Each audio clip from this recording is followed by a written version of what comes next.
Hello, my loves. It is Monday, and welcome to Fly Nubian Money, where we help you master your mindset and maximize your money. I'm your host for today, Laura Lalaki, and today we're diving into a topic that hits at the heart of our community, the Black family and its impact on wealth building and legacy. Dr. George C. Frazier recently said something that shook me. He believes the Black family is in crisis. He pointed out that Black marriage rates have dropped from 84% to just 34%. That's not just a number, it's a reflection of how we've moved away from combining our wealth, our strength, and impact as a people. So today we're going to be asking some pretty tough questions like what happened to the Black family? How has the decline in marriage affected our ability to build wealth and create generational change? And most importantly, what can we do to turn this around? So today I'm actually joined by an incredible panel to unpack this. I have Athena Gardner, our CPA and wealth coach, Joe Corley, our licensed therapist, wellness coach, and educator, and Marlo Layson, TV and film producer. So we're going to start unpacking this critical issue, and together we're actually going to try to explore solutions and strategies to strengthen Black families, elevate our relationships, and reclaim our power as a community. So in order for us to kick this off, I want us to please watch the first part. It's going to be two parts. We're going to dig in. So first off, once you hear this, I want to hear if everybody agrees, and I want to hear our viewership family, if you agree with him or not. So let's see what Dr. George C. Frazier has to say.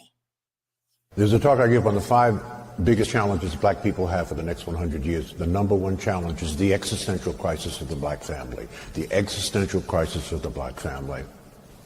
Marriage in our culture is down to 34%. When we were growing up, it was 85%. It's now down to 34%. 71% of our sisters are not married. 29% will never get married. 63% of our brothers are not married.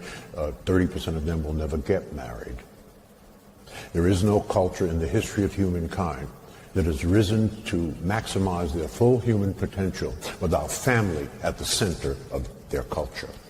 This only exists. This is an interesting but negative statistic. This phenomenon of the existential crisis of our family only exists among African American Black people. It does not exist on the continent or anywhere else in the diaspora. So there must be something in the water. We must fix this. It is a lot easier said than done because it is impacting our wealth. That's hard to hear. It really is, because we here at Fly Nubian Money and so many other organizations that we are in touch with and work with directly, we're all about building Black wealth. We're all about Black family, Black love, Black everything. And to hear this breaks my heart. So I'm going to start with you, Joe. Why do you think marriage rates in the Black community have dropped so drastically? I think all the systems are doing what they're designed to do, right? Break us down, tear us apart, and we've allowed it. And now we're at a stage where we understand what it is, and a lot of us are still allowing it. Some of us are not. But what we see in culture and what we see in our homes sometimes is not appealing, for the most part. So why would anybody lean into that? Is what I believe, just to start. I believe so too. I believe we're fed a lot of things that they want to feed us so that we believe it. Because if you show it, a lot of people believe it, and we don't want to get out of those mind thinking. But thinking back, especially now, guys, we are in the holiday season, so we're always seeing these wonderful films, our Black films showing family being centered around the grandmother and the family coming together. And even though we're arguing in these movies, we come together in the end as a family because some kind of tragedy happens. I think we need to actually see more of that. And I want to ask you, Athena, because you deal with the money. How has the decline in Black marriages affected our ability to build generational wealth? I'm glad that you brought that up, because I remember saying this specifically on one of the shows last week, that our decline in wealth is correlated to the decline in marriage and relationships. And Dr. George Fraser, who I've had the pleasure of meeting at Power Networking and ABNC, so eloquently put that issue on the forefront, and it's something that we need to hear. We keep trying to do all these things, explore all these alternative lifestyles, ethical non-monogamy, polygamy, baby mama, baby daddy culture, right? Instead of doing what I feel we need to do, which is grow up, learn the skills to have a healthy relationship, whether that is you self-studying, going to therapy, whatever the case is, and learn how to talk to people, resolve conflicts, and have healthy relationships. And also embrace marriage. We're always trying to find these alternative things that we can explore, but does the Black community, can we afford exploring other alternatives to marriage? Clearly not. I agree. So I'm going to pull it back a little bit, because this is very, very deep. So what I want to hear from the panel, and I'll start with you, Marlo. Do you agree with what he said? And if so, I want to hear your idea of what has led up to this point. Do you think this is something new? It's definitely not anything new. And I absolutely agree with what he said. And I think that, we could draw a straight line between this and the good old Americanism, right? I think that this is by design, since they put the people on the boats and shipped them over here as cargo to be the workforce. The plan has been to separate and divide, right? Even when the Emancipation Proclamation was delivered and the slave master had to come out and say, y'all can go, they still found ways, right, to separate people and to say, hey, you always have a place here, but old Joe, he want to leave. He think he better than you, right? So that's where we as Black people, I'm sorry, not James. We're going to have to pick another name, Marlo. James left because he thought he was better than everybody else on the farm, right? And so I think it is, the good old American racism is at work, and it is working as designed. And I think that if we don't start there, right, we'll always be trying to figure out, what is this? What is this? What is this? This is racism working as it's supposed to be. I think so too. And Joe, I know we dove in really quick and really hard with this question, just because it just really I feel like an arrow just shot through my heart with those numbers. So my question to you is, do you believe what he's saying? Do you agree with what he's saying about these stats? And where do you think that this does stem from?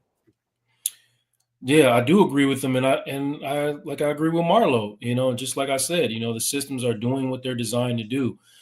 Black folks are like the only culture that has been systematically had to deal with basically warfare in their own country. We're behind enemy lines. We always have been, and we're the only ones that have been behind enemy lines for our complete existence here in America.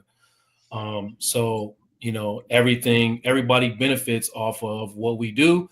Obviously, our families are destroyed, because if they were empowered, we would be empowered, right?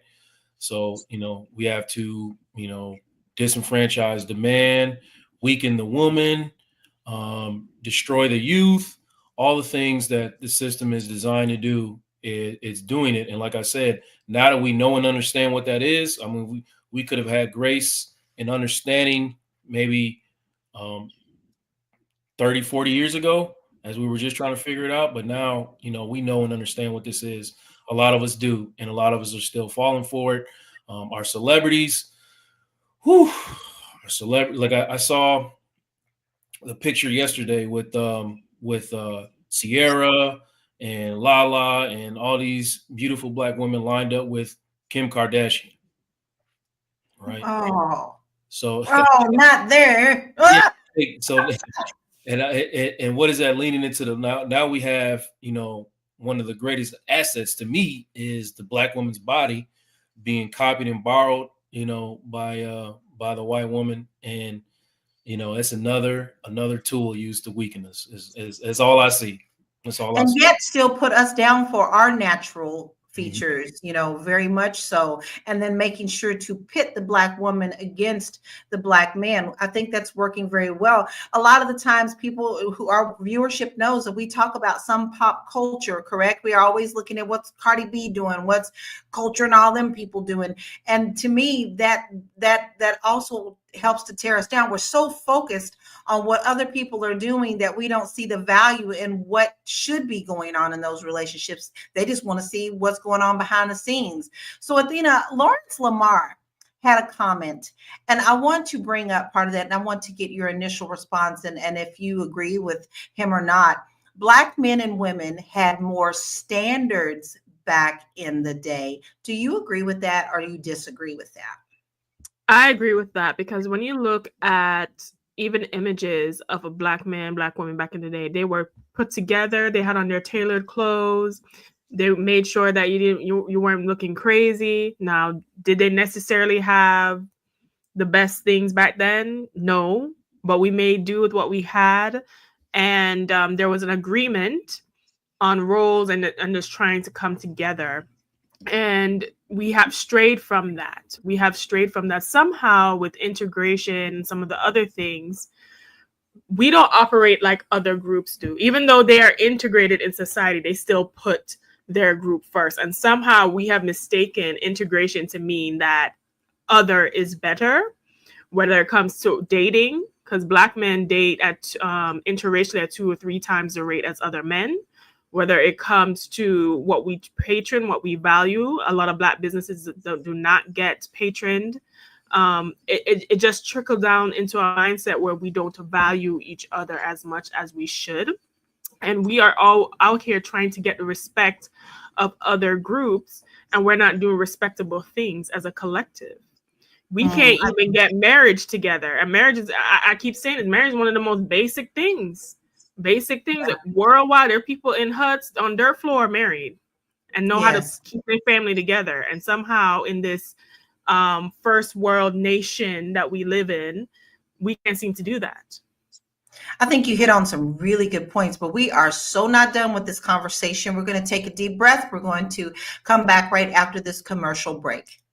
Hey, if you're just tuning in, you are watching Fly Nubian Money, where we help you master your mindset and maximize your money. I am Tiara Williams. I'm also known as Miss Black Hollywood, and I am the proud producer of this show. So I hope that every day when you join us, you leave a little smarter than you came, because that's the point. Otherwise, why are you watching? So if you want to receive notices for when we go live, Fly Nubian Money goes live every single day. That's Monday through Friday at 1 p.m. to 2 p.m. Eastern Standard Time. So if you don't know, now you know. All you have to do is text the word Queens. That's Queens. That's Queens to 87948. That's 87948. That's Queens to 87948. Yes? If you want. Yes, because we talk about everything here and you don't want to miss a show. It's very simple. You got your little this little thing right here does everything for you. So all you have to do right now, pick up your phone, make sure that you text Queens, Queens, to 87948 so that you don't miss a show. I got my notification right now. So I'm on the show and it's telling me about a notification. So you don't want to miss out. I want to pull up some of the comments because this was taken off of an Instagram post. And I want to bring up some of these comments that we can discuss. And I'm really going to go through these because I think that there's some very valid points. Skeet Moses, I love these names. They crack me up. We have to stop having babies continuously with broken people. We have to look at how we are raising our children. It's a mess. How can you build a great community with dysfunctional people? Birth control, life management. Chocolate Honey says, stop with the stupid podcast balloon popping videos, 50-50 convos, and find your spouse. Ooh. VIP Phil says, Fix the music media industry that profits off of pushing this smut on our youth. At this point, they're only doing what they hear and what they see, 7 p.m. on Friday. And King Calicat says music industry and social media influencers push negative images that too many try to mimic these. And Bronze says Black man plus Black woman equals Black children and Black nation, period. This one. It's pretty disturbing to frequently see Black men in commercials seemingly partnered with everyone but a Black female. What is that about? Who said that Black women don't want good husbands and fathers for their children? I'm grateful for my husband, who has always been active and present in our children's lives. My own father and grandfather were hardworking men who took their roles as providers and protectors seriously. And then we need to pledge to all go to therapy, then forgive each other. And then finally, patriarchy is almost non-existent in Black families. This is one of the leading factors to the impeding threat of Black families. What is happening in our culture is systematic, and we played right into it. America did a good job on us, and it's heartbreaking. The only way this will change is if we change. I don't see that happening. Oh my God, these are heartbreaking. Like, we all like to go in and see the drama, but when we are talking serious comments come out. Now, Joe, they did touch on the media and what we see. So do you believe that we are losing the cultural importance of marriage in the Black community? Yes. And, accountability is one of the main factors here, right? We're not holding each other accountable to the truth, and we sat in the 90s and 2000s. I'm talking from the male perspective, and watched a culture pushed on us that, lifted up having as many women as possible. Right. And that was what was popular. So we didn't see any of our heroes or the videos glorify, and they were married and being told not to show that side of themselves. Don't show that you have one wife or one woman and that you're raising your family and your kids and all of these things. Now these same men are, in their 40s and 50s and doing just that, but they left a trail in their after. They left a trail behind them of damaged families and broken men with the wrong idea about what was important in life. And for me specifically, I didn't hear until I was maybe in my 30s how critical and important it was just to have one woman and love one woman. No man told me that until I was in my 30s. And I think that's very important for you to share that, Joe. That's very, most of the time you hear the ladies' side of it, but you just said a very powerful statement that more people need to hear. That breaks my heart that you didn't even hear that from someone else as a young man. No one told me that impacted you. No one told me, no one showed me. So when it was said to me, I remember it. Obviously, it's in my core memory now. I looked up and said, and it hit me right away that I have never heard that. I had never heard that. Not even from my own father, who glorified having multiple women. He told me to my face what that was. So having another man tell me how important it was, just to the importance and the value of one woman supporting you and helping you do all the things and lift you up all the time. And if you have one, what it means to protect her, cherish her. And I had never heard it. Oh, wow. That's pretty deep. We could have a whole show on that. Mm-hmm. Marlo, how do you think the lack of marriage has impacted our children and the future generations? Well, obviously, if they don't see it, they don't believe it's something that they need to engage in or be a part of at all.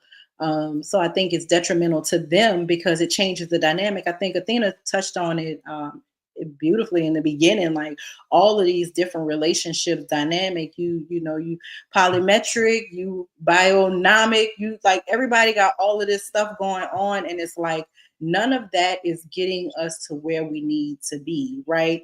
You want to say your ancestors were like this, your ancestors were like that. Were they?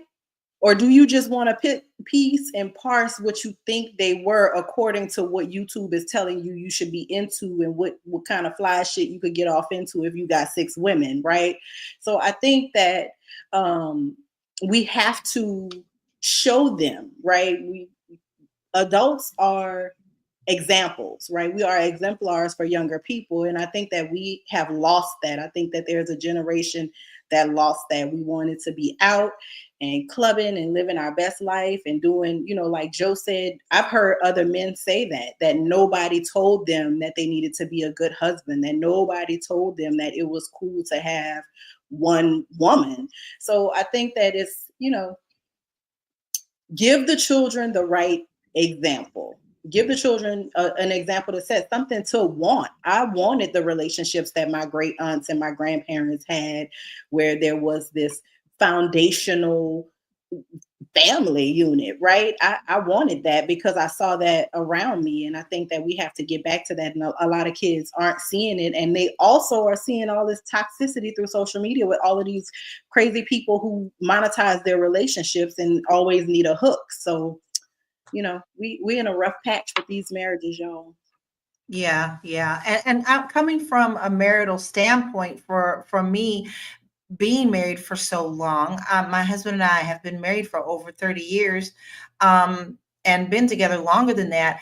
My role model was my family, where my aunties and my uncles were the standard for me to see every day. That was important to me. That my house was the house to be for the holiday dinners and the get-togethers and every Sunday. So I didn't hear anything other than how important family was to us. So that's how I was raised. And that was very, very important to me. So a quick question for all of you, just quick and clean, is did you have that same standard as I just discussed? Did you have Sunday dinners? Did you have the holiday dinners in your life? Starting with you, Joe. So you had to rub my eyes together after hearing that question, Lala. No, I didn't have those things. Yeah, quick and clean, I didn't have it. I just leave it at that. Okay, how about you, Marlo? Yeah, my grandparents' house was that house. It was the hub for Sundays. It was the hub for holidays. So yeah, that was a structure within our family. How about you, Athena? Yes, I was actually talking to somebody about this. On Sundays, like we had a Sunday dinner recurring, and I don't know if that's a Jamaican traditional thing or if it was just my family, but Sunday was a day everyone had a bigger meal or a better meal, and we would come together on Sundays. It's me. We prepared on Saturday. We were ready. Mom and I were preparing the meal for Sunday. And the thing is, if anyone came to church that didn't have somewhere to go, whether you family or not, you didn't have somewhere to go for dinner, my mom would be like, we got dinner. So come on back. My house was always full, and I feel so very blessed to have that.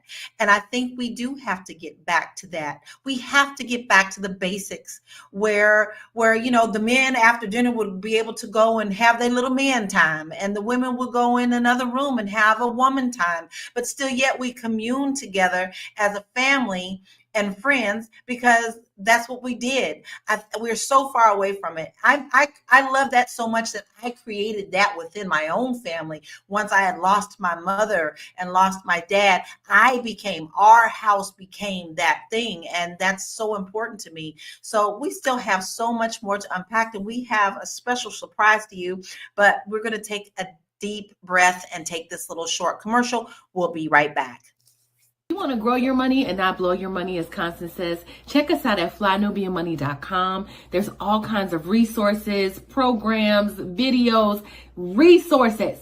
In 2024, there's no reason to be broke when there's information all around us. So get your money right. flynubianmoney.com. Get your money right. FlyNewbie.com. Listen, guys, no, we laugh and we giggle about that, but you know what? We hope that you're doing this for real. And then you're going tickety, tickety, tickety, tick, and going to that website, because we want you to get the resources that you need to make sure that your financial house is in order. Our name says it. Fly Nubian Money. We are all about helping you get your mindset right around your finances. It's the end of the year. We know that you're in holiday mode, but pull back a little bit and really start thinking about how you want to start the year and how you're going to be able to protect your household financially. We have plenty of resources for you, and we don't want you to miss out. So go on over to flynubianmoney.com. We do have another guest who's coming in, another one of our queens who just could not keep still. Come on in, Constance. Come on in. We are so glad that you're going to join us today. You couldn't help yourself, could you? I couldn't help myself. So tell us your initial thoughts. I'm sure that you saw the video, and I wanted to hear your thoughts about it because you also are very like, got to get our Black people together financially, build their wealth. What are your initial thoughts on this? Do you think that we are being set up to have these stats be low and be in the teens when it comes to marriage? Well, that has been the targeted effort, I think, since the inception of this country. And I'm all about understanding white supremacy and how it affects us in every aspect. And I don't believe that you give it power because you speak to it. You just you have to understand. You speak to it so that you can understand what's going on, so that you can protect yourself from it. I do believe that if it's not the marriage, right, because we've had the separation of the Black family from the 60s and the 70s. And then you have all the other things that they throw to try to destroy us. But it just speaks to our resiliency. And I just look at the glass as being half full. They do that because they know that we are such a powerful people. How do you destroy someone? You destroy them from the inside out. And so, taking the family apart, and the breakdown, and removing the man from the family, and then having the women be the head of household, and all these other things. Of course, we have to be responsible for our own actions, for sure. But I believe this is a conscious effort of a system that has been designed to destroy us as Black people. I agree. Now, Charlene Royal says feminism, the sexual revolution, and welfare have all but destroyed our families. I'm going to ask you, Athena, what do you think about that? Do you agree or disagree? I agree. And not only will I would add to that, and I will say that we as Black people, we need to understand that the function and the family unit is a man, woman, and child. And when we come together, we bring a great power with that. 100%. However, to take this even to a political route, immigration, abortion, what else is an issue? Immigration, abortion, and gay rights are things that we have been campaigning for with the Democratic Party, and those are things that come against the family structure and unit, and those are things that we need to discuss. All of those issues negatively impact at the Black family and take away. You about to get some hate mail now, girl, but you're telling the truth. It's the truth. It's the truth. And I know I feel like a lot of us were conflicted in voting because on one hand we understood that, but on the other hand we just didn't like Trump. So I think that was like the real issue at hand. We didn't like Trump, but on the other hand, the Democratic Party has not been truthful to us and have not given us anything to stand on a foundation enough as it pertains specifically to the Black family structure. And we have to contend with that and have to realign our values to what Big Mac was saying in the chat. We have lost our legacy and values. And we need to, not only from a political standpoint, but from a social standpoint and every standpoint, put Black family first. Okay, well, that brings me to a really good question, because this is a good bounce back. Marlo, how has this independent mindset contributed to the decline in Black marriages? You always hear women say, I can do it by myself. Or, I don't need her. I'm going to do this by myself. So we're saying these things. How can you balance this independent yet bring back the family togetherness? So how has this contributed to the decline in Black marriages? Well, I think the language is bad, right? I don't think there's anything wrong with independence. We sit here, four of us, I think all of us strong, independent women, right? But I think that when you use that independence as a tool against your mate, right? When you weaponize your independence to make him invisible, when you take that independence to be a tether for him in some way, or some type of a hold or a leash, right? So I think that it got the independent messaging definitely took a wrong turn somewhere. I can't say where, right? Because when I think back and I look, the Black family aesthetic was the Cosby Show when I was growing up, right? And you wouldn't say that Claire wasn't strong or independent, right? But she was lockstep with her husband. They were making decisions together about their family. They were disciplining their children together, right? You would see them delegate that discipline between the two of them.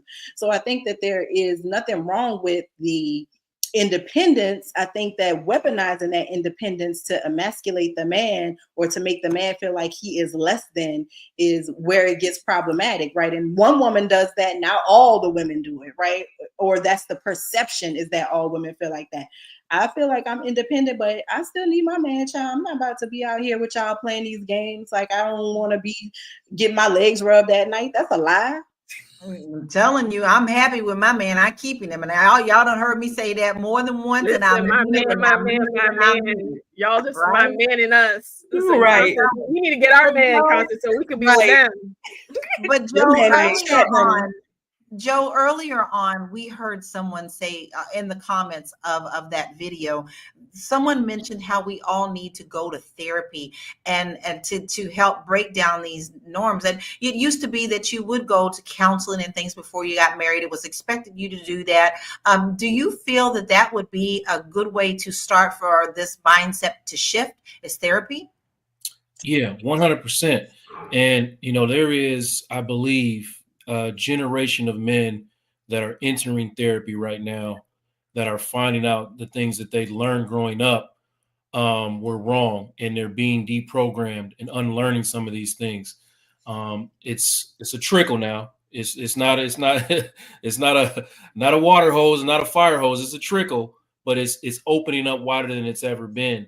And and now we're going to try our best to pass that on to the next generation of young men, and to get them to unlearn some of the things that we learned growing up about what masculinity actually is, and how we are applying it to our everyday lives, especially in our relationships with women. But we need the women to get in. I mean, they're in there, but we need to get more of them in there as well to understand, some of the things about not only about their men, but about themselves, so that we can come together and start learning how to forgive each other and all the things that we've been told that work against each other, because a lot of it's just not true. I agree. Constance, can single parent households still achieve the same level of wealth and impact as married ones? I mean, I've been in a married household, and I've been in a single parent household. I'm currently in a single parent household, and my wealth was disrupted with the divorce, in terms of having to divide that. But I still have the same earning potential. So yeah, of course, I believe that you can. It just depends on who's the person that is actually driving the wealth, right? So could the person who wasn't the primary wage earner or the primary wealth builder not do it? Probably not. But I mean, is it harder? For sure. That's the reason why, having a two-parent household, that's the reason why having a husband and a wife is so important.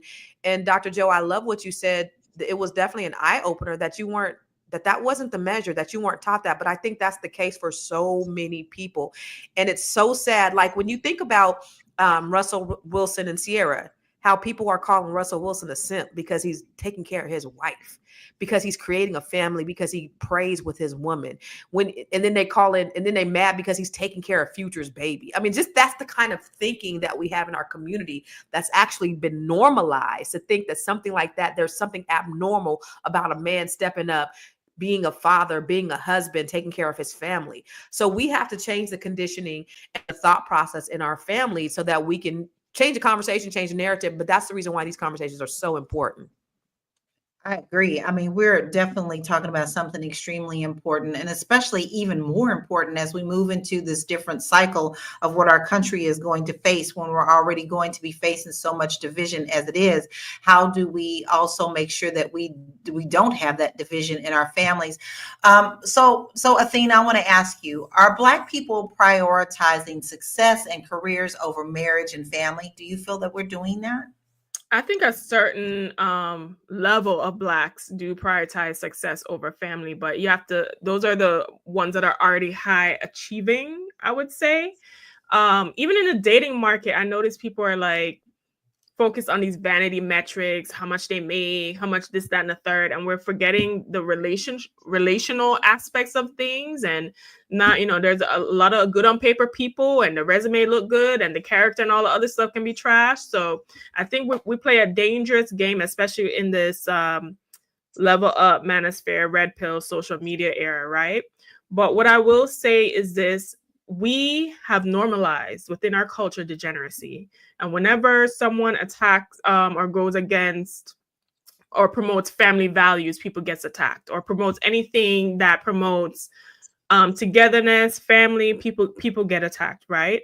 So I mentioned from a political standpoint, the issues on immigration and gay rights and abortions that a lot of us voted against when we did this election, right? But because most of us are trying to avoid Trump, right? But from the other perspective, there are people, even on social media, arguing about this woman who cooks and the cook clean narrative and all this other stuff that Because she cooks and twerks. That's the problem.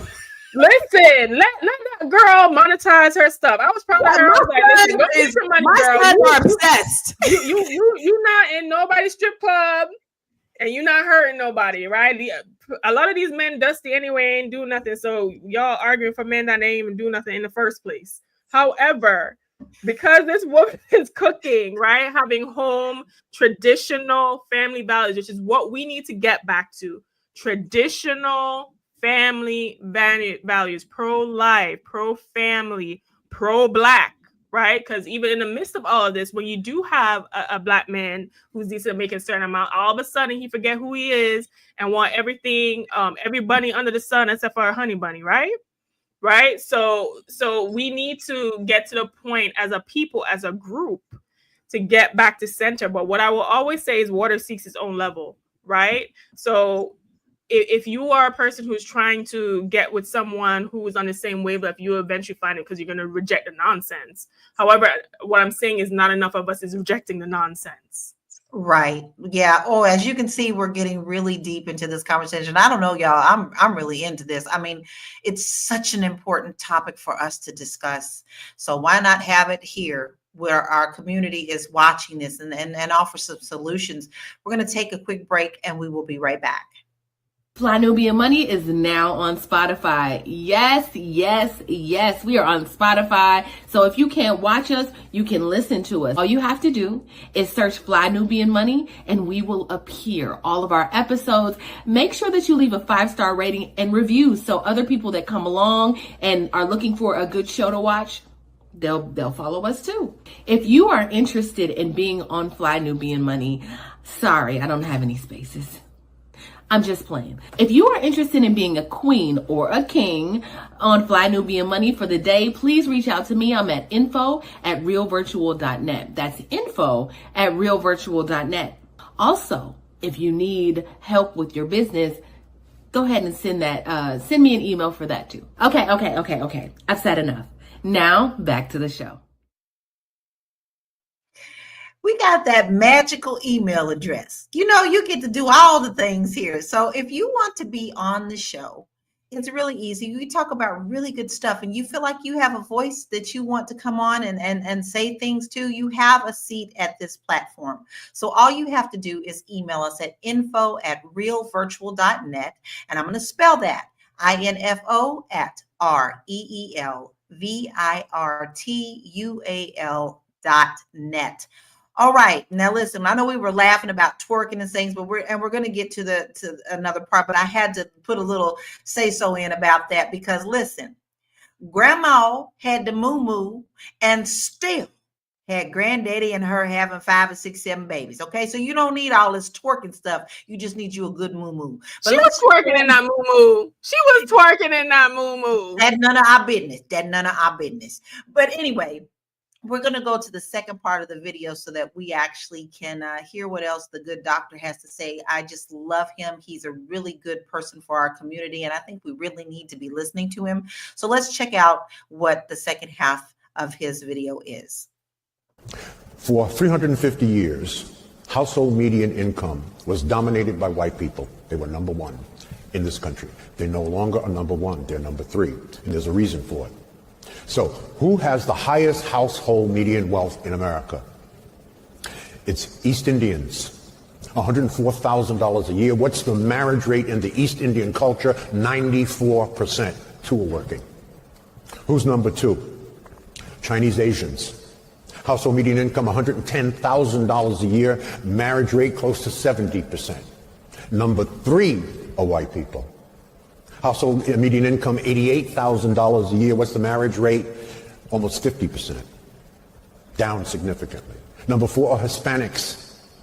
Household median income, $61,000 a year. Marriage rate, close to 70%. We are at the bottom. Household median income, $55,000 a year.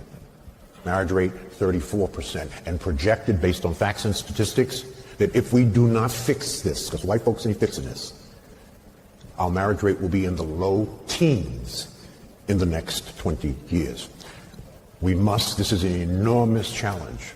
That's a whole talk by itself on how do we fix it. It can be fixed, but we have to, first of all, understand that this is a problem. No one's talking about this problem. This is a huge problem. It's the number 1 problem in our culture. So we must fix it. What I love about what he said is this can be fixed. Yes, that'll be another full conversation, but it can be fixed. Joe, do you believe Black couples face more challenges than other races when it comes to staying married? Yeah. As again, I keep saying, culturally, the things that are in our face are, we've learned, we had a generation of young people that learned that multiple women was the thing. We had a generation of young ladies that thought they had to take their clothes off to get noticed. And now we're seeing the product of that generation.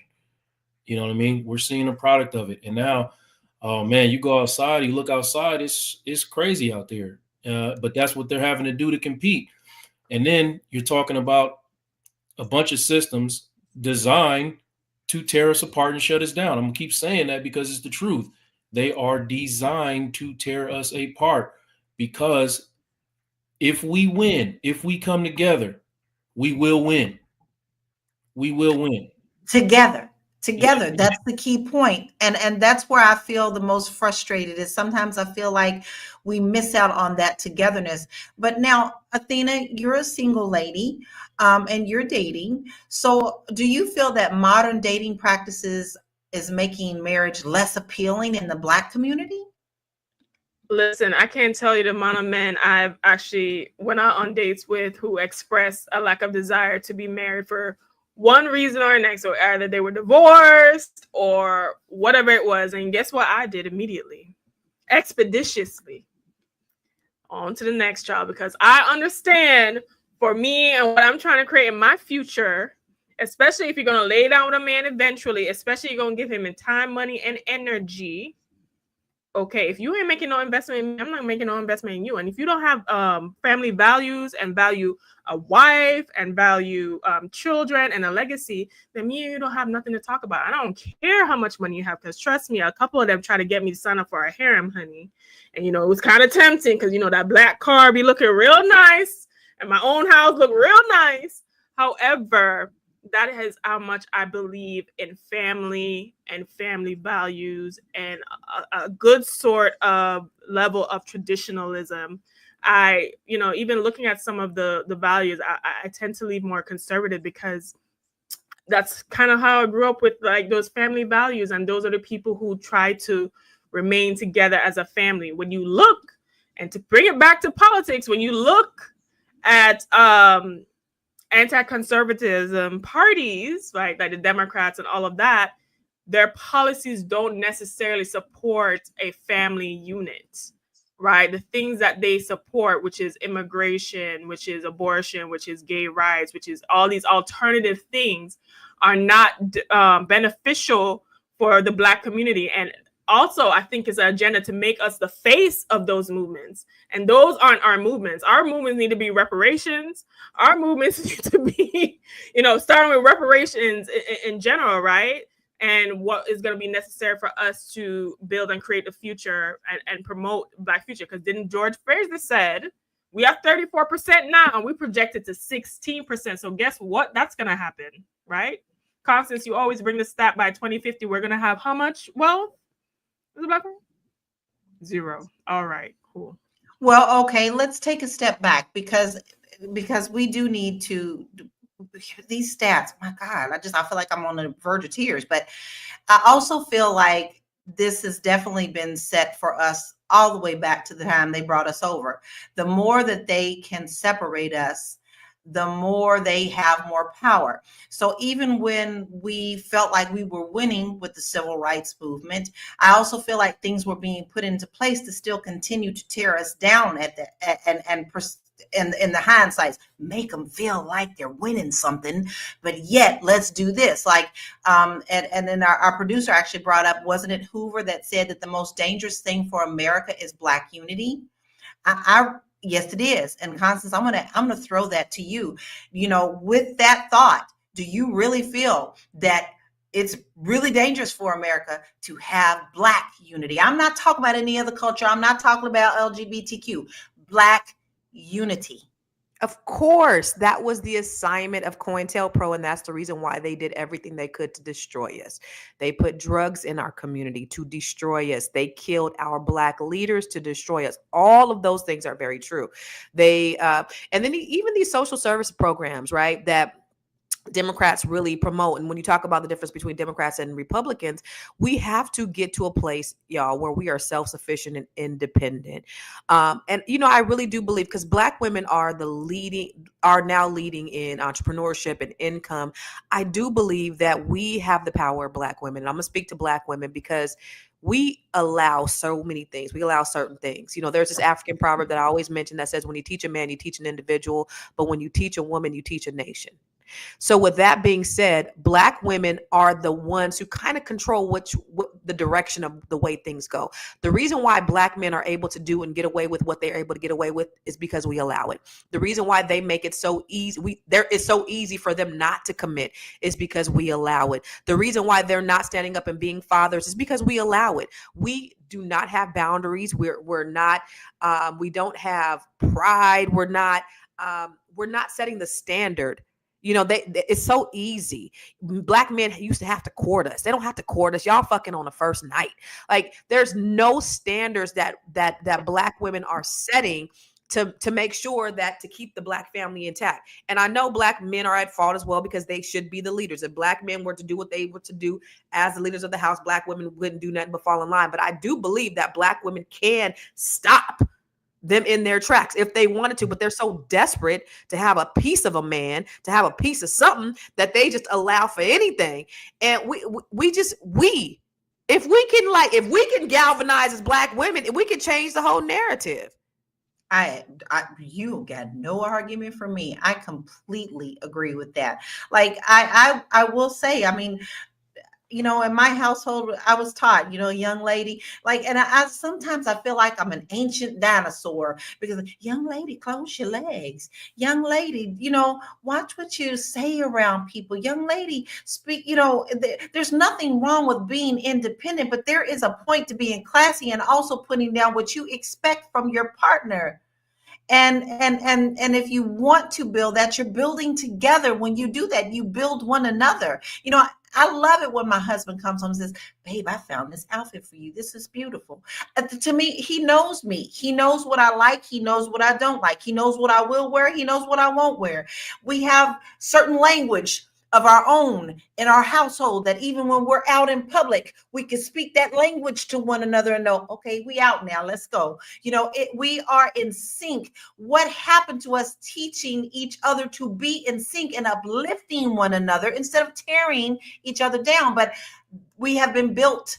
This has been put into the streets. This is the yellow brick road that they have laid for us. And I want to bring up these slides that we have, because this is very important. This was from like 1965. The Labor Department released a report titled "The Negro Family: The Case for National Action," also known as the, I can't pronounce that, monolithian report. Had to stumble through that. So y'all had to giggle at Lala on that.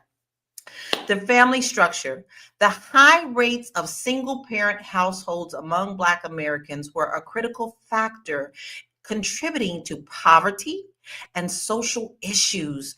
25% of Black children were born to unmarried mothers at the time. This is 1965, y'all. The cycle of poverty.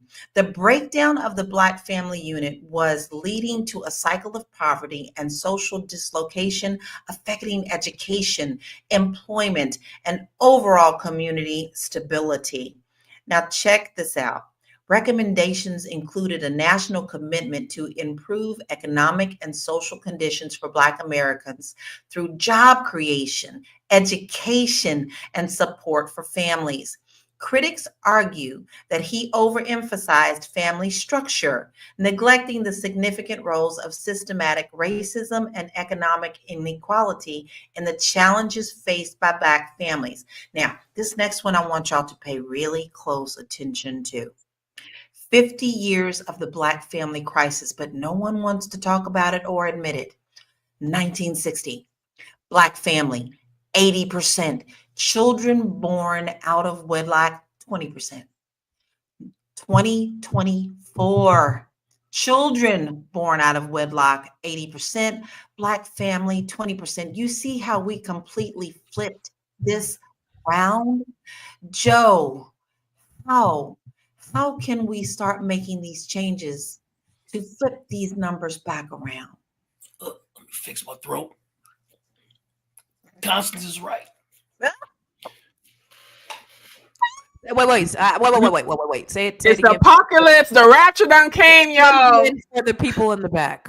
If we galvanize the Black woman, but get her to hold us accountable without blame and criticism and contempt, Athena. Oh, you asking for a lot right now. Yeah, you asking for a lot. I'm asking for a lot. If we can galvanize the Black woman and ask her to know the difference between holding us accountable and holding us in blame and contempt, then we can really start to fix this problem. But I am asking for a lot right now, but it's going to take a lot for us to get to where we got to go. But honestly, we need her, because we answer to her, and if she's able to hold us accountable up on level 10, we won't go down to level 5 and find them scallywags. Listen, y'all can stay with the scallywags if y'all want to. No, I love that. I love that. You gonna let me finish my thought, Athena? We got to get help for Athena. See, we got to cure Athena and the Athenas of the world, so that we can get what we need to get. Okay, because we need Athena, but she is so mad at us, and her accountability sounds like criticism, and we're not gonna respond to that. That's honest. Okay, so I have this comment that I need to address, and it's from anonymous persons. He said, it would be nice if you guys had some married women on the panel to speak on this subject. The only married person on the panel is me, so she's good with me, but all the rest of the women are hypocrites.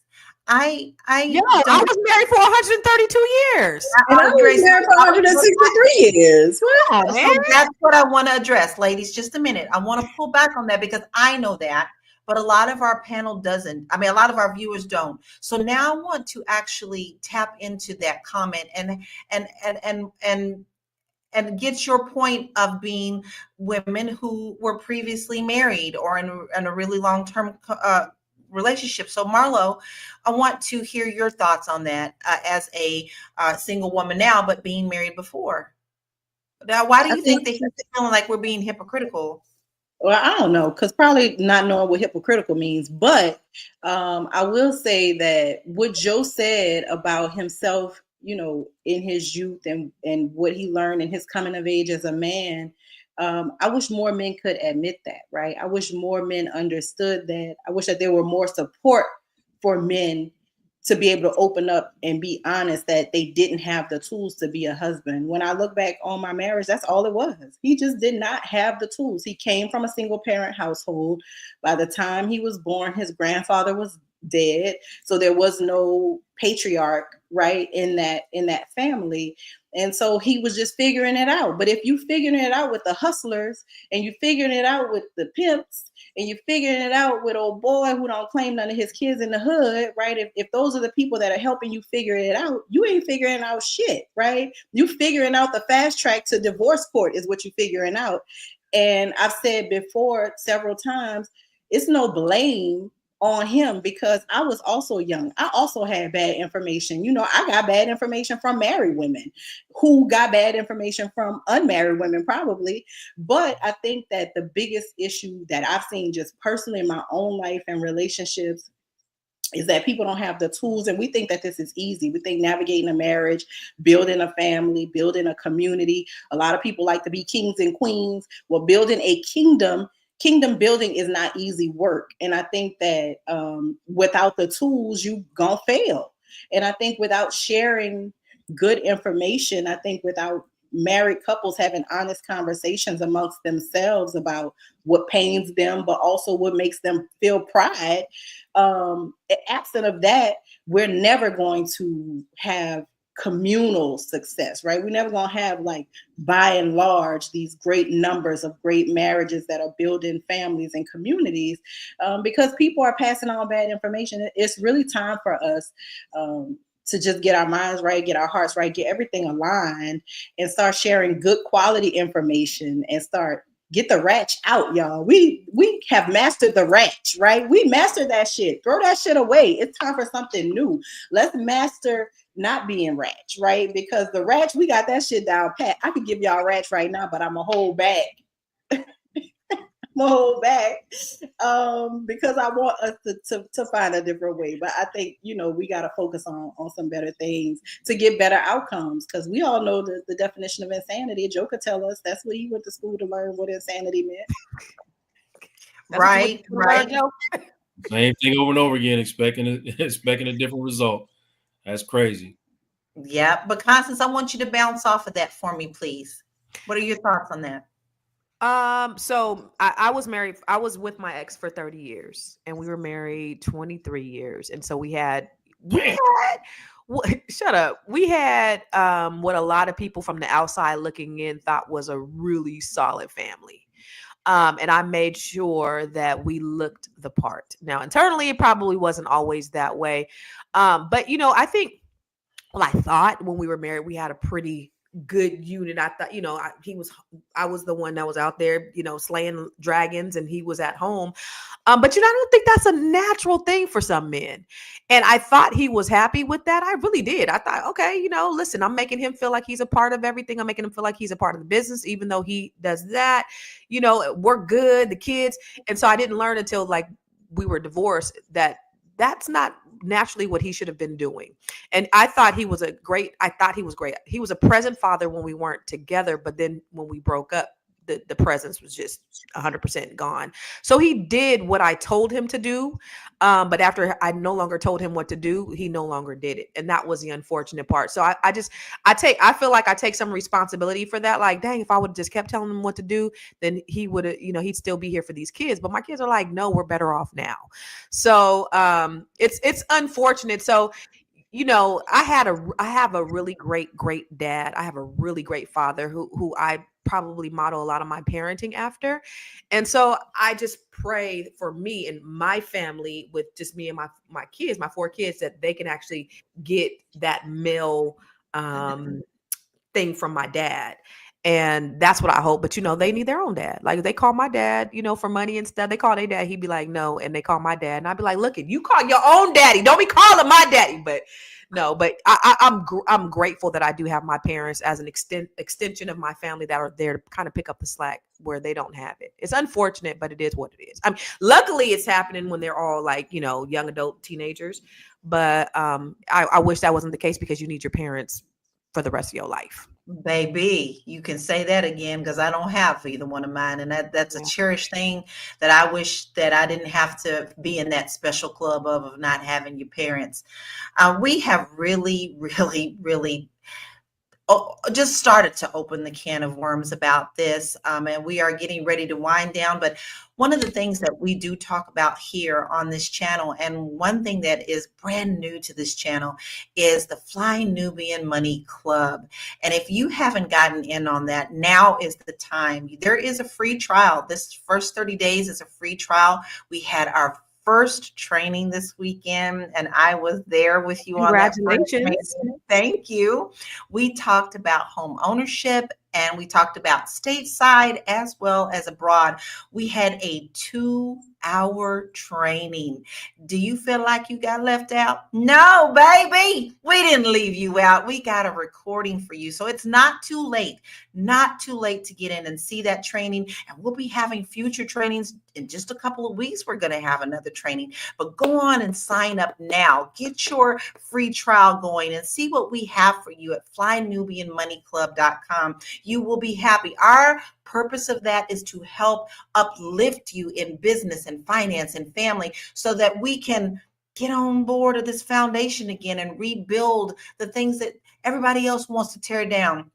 Because as much as many people want to tear us down because they know how powerful we are, not only are we powerful as a people, but financially, our black dollar is needed and wanted, baby, or else they wouldn't be chasing it.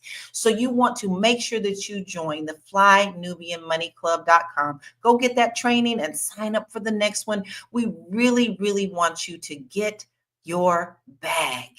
Now, with that being said, y'all, this hour went fast. So it is final thought time. And I'm going to start with you, Athena. Final thoughts and where we can find you, please. Final thoughts are this: we need to prioritize Black family first. And from all standpoints, from social, psychological, political, everything. Okay. We can no longer support, especially on a political front, agendas that do not bring forth Black unity, because we are on trend to be a part of that 16% of marriage rate, which is despicable. And we should be ashamed of ourselves as a group.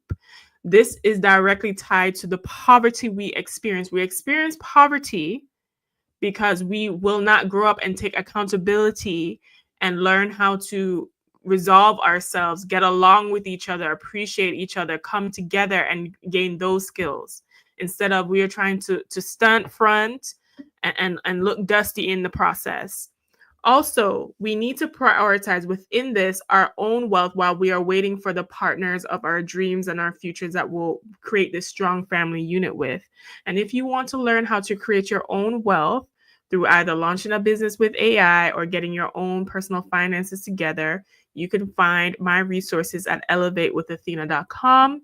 There I have courses and programs and workshops that will be catered to you to help you to do just that, so that when you do meet a partner, a king or a queen that you would like to rise in life with and build a family and legacy with, there will be some money there for you to do so.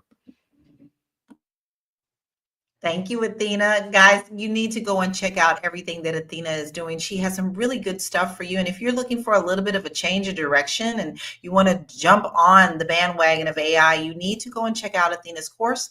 I always tell y'all what y'all need to do with all of us. I don't care who's on the panel. I need you stalking and chicken hawking. That's what I need you to do. Go and check us all out, because we have something for you. Maybe one person doesn't have something you're interested in, but somebody else does. So make sure that you support us. Constance, what are your final thoughts and where can we find you, please? Can't hear you. I said, thank you for asking. I appreciate that. You know what Black people really, really, really need? You know what we really need? You pointed out earlier, 1955, J. Edgar Hoover said the biggest threat to America was Negro unity. And they have been successful at breaking down the Black families through various ways. You remember, I don't know if you guys remember that documentary where you seen the Black people on welfare. They could not bring the husbands in the home. If the husbands got caught in the home, they would cut off their welfare.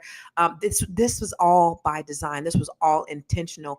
And understand that when we had unity, when we had to work together, things happened. We kept our wealth.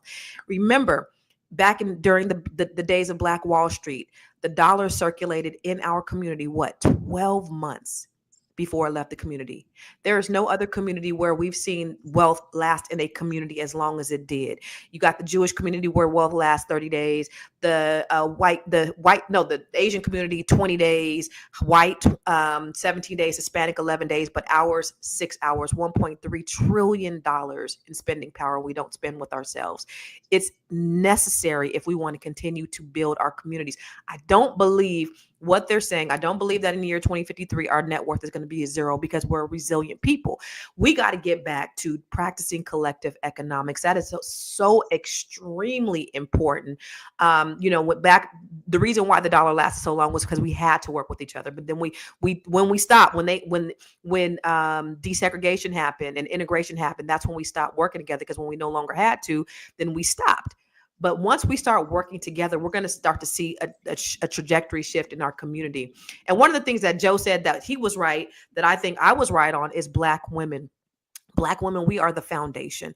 That's the reason why it's so critical. And as he was talking, I was sitting there thinking, because I do what's called the Net 7 Collective, where I help Black women increase their net worth. And we talk not only about business development, but we talk about personal development as well, because I can show you how to get the money, but in order to keep it and have a holistic, well-balanced experience, you need all of those things. So part of that, I think we're going to go forward and just talk about different things that we can do to really engage our community, not just about financial, but what's the holistic perspective and how do we really approach that so that we can build our families. That's one of the things that's a mission of mine for 2025, is to figure out how we can make that shift. And all these things that we're talking about today starts with you. I'm going to do it with the people that I have, my circle of influence, my family, my community, but you have to do it with your community. Start with you, your friends, your community, and that's how you're going to see a spark, and that's how you're going to see a whole explosion happen within the Black community. But it starts with you. That's why. Where can you find me? Yes. Everywhere. I am Constance Carter, and the new Net 7 Collective is coming up in January, and I'm excited about it. A new batch of women that are getting ready to take over the world, and they are doing some amazing things in the world, y'all. Holla at me. Go to bookwithconstance.com to see if you can, if this will be a good fit for you. All right. You got your assignments. Now go ahead and do it. I'm with you, Constance. You know what? You hear that from me all the time. It has to start with us. And that means you. Then when you start with you start with your household, and then you start to shine in your community. Marlo, may I please have your final thoughts and where we can find you? It definitely starts with us, and it starts with our children, right? I think that we, especially I'll take on my generation, we have gotten away in large amounts from teaching our children their history. Who are they? Who are we? And why are we important, right? We've gotten so settled with trying to get them involved in different extracurriculars and things that make them more well-rounded. And in the process, I feel like they are losing themselves. So if we want to recapture the Black family, we have to kind of enlighten the Black child about who they are and why they're important, and how we got here, right? About Black Wall Street and about all of these great communities that were built by Black people, as Constance mentioned. I think that understanding is important in conflict resolution. I can't say enough. I'll share a quick thing and then I will hop off. My ex, one time we were arguing, he said, "You're just like my mom. You won't let me get a word in edgewise." And I stopped in my tracks because I realized that was a trigger for him. I think that what's important, I learned from an old couple, learn what buttons to push and then push the right buttons, right? Don't push the triggers that are going to get the heat. Push the triggers that are going to bring the warmth. And so I think that if we work together, we can do anything. We are a powerful people. We are a creative people. We always think out the box. Everybody wants to be us on the low, right? And then they want to pretend like they don't know where do-rags came from. They just had a great idea one morning. Take that you are great. Take that and run with it, and make your family great, and work every day to be the best you that you can be, so that the small yous that come behind you know that greatness is in them, and they don't have to go out looking for it because they were born with it.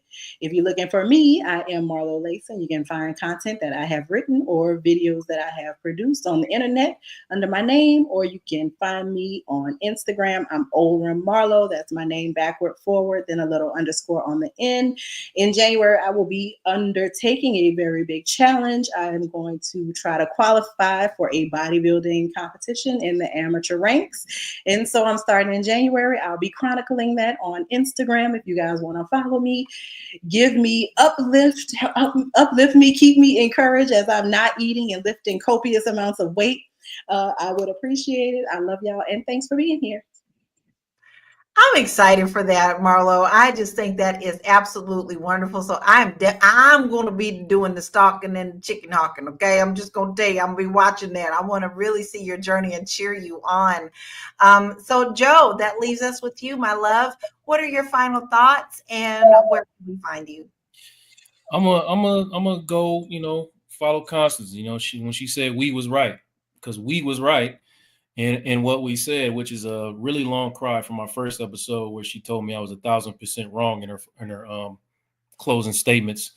But to the sisters, to the Black women, like they copying y'all, sis. They copying the span of your hips and the stride of your step and the curl of your lips, all the things that make you a phenomenal woman. And I'm gonna say it again: we need you, and it's a skill to be acquired, to be able to get past your hurts and your confusion and hold people accountable without the contempt, the defensiveness, and the blame that comes along with that. I know that's asking a tall tale. And the brothers, we got to get to a space where our shame allows us to be held accountable so that we can do what we need to do to join together and lift this community together, because we're not going to do it separate. I mean, we can make some progress here and there. I'm making progress in my Black family, but I know as a whole, as a unit, as a monolith, what Dr. Frazier said is correct. And, we're going to need the Black woman to acquire the skill through therapy, through understanding, and we're going to need the brothers to acquire the skills to be able to communicate what they're dealing with, because step one of the plan was to destroy the Black man. That was step one of the plan the minute we stepped off them ships. And I don't think anybody here is going to argue that. And that plan has been effective. And this is what result we got out of it. So you can find me, Joe Corley or J Corley 80 on socials, on Instagram or whatever. And you can come get on his couch at realuconsulting.com. That's the letter U, not spelled out, because I need y'all to talk to me so that y'all can learn how to talk to each other. I love that. I absolutely love that, Joe. You always bring such wonderful balance to the panel. And I personally just want to say I appreciate everything that you bring to the table. And so you want to make sure that you go and check out Joe. He's got some good things coming up. You got to follow him, because this is where we start at the basics. And here's my final thoughts. We need to get out of the media streets where we are giving glory to those who are feeding us drama. The more drama you take into your life, the less that you're going to put the attention on becoming to your highest potential in your life. You need to stop worrying about what Cardi B is doing. You need to stop worrying about all these other women that are doing and couples doing their own thing, fighting each other in the streets. You don't want that drama. What you want is peace from within, and peace within your homes, and peace within our community. So stop giving that the attention, because that takes your attention away from the hard work that needs to be done. Now you can find me. I made it very easy at bit.ly/Laura Key Info. I have a lot of great free resources there for you, great articles, great YouTube videos for you to go and look at. But most of all, I really do want you to go to Fly Nubian Money Club. We are doing something so good. And you have the opportunity to get in on the ground right now. So make sure that you go and you sign up to flynubianmoneyclub.com, and you make sure that you subscribe to us on Spotify and put in text the word Queens, QUEENS, to 87948. You want to be a panelist, come on in at info@realvirtual.net. If you need help with your business, you need to use that magical email address there too. And guess what? If you want to get your business in front of people and you're looking for your audience, you can bet they're looking for you too, because people are starting to really pay attention about where they're putting their Black money. That's how important that it is. So if you're interested in advertising with us, send us an email and to request the ad rates, and we'll be happy to send that to you. Listen, my royal panel, I love spending my time with you every single day. And when I'm not here, I miss you greatly. And I want to say thank you, those who always come and support us every day. We see you. We don't take that lightly. We know that you could spend your time somewhere else, but you chose to spend it with us. So we are very grateful. Now, don't miss out on tomorrow's show. Make sure that you join us tomorrow at 1 p.m. Eastern Standard Time. But until then, uplift yourself, uplift your household, and uplift your communities. We'll see you tomorrow. Bye.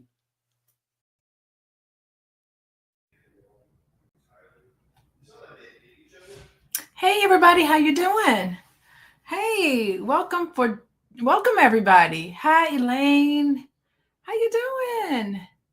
Yes, Ivy, Rosa, I see y'all in here. Michelle, y'all getting buckled up and ready. Today, hey, we are talking about how to be an adult in relationships. It's our book club. Sorry, I couldn't make it last week, but we are talking about how to be an adult in relationships. That's the name of the book. These are the 5 keys to mindful loving by David Richo. You guys, welcome everyone to the Healing Haven book club. How you doing, Andre? Sheila, how's it going? Today we're talking about the practice of high romance. So the past couple of weeks, we have been discussing what high romance looks like in relationships. In the book, How to Be an Adult in Relationships. Y'all got your journals? Everybody got their journals? So we're going to talk about practices. Today, you're going to be learning about how to understand healthy relationships and one things that you can do to promote healthy connection with individuals for yourself, how you can incorporate this into your own life, and what toxic, addictive relationships look like. Addictive love, y'all. We got to understand what that means. So today we're going to talk about the practices. And in this book, How to Be an Adult in Relationships, it's a book by David Richo. David Richo. He is the author of this book. And if you go into the show notes of the class, you will find the link to the interview that I did with the author of this book. You will also find links to previous YouTube class sessions where we talk about all of the 5 keys to mindful loving. And let's see what else. What else I want to let y'all know today before we jump in. Oh, I do want y'all to know this is a webinar format. So I want you to text LOVE, LOVE, to 87948, and then you'll be able to know when we go live. You can register in advance and get notifications on when and how I'm coming in here, and you can understand what's going on with my schedule, because sometimes it's not always the same every week. Anyway, how's everybody? How is everybody? Y'all got this book? This book comes in audio form. It comes in paper form. I'm old school, so I prefer the paper form. But you can also get it on Kindle or so forth, Kindle version of it. So we are on chapter 4, which is all about high romance. That's the beginning stages of a relationship. When you find somebody and you fall in love, and what does this high romance look like? What does healthy romance look like?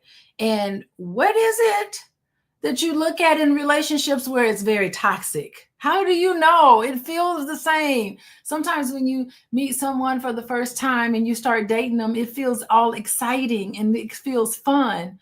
But when is it where it gets to the point where you cross the line and it becomes really crazy love, right? Like it goes into a place where you start to see some unhealthy red flags. So that's what we're going to talk about today. Today, we're going to talk about the end of chapter 4 when we discuss all about the practices. So if you turn to the page 125 in the paper copy of the book, there's a section in chapter 4 called the practices. So everybody got your journals? I think you should have time now to get your journals out and start taking notes.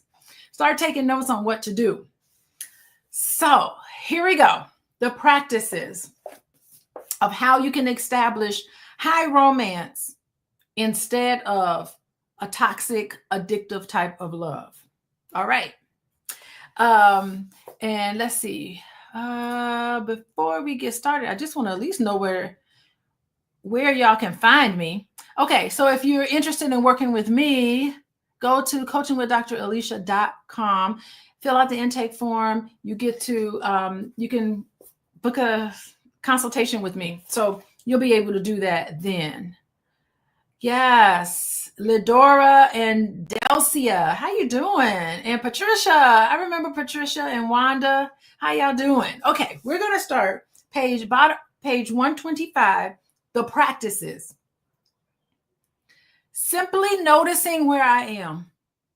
This sounds like a mindful practice. Whenever someone challenges you to notice certain things, that's when you know you're sitting back, you're not participating, you're just paying attention, you're noticing. Simply noticing where I am. In commitment, healthy egos relate.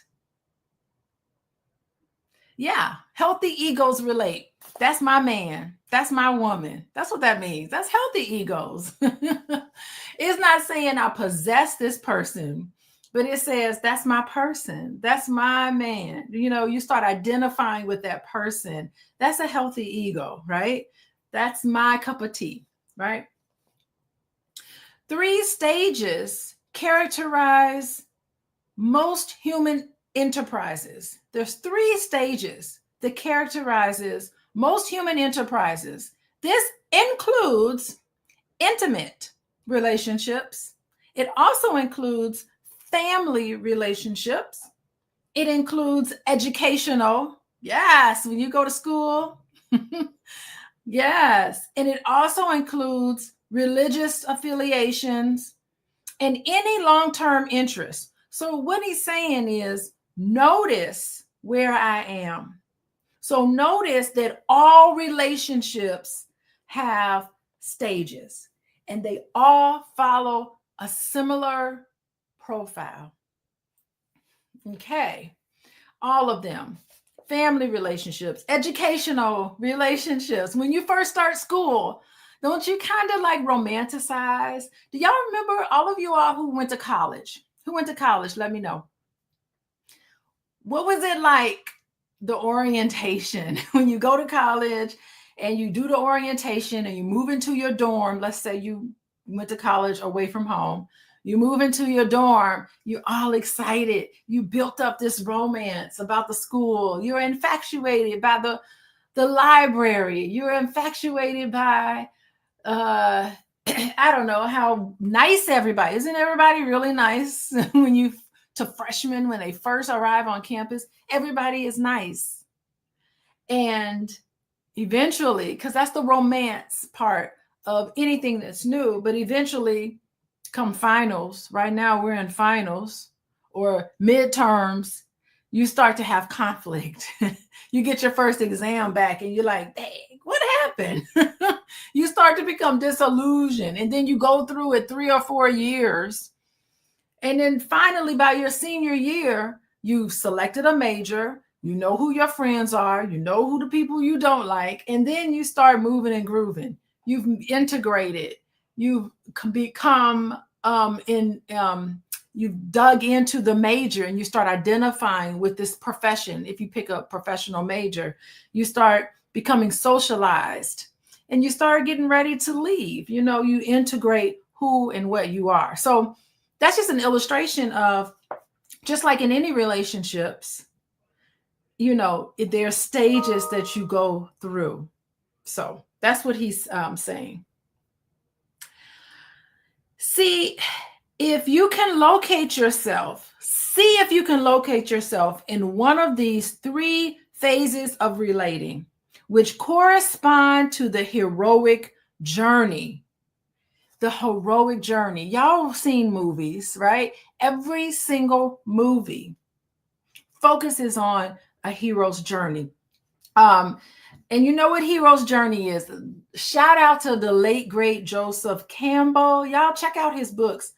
Joseph Campbell lays out a powerful narrative in all movies that's based on mythology. So any of y'all want to become movie writers and script writers, all you got to do is study mythology. You just need to study Joseph Campbell and his hero's journey, because any movie you watch is all about the hero's journey.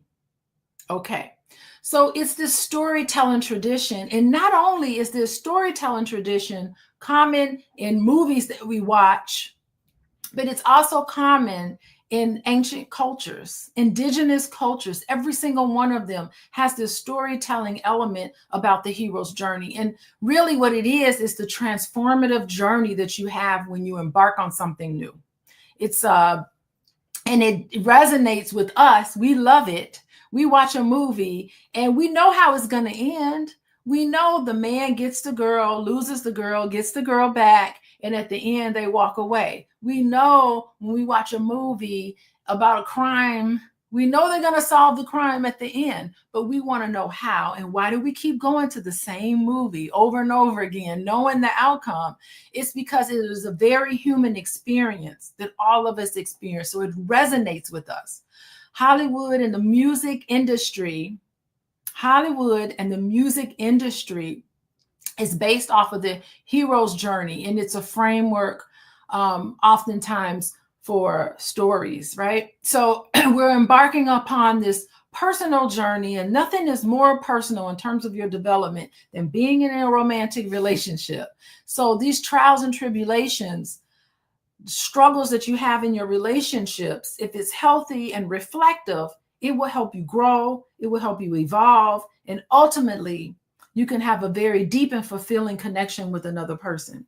But it's going to take some trials and tribulations. Your love has to be tested in order for you to know if it's real or not. That increases your commitment. And so the hero's journey that this book talks about is based on Joseph Campbell. Check him out. He is talking about how we have this quest for love, how we can overcome obstacles. And in the process of overcoming the obstacles, we emerge transformed. and then we're ready to cultivate and nurture high romance in our relationships. Okay, so it is a hero's journey. How y'all doing? Oh, I see some people in here. Marina asked, do any of y'all have audio or video yet? Can you hear me? Can y'all hear me? Let me know if you can hear me. Let me know if you can see me. Hopefully you can hear me and see me. I'm hoping that you can. Yes, people can hear me and see me. Yes, audio and video. So I'm just making sure. And if you want to see previous videos of other sections of this book, go to the show notes and you'll have access to the classroom. Thank you, Wanda. You can hear me. Okay. Just making sure I ain't talking to nobody. I like talking to myself, but today I want to read this book. So, hero's journey. It all is something very, very common here. And what he talks about was the attachment phase. So in romance, this is the ideal. The ego ideals embrace. So all of the wonderful things you see and you understand, all of those things are embraced. You have mutual dependence, right? Not interdependence, not codependence, but mutual dependence. There is some sense of enmeshment, and there's no boundaries at the beginning. And then the hero leaves. Y'all seen, there's a TV show kind of like this called The Witcher. Anybody watch The Witcher? I think it's on Netflix. It might be on Hulu, but I love that show because it's all about The Witcher. It's all about a journey that every single season, there's a new season that's out. Every single season has many, many trials. Yes, Patricia, many, many trials. And you go out into the forest and you have these adventures and you come home. So that's what happens. You go out, you detach. Detachment stage is conflict, where the shadow ego collides, right? So shadow, remember the shadow are things that are hidden, the things you don't want to address. Think about what the cowardly lion does. You have a cowardly lion, like in The Wizard of Oz, right? You're on this hero's journey, and the cowardly lion, that's the shadow side. He's supposed to be courageous. He's supposed to be the king of the jungle, but underneath it, he's a coward. He wants to suppress the fact that he's scared. And that starts to come out when the little Toto comes out and barks at him, and then he gets scared. And honestly, underneath all of that, his shadow is saying, you know what? There are some things that I'm struggling with. So I need to assert these things and learn about myself, become courageous. If you know The Wizard of Oz, the lion, he comes out on the other end and he is courageous, right? He had it in him. Everybody that was looking for something from Emerald City, from the wizard, the wizard was a fake. They all had that in themselves. So it was the journey that they need to go on in order for them to be able to discover who and what they are. And that is what they're talking about here. And then eventually you integrate. That's where you have a commitment. All the trials and tribulations in your relationships, you have a healthy commitment, interdependence, there's ease, you understand true compatibility. You can really see each other, not through your ego, right? Because your ego, you put on your mate all of the wonderful things. Okay, you're projecting onto in the romance phase, you're projecting onto your partner all of the wonderful qualities. You only see the wonderful qualities, but there's shadows to that, right? The shadow side. And that's when conflict happens. That's when you start to see the hidden. You start to see the intricacies in somebody's personalities, right? You start to acknowledge and you start to notice their flaws. So the shadow side. And then eventually you make a commitment. It's healthy to know, yeah, the good and the bad, but we're committed to each other and I love you anyway. And that's when the hero comes home. That's when things are beautiful. You have a mutual honoring of boundaries. And of course, you got to let your boundaries down so that you can show the other person who and what you are. It can be scary sometimes. So anyway, the hero's journey, y'all get into that with Joseph Campbell. Okay, so we move on. To be fixated in the attachment phase, right? That's the first phase, the attachment phase. To be fixated in the attachment phase makes for regression. Regression means going back. You can't go forward. It makes for regression. It makes for clinging and addiction. So when all you're thinking about is this beginning excitement of the relationship, like the first 18 months of a relationship, and you're not able to deal with any form of conflict, you're not able to see that person's flaws because nobody's perfect. It's not realistic to want to stay in this attachment phase at the beginning, this romantic phase. To be fixated in that attachment phase means you're regressing, you're clinging, and you have an addiction to love. Okay, the honeymoon period. Thank you, Travis. To be fixated in the detachment phase, where there's conflict, and the inevitable conflict that will test you, and you get to learn more about them. Remember, the purpose of conflict is to get to know somebody better. And if you look at conflict like that, It will help you to be way more realistic. It will help you to stop being so afraid of conflict, right? So, because conflict is just a way to get to know each other. And people who are really good at conflict understand this. They say, oh, wow, we totally disagree. This is where you need to stop and become curious about the other person. Okay. So, but to be fixated in this detachment phase makes for problems with authority and distancing. Am I there? Any of y'all? Any of y'all have issues with authority? Any of you guys want to detach? You're in this place where you want to avoid conflict. Anybody there? Some of y'all, how many of y'all, be honest, hate conflict? You're going to have it at work. So as soon as one problem happens at work, you be ready to get your resume together and go get another job. Thomas is admitting this, right?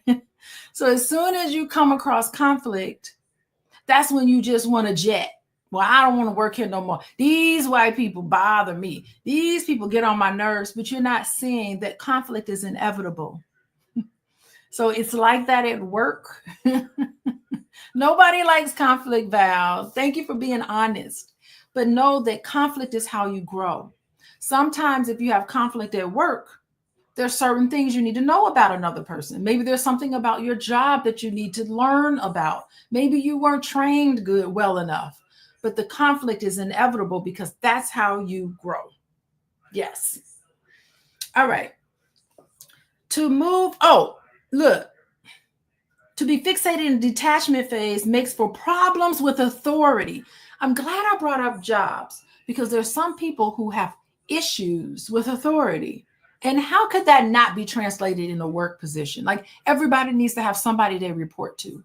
And you have to be respectful to each other. And you have to understand that there's a hierarchy. You have to understand that maybe that person's been doing that job longer than you, and maybe they can teach you something. But if you have problems with authority, sometimes you may be reacting more to something reminiscent of maybe some issues going on and not really reacting to the fact that that person's just doing their job. Yes. Oh, look at Thomas self-disclosing. Therapy taught me to address conflict.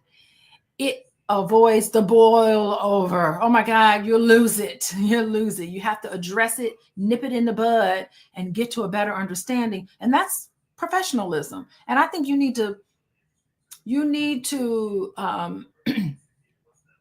interact with, you really need to interact with authority in a way where you can kind of respect authority and know that you can learn from them. Okay, so to move from phase to phase makes for serenity and opens us to concerns for the wider world. This is how healthy relationships heal the world. I choose to be here. I choose to be here. This is how healthy relationships heal the world. To move from phase to phase makes for serenity. You have to understand that it's normal and healthy to have conflict, normal and healthy to be in that romantic phase, normal and healthy to integrate. This is how you heal the world. I choose to be here. What do the 5 A's look like in your current phase? So in each phase, attachment, detachment, and integration, all 5 phases need to come together. And then he goes and he lists what they are, right? A big list. The phase, so the romance phase means, and if we're comparing romance and addiction, and you could list it, the romance phase is just a phase, but addiction, it's ongoing. In the romance phase, you have need fulfillment with a sense of contentment. You know that there's needs but you're content with the fact that you have these needs. You understand, okay, you know what? Sometimes I would love to have companionship when I go to the movies. But if I don't, I understand that I feel a little lonely, but I will go to the movies by myself and enjoy my own time. Okay. But if it's an addiction, you're feeling like this neediness is felt as a bottomless pit. You can't get through it. Hi. Healthy relationships and romance tells you, I have a desire for contact, but it's proportional. He's got his life. She's got her life. I got my life. We'll see how we can fit these things in with each other. But in addiction, you are desperate for contact. More is given. It's not proportional. More is given and less is received. You are giving more than you're getting back. You're constantly calling somebody. They don't feel like they need to call you so many times. It's obsessive. You're obsessed over somebody. It's like you have this anxiety. Where are they? What are they doing? You want to know what's going on all the time, right? With romance, everything is egalitarian. Hey, ain't no man says this and woman does this. No, it's egalitarian. In healthy relationships, everybody's thoughts matter. Everybody's feelings matter. One person's thoughts and feelings is not above and beyond another person's. Yes, that's what happens. But in addiction, it's hierarchical. You have to get permission to do something instead of telling somebody. In healthy relationships, in adult relationships, you let people know, hey, I just want to let you know I'm going to the grocery store. Is there anything you want me to get for you? That's an adult conversation. But when it's hierarchical, it's asking for permission. I think y'all understand that.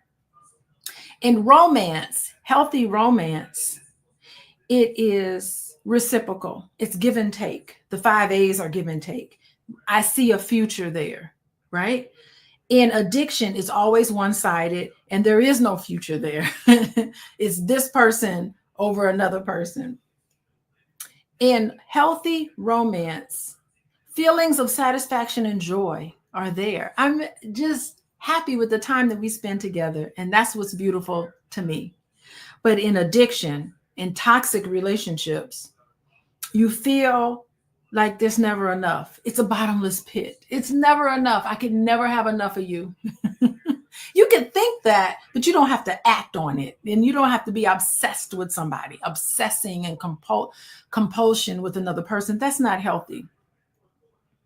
In romance, you feel secure because you have secure attachments. But in addiction, there's always doubts. You're not quite certain what's happening. You're not quite certain what's going on. There's always doubts. Everything is kind of nerve-wracking.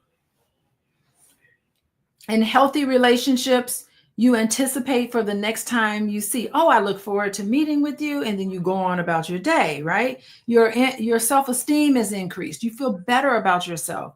But in toxic relationships, you don't feel better about yourself. And it's often painful. You can't tolerate any sort of absence. That's obsession. That's addiction, not healthy. In nice, healthy, mature relationships, you have loose boundaries, right? You're comfortable letting people in. Both partners relate to each other. That's healthy. I relate to you, you relate to me. And this begins the challenging journey to love.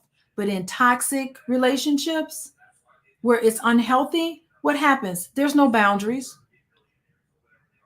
There's no boundaries. There's no beginning or end. That's codependency, right? When there's no boundaries. One partner is being possessed by another. And this becomes a vicious cycle of pain. Most people do not understand. They confuse obsession with real love. And I think that for romance, if I had to sum it all up, romance is what happens when there's a mutual desire for connection and fulfillment. You feel content. There's proportional give and take. You're anticipating for future interactions. In romantic, healthy relationships, there is a feeling of satisfaction, joy, and secure. You feel secure in that relationship. You're not constantly worried, what are they doing? What's going on? There's boundaries are relaxed. But what happens is that boundaries are relaxed to the point where you have deeper connection and mutual understanding. So that helps to increase your self-esteem. It fosters a sense of well-being, and it helps you set the tone for love. How many of you guys are in relationships like this? How many of you guys aren't in relationships like this? Now you know what healthy relationships look like. Yet another dimension to what healthy relationships look like. Y'all see any elements of this in any of your current relationships? Job relationships. You see this in employment, in education, if someone's abusing another person, right? Like, if you got to set boundaries when you're working. It's like, it's a Sunday night. I don't want you texting me and calling me and expecting me to pick up the phone and answer the phone call while I'm at dinner with my family. That's not healthy. You need to put boundaries up. Like, I have a life outside of work, and that's healthy to balance your life out. Okay. So I just want to say, what does addictive, toxic, unhealthy love look like? Y'all see if y'all have these in your relationships. A desperate need for contact. Desperate need for contact. More is giving and less is received. You got to report to somebody. Somebody has to tell you what to do, control you. That's toxic, because the one person has power, holds the power over you. And this addiction, there's really no future. We're not talking about what's the future. It's just characterized by this insatiable longing, and there's always doubt. In toxic relationship, you're always being hurt. You're always in pain about something. And there's a cycle of neediness. In unhealthy, toxic relationships, there's no boundaries. And you lose your self-esteem. One partner becomes possessed by the other. And there's always a struggle. If you're in a relationship and there's constant struggle in that relationship, that's maybe toxic. And you have to learn the differences between romance and addiction. And now you know. Now y'all know. Everybody know. Y'all like and share this video. Send it to somebody who y'all know somebody going through something like this. Let them know what healthy relationships look like, what toxic relationships look like, so that they know things need to change. You need to recognize the signs of what's healthy and what is unhealthy. Being dependent on somebody is unhealthy, and you have to guide that person or guide yourself. Start with yourself toward building something that's sustainable. Y'all got it? Okay. So how y'all doing? People just joining me. How to be an adult in relationships. It's the 5 keys to mindful loving. David Rico is breaking it down. What is healthy and not healthy? And Lord, us as Black people need to know this. Let me tell you, I've been a therapist for 20 some odd years. We need to know this. I've been a licensed therapist for 21 years.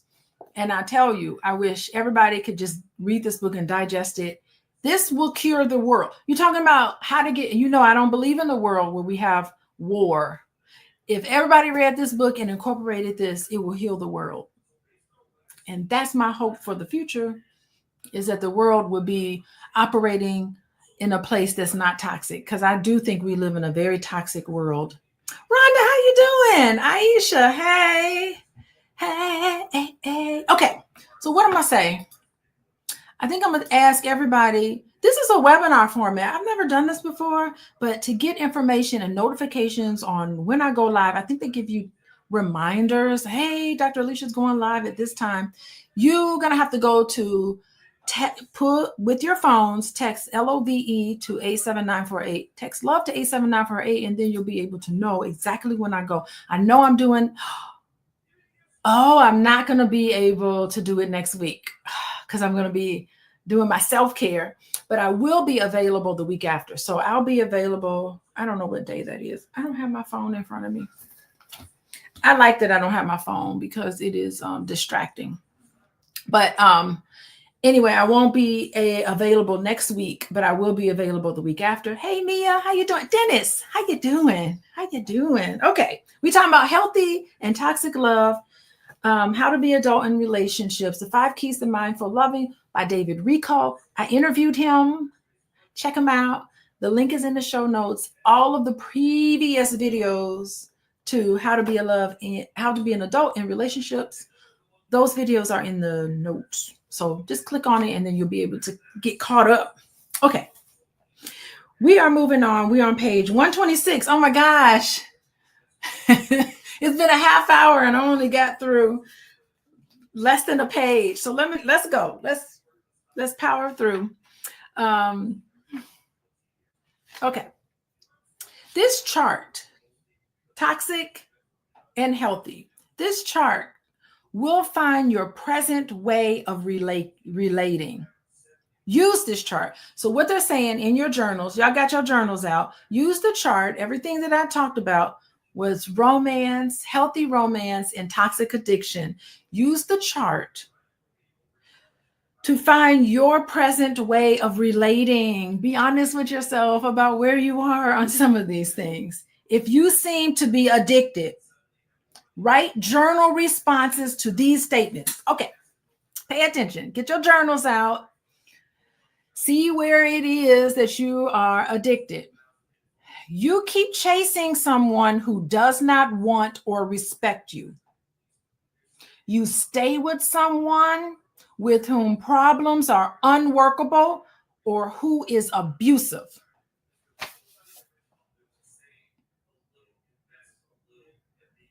How would you respond to those statements?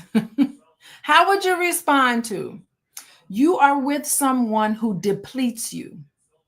You keep going back for more when there's only less. You can never get enough of what you do not need. You forget that if you can't get enough, you do not need it. You are trying to redo and undo a parental bond simultaneously. You are in an addictive bond with someone who is addicted to you. Goes back and forth. You are the object of someone's addiction. How would you respond to that? Y'all like and share this with somebody if it sounds like somebody you know. Say, hey, tell me what you think about this. So you write these in your journals and you respond to those statements. Let me read them again. You keep chasing someone who does not want or respect you. You stay with someone whom problems are unworkable or who is abusive. You are with someone who depletes you. You keep going back for more when there's only less. You can never get enough of what you do not need. You forget that if you cannot get enough, you do not need it. You forget that. You are trying to redo and undo a parental bond simultaneously. You are in an addictive bond with someone who is also addicted to you. You are the object of someone's addiction. Is the following something you might say? I cannot let go. I do not even know whether I really want to stay. I just don't know. I don't know if I want to stay. As long as I am infatuated, I lose my boundaries and sometimes even my own self-respect. I will put up with anything from the other just to get my fix. Let me tell you, it is toxic, unhealthy to think that just because you're married to somebody, you have to continuously put up with toxicity. You should always work for healthy relationships. And that other person that you're married to or in a relationship should always be working toward healthy relationships with you. And if they refuse to work for it, you need to start thinking. I am not excited by relationships when I see these things happen. And some people think, oh, we've been together for 10 years and it's been so, it has to be a good 10 years. It cannot be this toxicity back and forth. I do not admire those relationships. I will put up with anything from the other just to get my fix. I lose so much in my addictive attachments. How to release yourself. Oh, goodness. Page 127. Get your journals out.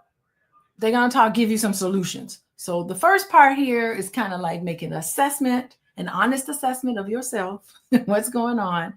And now they're talking about how you can release yourself from denial. A lot of people are in denial. In releasing ourselves from denial, in romance, we want what the other can give. I see what you can give, and that's what I want. In addiction, we crave what the other and anyone cannot give. We're craving. This person doesn't even have the capacity to give you the 5 A's. Attention, allowance, affection. They can't give you affection. They can't give you attention. They can't allow you to be who you are. They cannot, attention, affection, allowance, appreciation. They can't appreciate anything you do for them. They, let me see what the other one, they can't accept you. They can't give you the attention. They aren't able to appreciate you. They aren't able to give you affectionate. They're not affectionate, and they're not allowing. They're judging instead of allowing. In addiction, we crave what the other and anyone cannot give. Recovery from a one-sided addiction begins with freeing ourselves from denial. I do not want to know what you are unable to tell me. I don't want to know what you are unable to tell me. That is denial. I cannot see that what I want is not what you offer. I'm unable to recognize that the things that I want in a relationship are the things you can't even offer to me. You have nothing for me. I am not really looking at you at all, but I'm only looking at my own neediness. Freedom from the addiction will mean ending our confusion. Speak up first in your journal.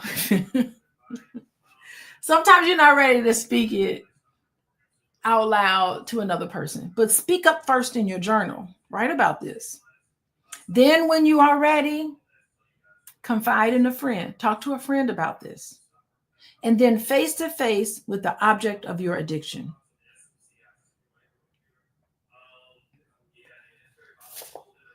You know, I want to say something about addictions. I don't think I ever really defined addictions. And I do want to take some time to talk a little bit about addictions, because this is about addictive love. But I really do think that addiction is not just limited to substance abuse. There's various forms of addiction. And I think relationships definitely fall into that. Addiction is really a lack of connection.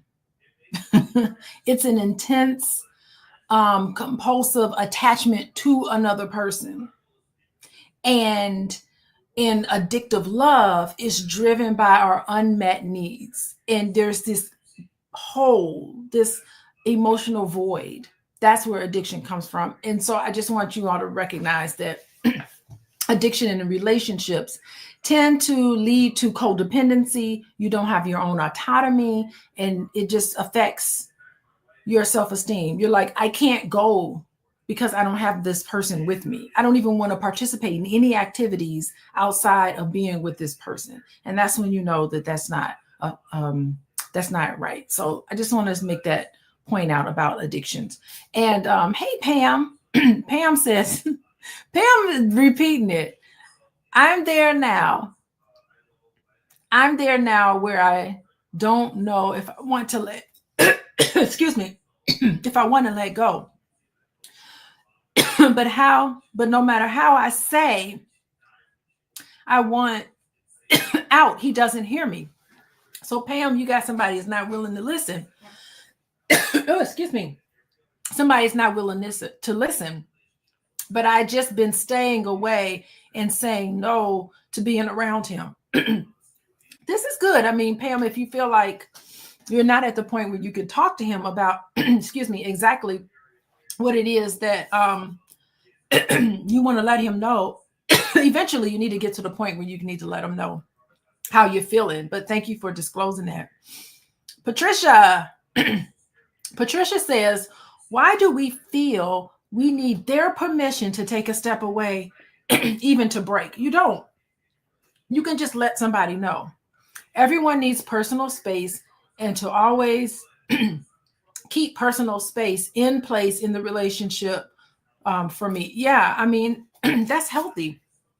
There's things that we do when we are together, but we don't have to be together all the time. And if you feel like you need to be together all the time, that's definitely problematic.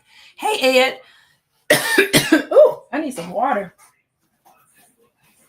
I don't have any. I drank all my water. Ed is saying the whole concept of relationship that you're dealing with is based on a Caucasian's point of view in the Western society. That's a good point. That's a good point, Ed. It is in a sense, but some of this in terms of growing and being healthy, some of this is universal. Just think about the 5 feelings that are emotions that all of us have. Yes, Travis, I do need some vitamin C. I probably need to go to some place where there's sun. But yeah, that's a good point. Some things are culture specific, but think about feelings.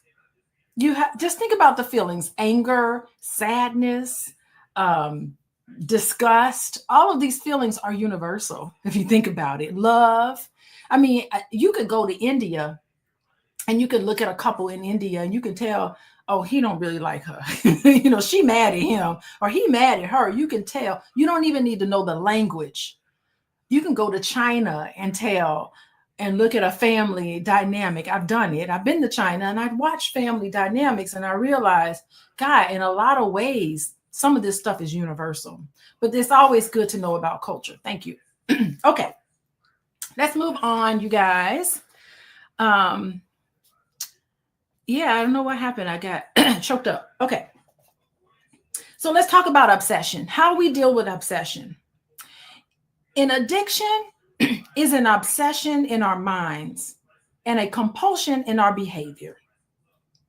We feed the addiction when we let the obsessive thoughts spill over into compulsive actions. To allow the thoughts and not act on them is a crucial part of letting go, right? Not act on them, just letting go. That's the first part. There's other parts to it. But thus, I can think about you every minute while driving on the freeway, but I do not have to swerve off at the next exit and call you just to hear your voice. Okay, this was written a long time ago, but it could be, I don't have to text you all the time. Yeah, I was thinking about you. Interesting you called me. I was thinking about you. It doesn't mean that you need to act and love bomb somebody all the time. To free ourselves from addiction is to pass up the chance for a fix. It takes work to see what we are really up to. Say this aloud if this applies to you. See if this applies to you. Actually, every thought about the person who loved me or left me is really a plea for attention.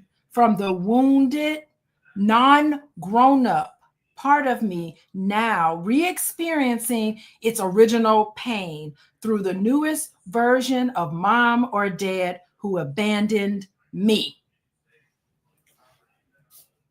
I think this is very critical when it comes to romantic relationships. And I really do think that this is one of many reasons why your romantic relationship, although it is similar to other types of relationships, it is to be compared to no other.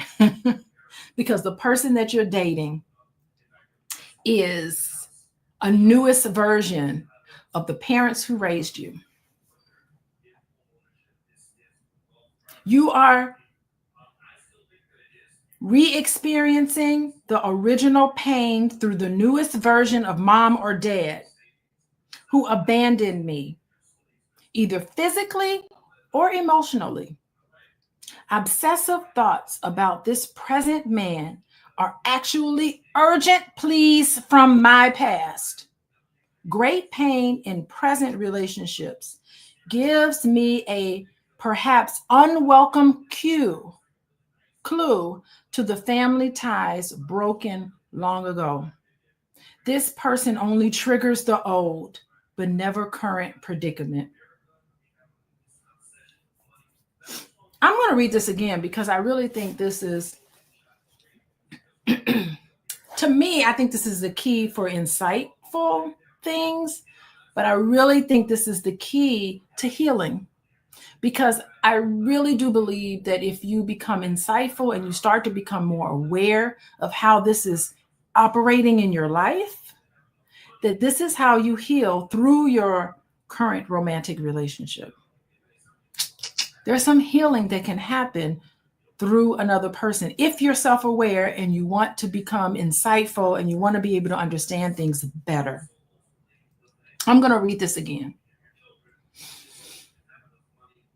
Actually, every thought about the person who loved me or left me is really a plea for attention from the wounded, ungrown up part of me, now re-experiencing its original pain through this newest version of mom or dad who abandoned me, either physically or emotionally or both, right?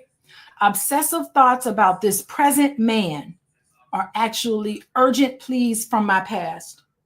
Great pain in present relationships gives me a perhaps unwelcome clue to the family ties broken long ago. This person only triggers the old, but never, ever current predicament. We are reading How to Be an Adult in Relationships, The 5 Keys to Mindful Loving by David Rico. Hello, everybody. We are on page 127. How y'all doing? We are talking about healthy relationships, unhealthy relationships, and now we are talking about why obsessions happen. You are in a relationship with a person who can't love you the way you want them to love you. And part of that need is reminiscent of the need you felt when you were younger and you didn't get some of this stuff from either your mom or your dad, who either abandoned you physically or emotionally or both. It's a plea to get them to pay attention to you, to give you the 5 A's. And sometimes we get in a relationship with people who could never give us the 5 A's. It can never be enough. Because you're still wounded and you did not get what you needed to get when you were younger, and you grow up and you seek it in your current relationships and you're not conscious of this. It's unconscious. So we're going to rise this up to a conscious level because this is how you heal. If anybody wants to work with me, go to coachingwithdralicia.com. If you want to know next times, all of the times that I go live to talk about this book, text the word love, LOVE, to 87948, and you will get information about when I go live so you won't miss anything. Y'all like and share this with people who you're like, this is reminding me of somebody. See how they experience this. Good spark. Y'all send it to your significant others, because I'm sure there's something happening, something that every one of us can relate to. Okay. Okay, let's move on. Responding to those who seduce and then withhold. That's disorganized attachment. I think I talked about that 2 weeks ago, a couple of weeks ago. Disorganized attachment is the push-pull.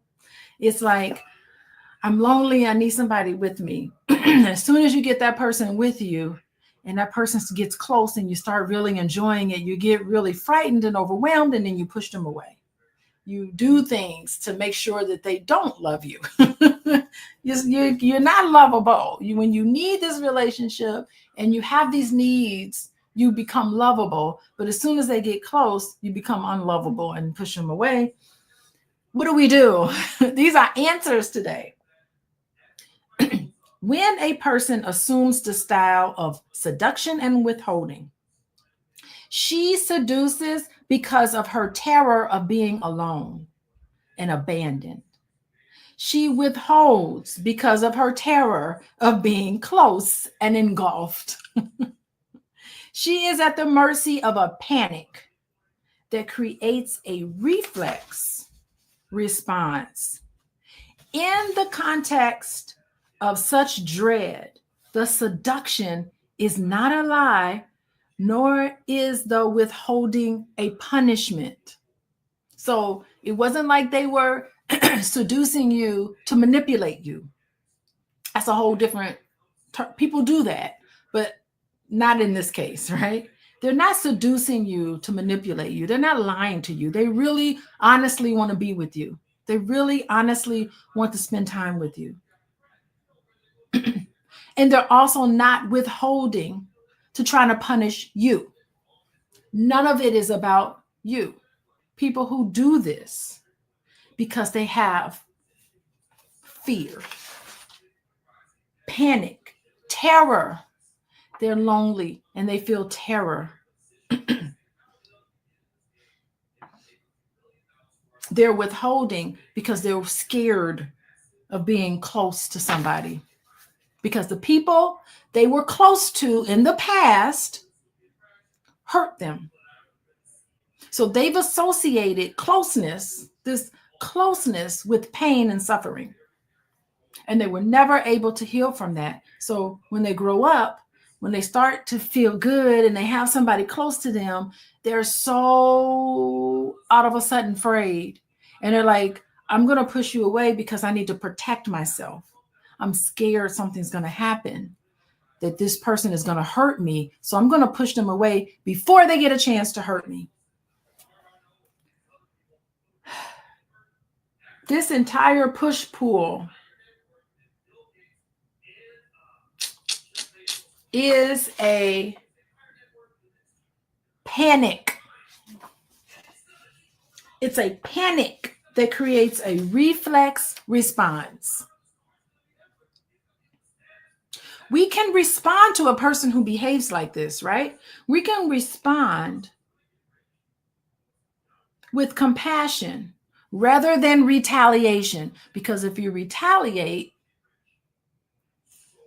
you're basically giving in to what that person thought you were going to do anyway. See, I knew it. This is why I don't let anybody close to me, because this is how they treat me. You should handle people like that with compassion rather than retaliation.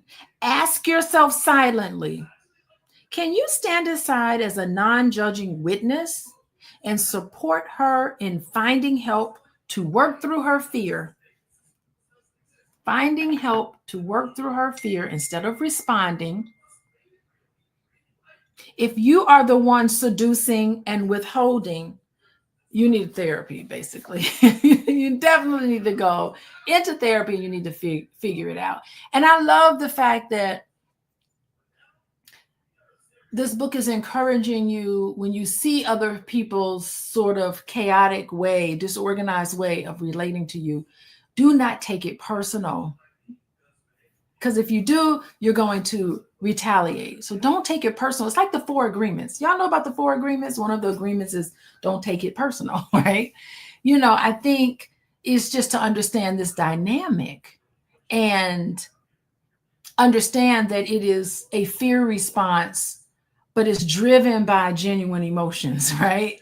And people feel lonely and they want connection. So if you see it in yourself, any of this, there's guidance and support. You can reach out to me or you can reach out to anybody. Yes, Patricia, push-pull is panicking. Woo. Imagine how these people feel. It's really tough. Okay.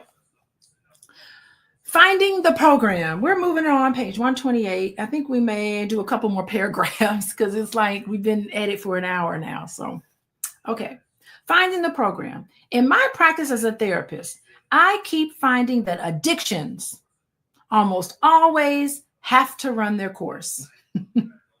Marcel Proust seems to support me in his commitment that obsessive love is like an evil spell in a fairy story against which one is powerless until the enchantment has passed. I love these fairy tale references. It's just beautiful. Therapy and spiritual practice help, but they cannot compete with an active flow of adrenaline. Yes, an addictive relationship promises and delivers an excitement that most people interpret as true aliveness. You interpret that excitement as healthy when it's not. It is hard to let that go, especially when so little comes along to take its place. You cannot remove an addiction unless you have something to take its place. Those addictions 101, we know this. Okay. Addiction is ultimately a form of pain. As Old Song says, who can give me what you give me? Who can make me feel this way? Who can hurt so good? Who can hurt so good? There will never be another you. Why must your kiss torture me like this? Wow. At the same time, there are tools that work. A 12-step program is a very powerful spiritual tool for people addicted to relationships, to romance, or to a specific person. By working through steps adapted from the Alcoholics Anonymous program. He's telling y'all to do anonymous program, alcohol AA programs, basically. And having a sponsor, a friend, someone that can help you, can free oneself from addiction. Recognize that all your efforts are not quite enough to deliver you from this kind of pain. You will have to turn yourself over to a power greater than yourself. Who or what is that for you? The higher power we turn to can be God, it can be Mother Nature, it can be a sacred heart of the universe. Listen, he is saying this applies to everybody. Whatever you connect with, or whatever seems transcendent to you. These are all forms of assisting force of grace, help that comes to us from beyond our effort or control. A 12-step program helps us form a link to that power that's higher than ego, a refuge from the snare of addiction. Something else I want to talk about addiction. As I was reading this, I was just thinking about addiction is not about the drug, right? Most people who try drugs don't become addicted. Most people who gamble don't become gambling addicts. Most people who watch porn aren't addicted to porn. Most people eat. We all eat 3 meals a day. Most people who eat don't become addicted to food. People who shop, we're going Christmas shopping. People who shop don't become addicted to shopping. We all share similarities in the same process. People have intercourse. People have sex, but they don't become addicted to sex, right? So these addictions, there's something unique about it. It's not the actual addiction. It's a process of relief. If you are turning towards shopping to relieve a pain, then it can become addictive, right? And so it's a short-term ability. It's short-term and you can't give it up. So addiction is a relief from stress. It helps you numb your pain, and you just have to give yourself grace if you're addicted to in this way, because, the desire to feel normal and the desire to not have the stress in your life, the desire to have a peace of mind can be what is actually driving the addiction. So the thing is that you need to explore the feeling that made you want to use drugs. What is the feeling that made you go shop uncontrollably? Getting connected to that feeling. And you will find that it really distracts you from stress, and it gave you control. It gave you a peace of mind. It helped to numb the pain. That's why alcoholics drink so much, because they have this deep-seated pain, and it helps to numb the pain. So, I think it's important to just understand that part. Addiction is a chemical imbalance in the brain. Yeah, it is chemical. So it disconnects you from yourself, and it shapes the pain. So you do have these endorphins and dopamine receptors, and you have these things, right, that are there. That is a good way of relieving some of the stress. It restores the stress response, right? So the biggest driver of addiction is stress, and it helps to restore the stress. Who's in here with me? Take him out of there. Okay. Okay. So let's move on. Let's go to the last paragraph here on page 129. Spiritual practice can thwart the ego's frail but stubborn attempts to control others and make the world obey our wishes. What is required is medication on the three marks of our existence: impermanence, suffering, and the fact that a solid self is ultimately an illusion. Yes, we cannot see any of this without someone's help, especially while we are addicted, which is why we need a program with a sponsor, a spiritual practice with a teacher, and a course of therapy. Approach addictions not with shame, but with a spirit of inquiry, wanting to know how your mind got caught in desire. This means finding a way to accept yourself without the mindset of judgment, fear, blame, attachment, biases, or defenses. That is, mindfully. See the other as a Buddha. Here to show you where your work is, just how far astray you can go from the path, and how you can return to it, back on the path. And that's it for today for practices. There's a lot to write in your journals. We're going to pick this up the next time we meet. It won't be next week. Oh, there's only 2 more pages. So we'll pick up the last 2 pages, and maybe I'll have some question and answer next time I come on. But you are watching The Practice of High Romance. This is part 1.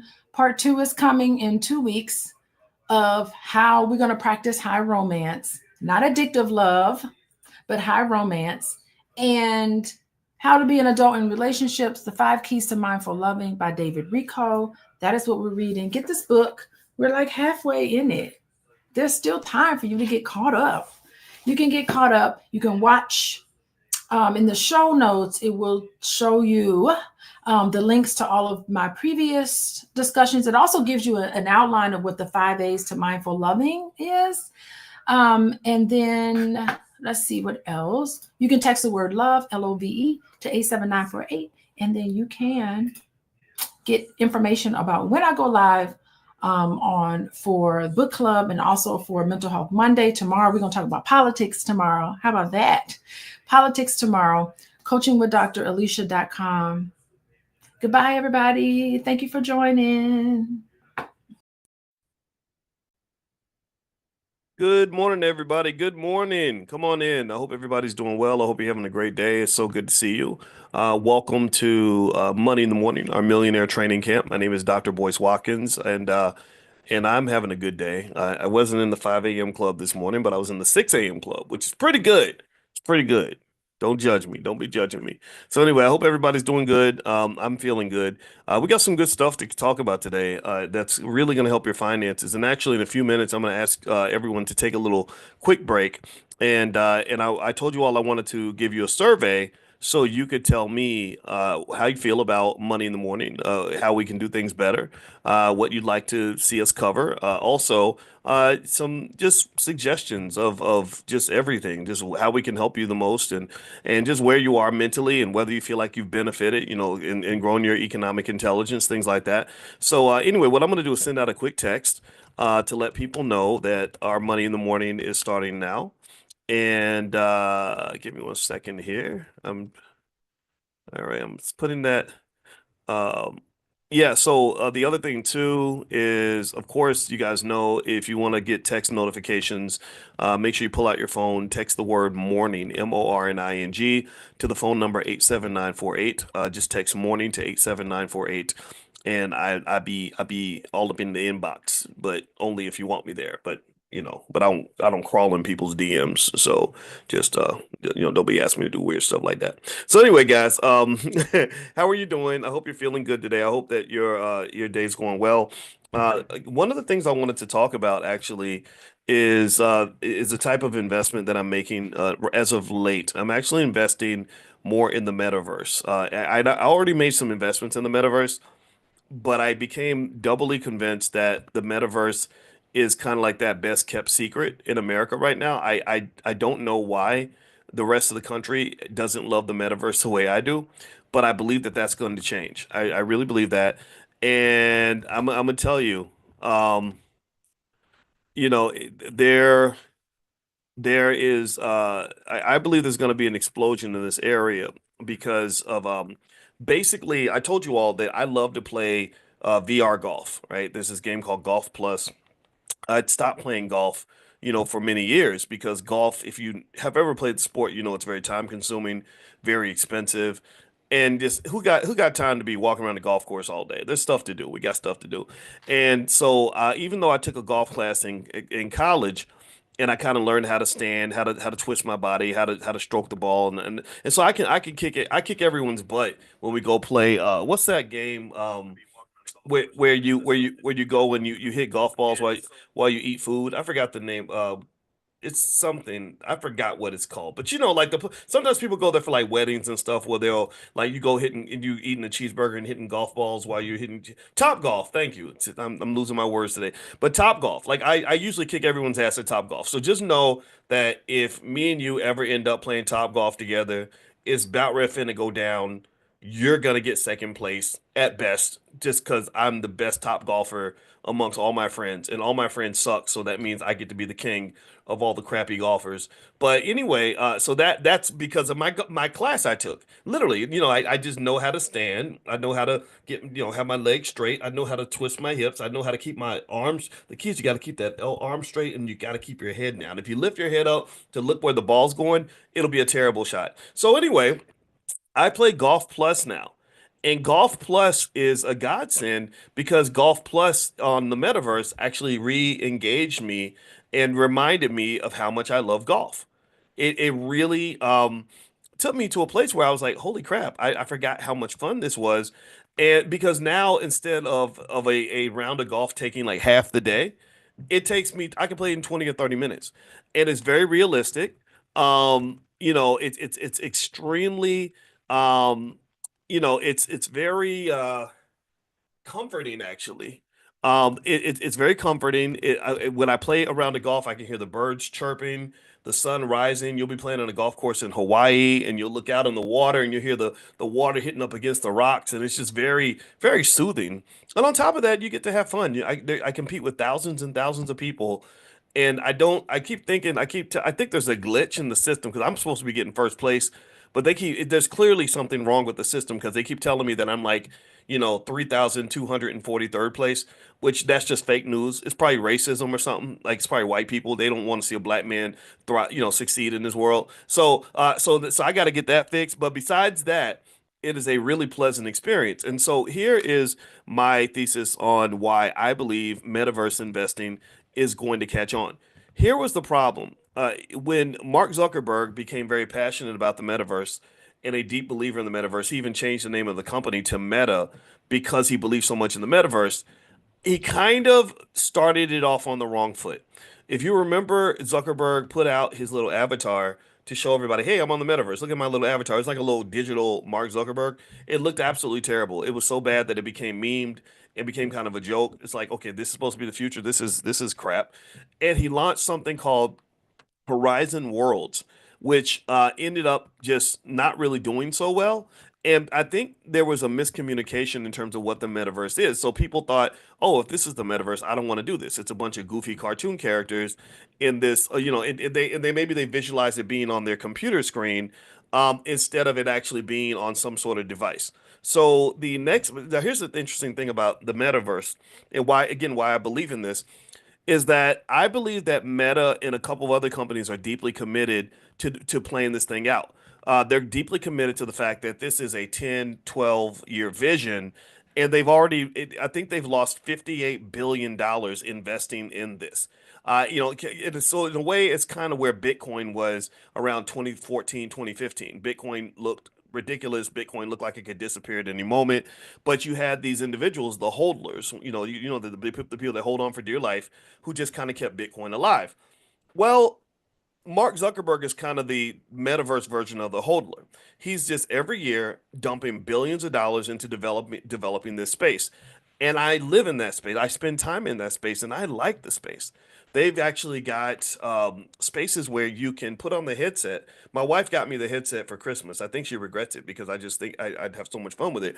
Where you can meet your friends and have these really cool virtual meetings, and like I can meet all of you like on a planet or something in a spaceship, and we can literally have a meeting just like this. So at some point, you will hear me announce like, "Hey, I'd like to meet everybody in the metaverse. Here's how you do it." The problem right now, though, is that it's still a little complex. It is not exactly user friendly.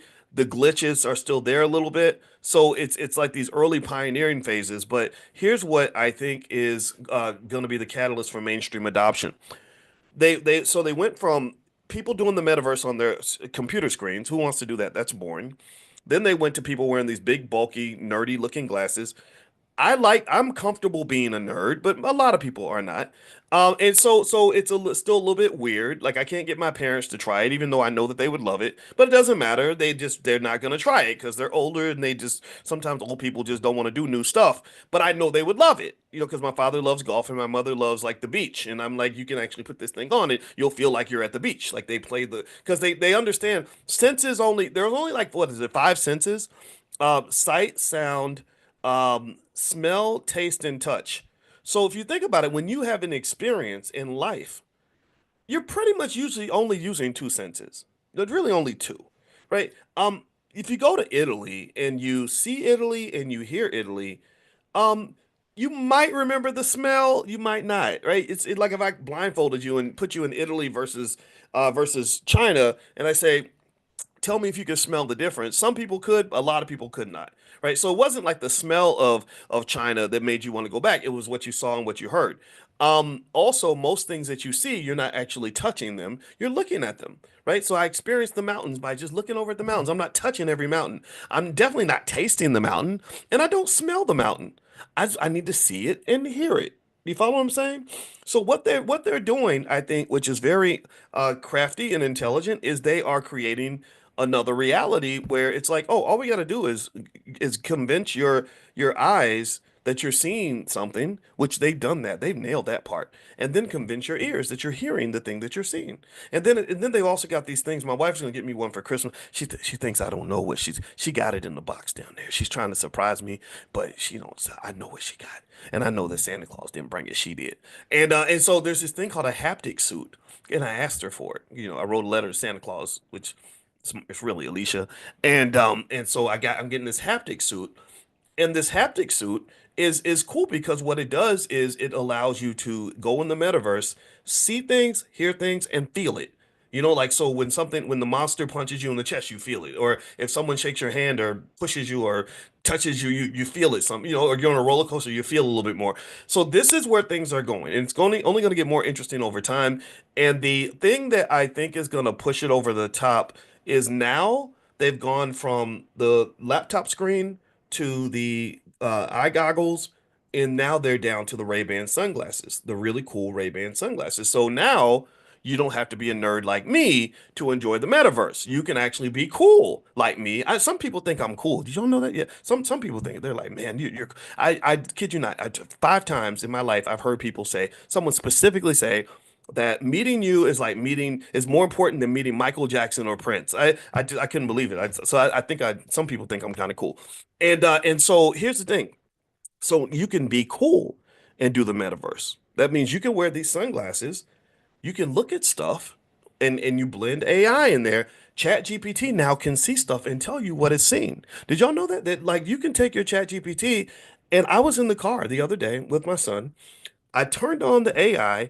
I'm holding the AI up as I'm driving. I said, "What do you see right now?" She said, "Oh, I see a bunch of cars and I see da da." And then I pointed at him. I said, "What do you see now?" She said, "I see a person that's driving." "Is that you, Dr. Watkins?" That's what the AI said. "Is that you?" I said, "No, that's not him. That's not me. That's my son." And she's like, "Oh, okay." And I show, or you go on a trip and you take a picture of something, you load it into AI. I went to Dubrovnik in Croatia, which is beautiful, by the way, and it's where the Game of Thrones was shot. I took a picture of some steps. I said, "These steps look familiar." I took a picture of the steps. I said, "Which scene of Game of Thrones were these steps used in?" And the AI goes, "Oh, this was used in the scene where the queen was being shamed publicly, and they said, 'Shame, shame, shame.'" If you watch Game of Thrones, you know what I'm talking about. It's a famous scene, and the AI knew how to do that, right? So my point is to say that the future is coming and the future is here. And I believe that when you blend AI with the metaverse and then you throw in that cool factor, now that people can put on Ray-Bans and be in the metaverse, I think that's what's going to help this thing really pop off. And where Zuckerberg is right, and I have a mixed relationship with Zuckerberg. Because I had 800,000 followers on my Instagram page, and they took my Instagram page down. So literally, you're talking about somebody who's been really angry at Facebook, and because they don't even answer the phone, and so I couldn't get my followers back. But I have you, so that's all I need. But literally, the good side of that, and that vision that I respect, is that he's sticking to it and he's putting money behind it, and I believe it's going to pay off. So if you want to know one place I put some money this morning, there is a Metaverse ETF. The ticker symbol, you can write this down if you're interested in taking a look. This is not investing advice, of course. Y'all know I gotta always say that for the haters in the world who think that I'm telling people what to do. I'm not telling nobody what to do. Is METV, METV, METV is the Metaverse ETF. And in fact, actually, what I'll do is I'll text you guys. I'm going to make a more thorough list of different Metaverse investments that you could consider making if you want to get involved in this space. And I'll text that out to you. So if you're not on the text list yet, make sure you get on there. To be on the text list for this class, text the word morning, MORNING, on your phone to the phone number 87948. Text morning to 87948. Now, one thing that I want to do really quickly is I would like to ask if we could take a little break and do like 5 minutes for you to do me a tiny little favor. I'd like for you to fill out a very brief survey on this class. We started this class at the beginning of the year. This is the first time I've ever done a class where I've talked to everyone every single day, because the goal is to form financial habits, and the way you form habits is you repeat yourself over and over and over and over and over and over and over and over and over again, and that's how you develop culture. Culture and habits are deeply connected, so that's why we do Money in the Morning. That's why we do this 7 days a week. Ain't no stopping. unless I just cannot make it. But for the most part, I think it's been a lot of fun. It seems to have been very successful, and I just want to make it better. And I also would like to get feedback on ways we can help you more. So there's about 12, 13 questions on this survey. If you could fill this survey out for me very, very quickly, we could take like a little bathroom break. And I would appreciate that quite a lot because one of the goals that we have here in the Black Business School is when we started everything that we do, we literally committed ourselves to being what Jeff Bezos refers to as customer obsessed. And so one of the rules that we had is I said, look, let's be obsessed with what people want. Let's think about the people that we're serving, figure out how we can help them, and hope we can form a relationship with them to let them know how serious we are. We're into substance. We're not just trying to be flashy Negroes. We're actually trying to solve problems. And so that's why we bring in our scientists. That's why we look at the data. We talk to you consistently to get a finger on the pulse of where you are and how we can serve your family and take you and your people to the next level. So I'm gonna put this survey in the chat. Somebody's asking, where's the survey at? It's a great question, Daryl. I'm asking myself that same question. So let me grab this survey for you guys. And if you could take just 5 minutes and fill this sucker out for me, I would certainly appreciate it. And to just tell you how unprepared I am, I'd had it. It was here. What had happened was it was here, and then it wasn't here, and now it's here again. So I got it, and I'm gonna put this in the chat. And then I'm gonna come back in 5 minutes, and then we'll continue the class. All right. So here is the survey. Let me know. Give me a yes if you see it right there. I'll keep on putting it in here so you guys can grab it. So just hit that link. And if you could fill it out really quickly, I would really appreciate that so much. Thank you, Tamika and Ida and Mo Lewis and Alicia. I appreciate you very, very much. So let's come back in a second. I'm gonna run to the bathroom. All right.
All right, all right. Let's jump back in and get started again. Okay, so thank you all for filling out the survey. If you didn't get a chance to see it, or maybe you're on your phone, I did actually set it up to text out to you guys later on this afternoon. The survey really helps us in terms of knowing how we can best support what you're doing, and also it helps us collect information in terms of how we're going to set up the Black Economic Elevation Summit. We are going to do that, and that's going to happen in the springtime. So we've already started making the plans. We've already talked to the team. And so a lot of you have requested meeting together in a collective space. So Los Angeles is going to be where it's at because Los Angeles is warm, and I figured you'd rather be warmer than colder. So let me know if you got it done. Just type of done in the chat. I see Carmen and Rochelle, Shadi Brooks. Thank you. Okay. All right. Perfect. Okay. So I'm seeing the dones coming through. Great. Thank you, Karen Millhouse, Valentina, Errol Semengal. I appreciate it. Felton, great to see all of you, and I appreciate that. All right. So one of the things I wanted to talk about today was this thing. I did a little survey on my Twitter, and my Twitter is Dr. Boyce Watkins 1, Dr. Boyce Watkins 1. And on Twitter, what I wanted to know was I wanted people to share their biggest financial mistakes, and us to kind of talk about this. Like a part of the way to optimize your life economically is to learn from the mistakes of others. I grew up around some people that didn't always optimize their lives in the way that they wish that they had. A lot of the guys, the men especially that I grew up with, they made a lot of mistakes. And I grew up hearing a lot of people saying, well, like you get that uncle that's holding a beard, is like, hey boy, don't do what I did. Don't be like me, And I felt kind of sad about that now that I think about it, because it's got to be tough to have to be honest enough to tell a kid, like, don't be like me. Like, that's, if you talk about self-hatred, that's pretty deep, right? I wouldn't, if someone asked me and they said, would you want your daughter to marry a man like you? I'd say, yeah, absolutely. I think I'm okay. I like who I am. And so the idea that, so really makes me think about, like, sometimes how you have rappers that are really picky about who their daughters hang out with, because they don't want their daughters to date a man that's like them. They don't want their child to run into the 21-year-old version of themselves. If you remember, anybody remember that when the rapper T.I. was checking his daughter's hymen to make sure she was a virgin, he had to verify that he made a joke about it. I assume it was real. Yeah, and he was literally talking about checking his daughter's body parts to make sure that she really was a virgin, because I thought to myself, I said, yeah, because I've known your music a long time, and if your daughter dated a man who thought the way you thought 10, 15 years ago, it would probably make you very upset, right? So I think sometimes we have to treat others the way we'd want to be treated ourselves, and remember that that's somebody's daughter, and I think that's important. So anyway, with that said, um, I think about the way we can learn from the mistakes of others, right? We can learn when people are honest enough to tell their stories, so that you don't make the same mistake. And so rather than feeling the shame of saying, man, I messed up, I honor people who say, yeah, I messed up. And this is knowledge, right? This is, remember, as a college professor, one thing I know for sure is that your best knowledge doesn't come from a damn book. The world is a classroom. The earth is a university. So knowledge is everywhere, even from the people who didn't make the right choice. Like, a lot of times people will say, well, how are you going to tell me not to smoke when you smoke yourself? Well, that probably overqualifies them to tell you not to smoke, because they know the consequences of smoking. Do you see what I mean? Like, oh, you used drugs when you were my age, so how can you tell me not to use drugs? Well, because I use drugs, and I know that that's not what you want to do, right? So long story short, mistakes are a great training ground. And so I'm going to read some of these mistakes that were listed on my Twitter. My Twitter is Dr. Boyce Watkins 1. If you want to join the conversation at any point, feel free to hop in. I post stuff all day. Just be ready to be offended. I usually offend everybody at least twice a week. All right. So Tony Robo says that his biggest financial mistake was buying a semi truck during COVID. Okay. Let's see. Larry says investing blindly with a family member, and it cost me 5 or 6 years worth of savings. Oh, that just chills down my spine. I put a video. Check out my Instagram. My Instagram is Dr. Boyce Finance. I put a video up this morning where a lady was going through all the grim statistics of startups and how likely you are to lose everything if you put all your money into a startup. We have this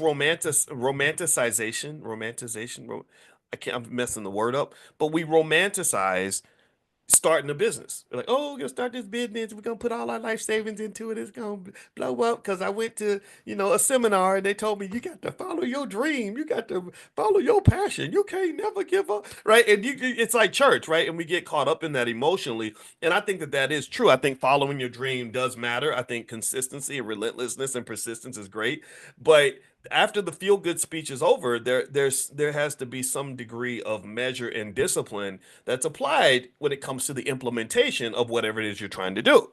And yet you can't just go in there and think the Holy Ghost gonna carry you through a dumbass situation. Right? Like the Holy Spirit ain't gonna get you through every single horrible choice we can make. There is something called sort of calculated risk that has to be applied. Right? Calculated risk means that I say, okay, I'm not gonna be scared. I'm not gonna let fear make the decision for me. But I'm also not gonna let stupidity take over the car either. I'm not gonna replace fear with dumbassedness and put myself in a situation where I lose everything, taking an unnecessary risk. In finance, we define risk very specifically in the field of finance. Risk can be measured in a lot of different ways. And one thing about risk is there is something in finance that we refer to as an efficient risk versus an inefficient risk.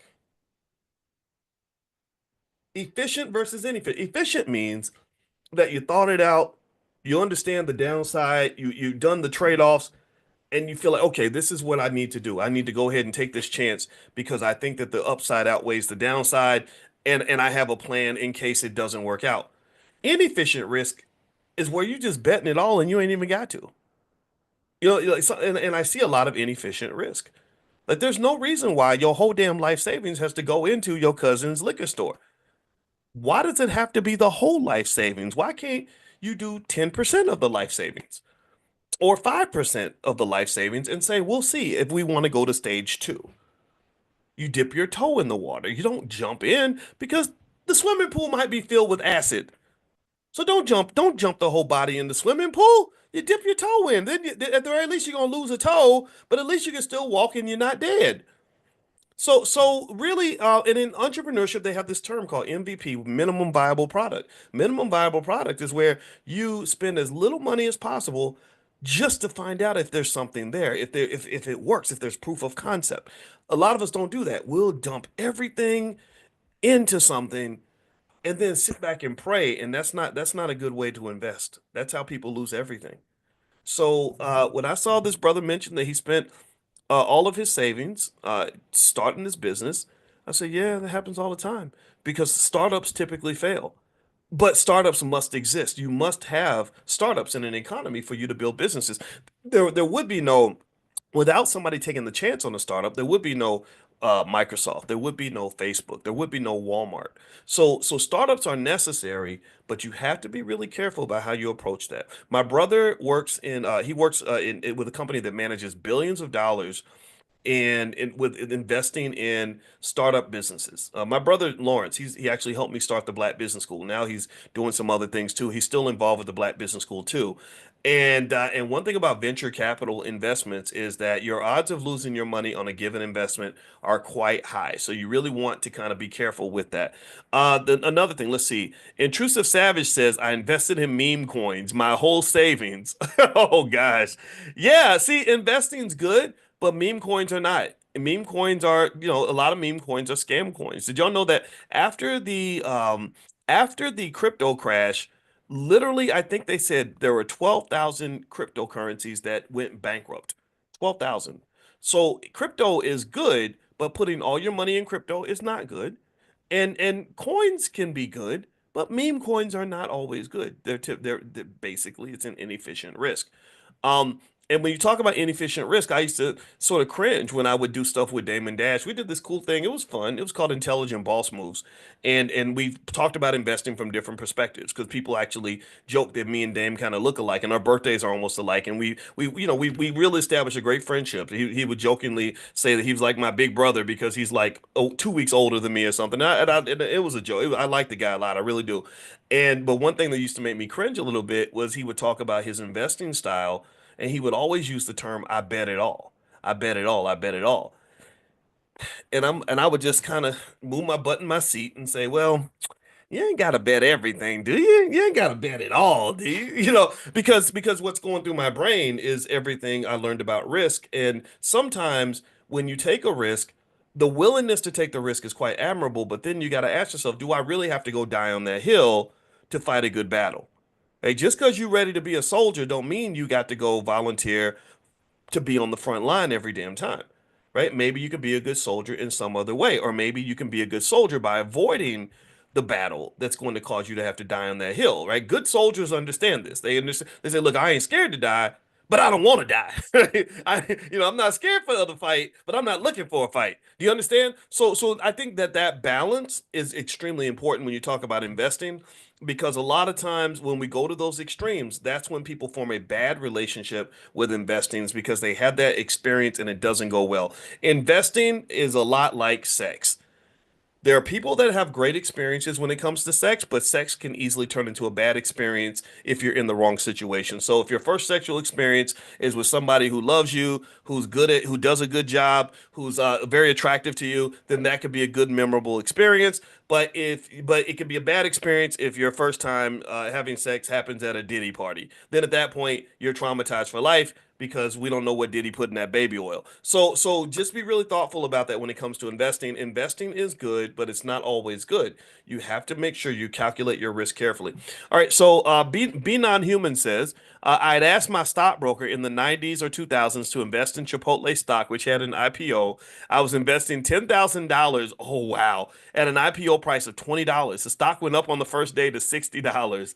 Next day, I called and found out the stockbroker left the company and did not execute the transaction. Well, that ain't your mistake. That's the broker's mistake. Oh, my God.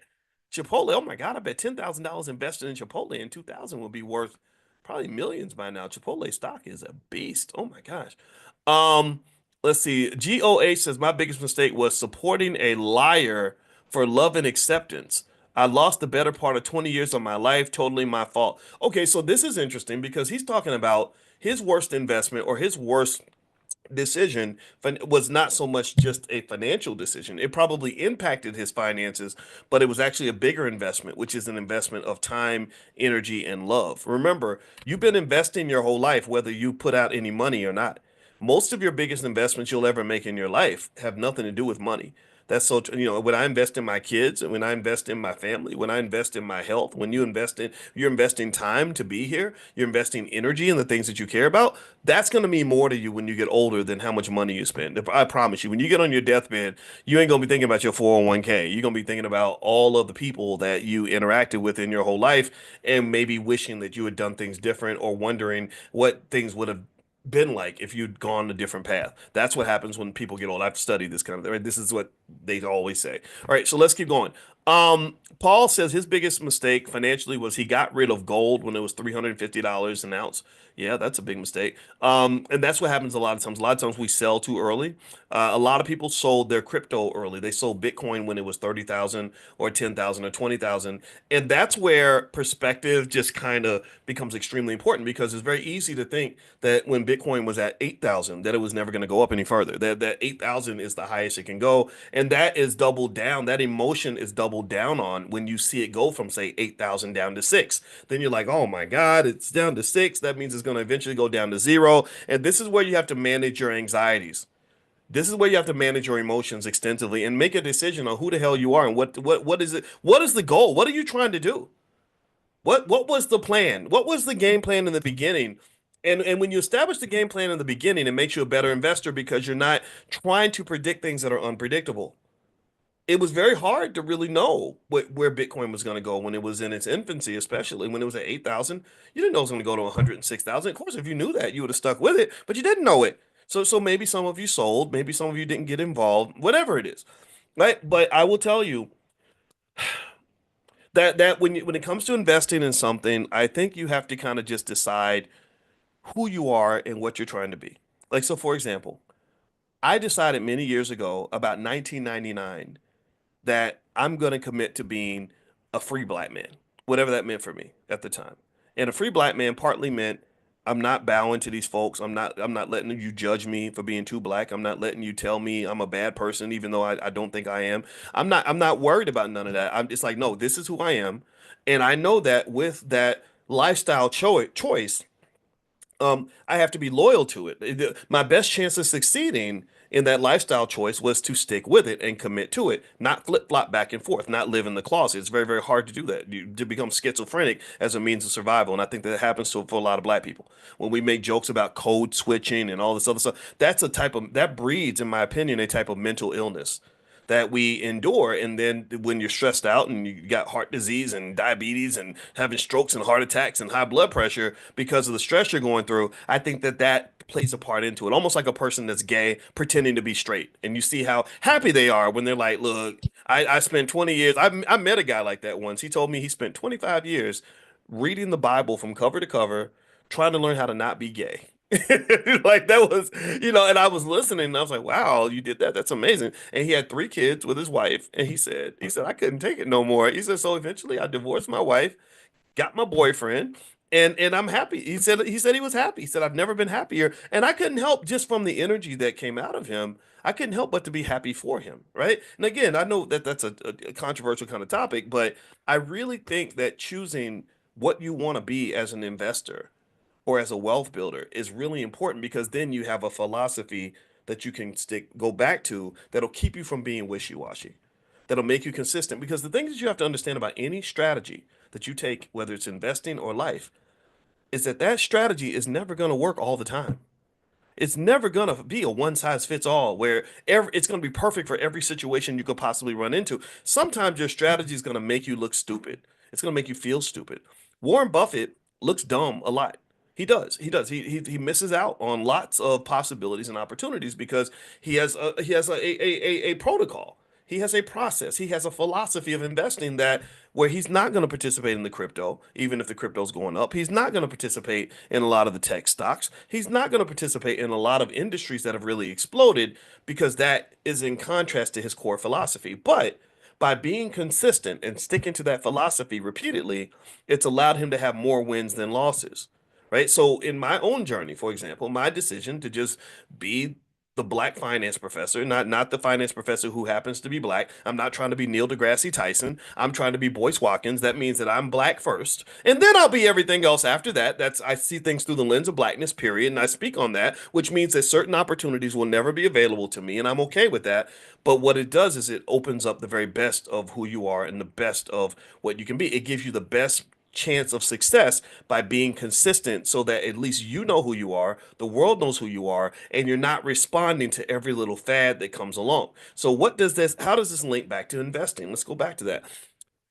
So let's go back to that example earlier. So Bitcoin's at 8,000. You're freaking out. You're like, oh gosh, what do I do? What do I do? Do I sell it? Do I do it? Yeah, we do that. That's financial anxiety. By the way, my wife, who created our Black Financial Therapy department, wrote a whole workbook on how to deal with financial anxiety. Depression and anxiety are big in the therapy space. She's an expert on those things. And actually, remind me, I'll give you guys a link to her Mental Health Monday. She covers these things in Mental Health Mondays, and that's actually tonight. So I'll give you guys a link. Don't let me forget to do that.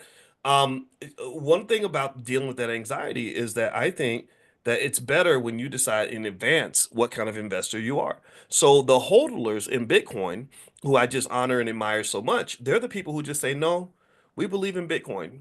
This is what we do. This is where we put our money, and we're going to go down with the ship. We're going to be consistent. We're not going to run just because things are looking tough. We're just here. And that may end up looking good for us. That may end up making us look bad, but that's just who we are, and that's what we're going to do, right? So if you are a hodler, then the decision is easy when the price goes down. If you're a hodler, then when the price goes down, you say, oh, Bitcoin's cheaper now. Let me go buy some more. It's easy. The algorithm has already told you what you're supposed to do next. You don't have to wonder, like, gosh, what do I do? I don't really get it right. In finance, you know what we call that? We call that market timing. Market timing is not only a bad investing strategy, but it will cause you to go broke and go crazy at the same damn time. All the research we studied, we have research, we did research papers on this. So we have the data that tells us what works and what doesn't. And one thing most financial scientists will tell you is that market timing doesn't typically work, and also, market timing can be extremely stressful. It's like a person who's trying to fit into every fad and trend that comes along to the point where they don't even know who they are. People like that tend to be insane, depressed. They become alcoholics and drug addicts because they've never shaped an identity. I had a cousin like that. He was black, but he kind of wanted to be white, and he didn't know who he was, and he was hooked. Eventually, he was hooked on drugs. Like that'll make you crazy, you know? So the point is, the question I would ask you is, who are you as an investor? What is your strategy? What is your philosophy? Are you a conservative investor? Are you a tech investor? Are you a crypto? Are you committed to crypto? Because if you are, then what happens is it's just like getting married. You know, when I married my wife and they say things like for better, for worse, and all that, well, I'm down with Alicia. That's it. I'm down with Alicia Watkins. That means if Alicia Watkins is on top of the world, then I'm on top of the world. If she's not if she's not on top of the world, then I got to carry that load as well. So pick what you're committed to and be consistent with that. And I think it doesn't guarantee success. That's the first thing I want to make sure you understand. But at the very least, it creates clarity. So you're not driving yourself crazy trying to decide what to do next or when's the right time to sell. And then when you make decisions, you just live with it. You live with it. You know, I owned a bunch of Bitcoin. I sold it. Ah, dang. Oh, well, my algorithm told me to sell it, so that's what I did. Discipline in investing is extremely important. Most people don't have it. If you have discipline, then you will probably be far more financially successful than those who do not. All right. So one more thing. Let's go. I love these hearing these financial mistakes because I think they're important. And then what I want to do is read the top 5 financial mistakes that people make. Okay. So someone says, Mark Cericio says, honestly, getting my business stats PhD instead of stopping at my MBA and going to work in the private sector had a negative ROI. Yeah, that's true. A lot of people think that PhDs automatically make a lot of money, and that's not true. You got a lot of PhDs out here on welfare, and that make minimum wage. And one of the things I would say to these individuals, if I spoke to them, I spoke to my friend the other day. He's the president of the Black Doctoral Network, which is the largest organization of Black PhDs in the country.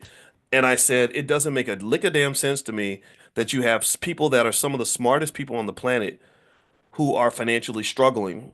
That doesn't make sense to me because I'm sitting there thinking, but wait, you're a genius in biology or you're a genius in math, and you can't figure out how to go make some money. Like, become a genius at that too. Learn that too. What in the world makes you? I mean, as smart as you are, how in the world could you be so limited as to think that the only way you can make money is if some university's paying you when there's literally trillions of dollars in this economy flying around? That's like a weird type of pimping / Stockholm syndrome, or I don't know where it would be categorized, but that's a mental health issue in my opinion. I'm gonna be honest with you. I'm not making fun of anybody because I've been in that. I've been caught in that trap too. But to me, if you're smart and you're this genius and you can solve problems and you can learn things, why don't you understand that making money is another skill you can learn just like you learn biology? Do y'all understand what I'm saying? Do y'all get what I'm saying? I want to take my time on that point so you understand this. Learning how to get money is a skill.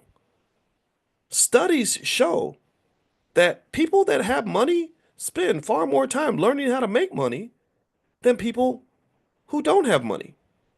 It's a skill. It's not like a lottery. It's not like luck. Like, oh gosh, I hope somebody gives me a bunch of money. No, it's a skill. Just like if you asked me to start twerking, I would not be very good at it because I don't practice twerking. I don't watch videos on how to twerk. White women do. You see those videos for white women where they teach them how to twerk? They ain't working with nothing, but they show them how to bend their back or bend their knees right and arch the back and how to do, and all that stuff. And like they learn. You gotta learn. So I don't twerk with Miley Cyrus. Like, that's hilarious. Now you got me laughing. But really, like, so the same way you can learn how to twerk, you can learn how to cook.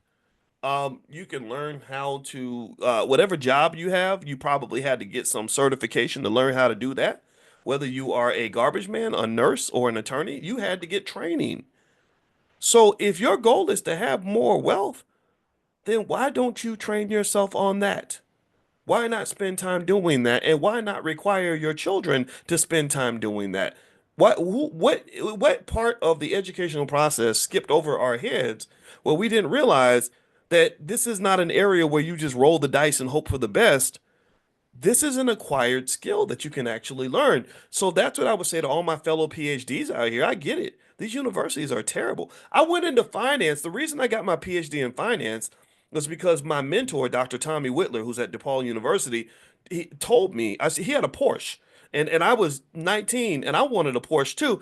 And I said, how did you buy this Porsche? You're only a professor. Professors don't make any money. And he told me that business school professors do make a lot of money. He said, in fact, finance is the highest paying area in all of academia. And I said, oh, okay, well, tell me more. Like, where do I sign? And that in that moment, that's when I decided, okay, I think I'm gonna get me a PhD in finance. And so finance, when I got to Syracuse University, and this was when I made far less money than I make now. But when I came into Syracuse, this is why I had so many haters actually, because not only was I one of the few black people on that campus, but I was the highest paid assistant professor on the entire campus, and I was the highest paid associate professor on the campus, and I wasn't even an associate professor. Literally, you don't become an associate till you get tenure. I made more money than all of them because I was the highest paid person in the highest paid department, and I didn't even know that they hated me so much for this. I didn't even know that people knew how much money I made. I didn't even process it. I was like, but now I look back at that, I'm like, okay, no wonder y'all hated me. I probably hate on me too. So I went into that field specifically because I wanted to be able to make more money. But then I saw colleagues in other areas who were really smarter than me, who were making like 1/3 of what I was making, and I was like, that's terrible. So here's the thing though. You still live in the richest country in the world and there is money out there. You just might have to acquire another skill to be able to go get a piece of that. What most people don't understand is that you don't have to become a millionaire in order to be able to breathe much better financially. A lot of times, just having a little side hustle that brings in an extra 2 grand a month can literally change your whole entire life. Like I have our house mortgage is I don't mind sharing it. It's not we don't live fancy or nothing. Me and my wife, we're not into that. Even though she's a little bougie, like she got a luxury car and she stays in these 5-star hotels and stuff. But for the most part, she's very frugal. And our house, our mortgage, like maybe $2,600, right? So think about this, right? So if I live in a house or a place where the rent is 12 or 1,300, and I want to live in a bigger house, and it's a big house. We have 6,000 square feet, right? And I want to live in a bigger house where the mortgage is $2,500 or $3,000.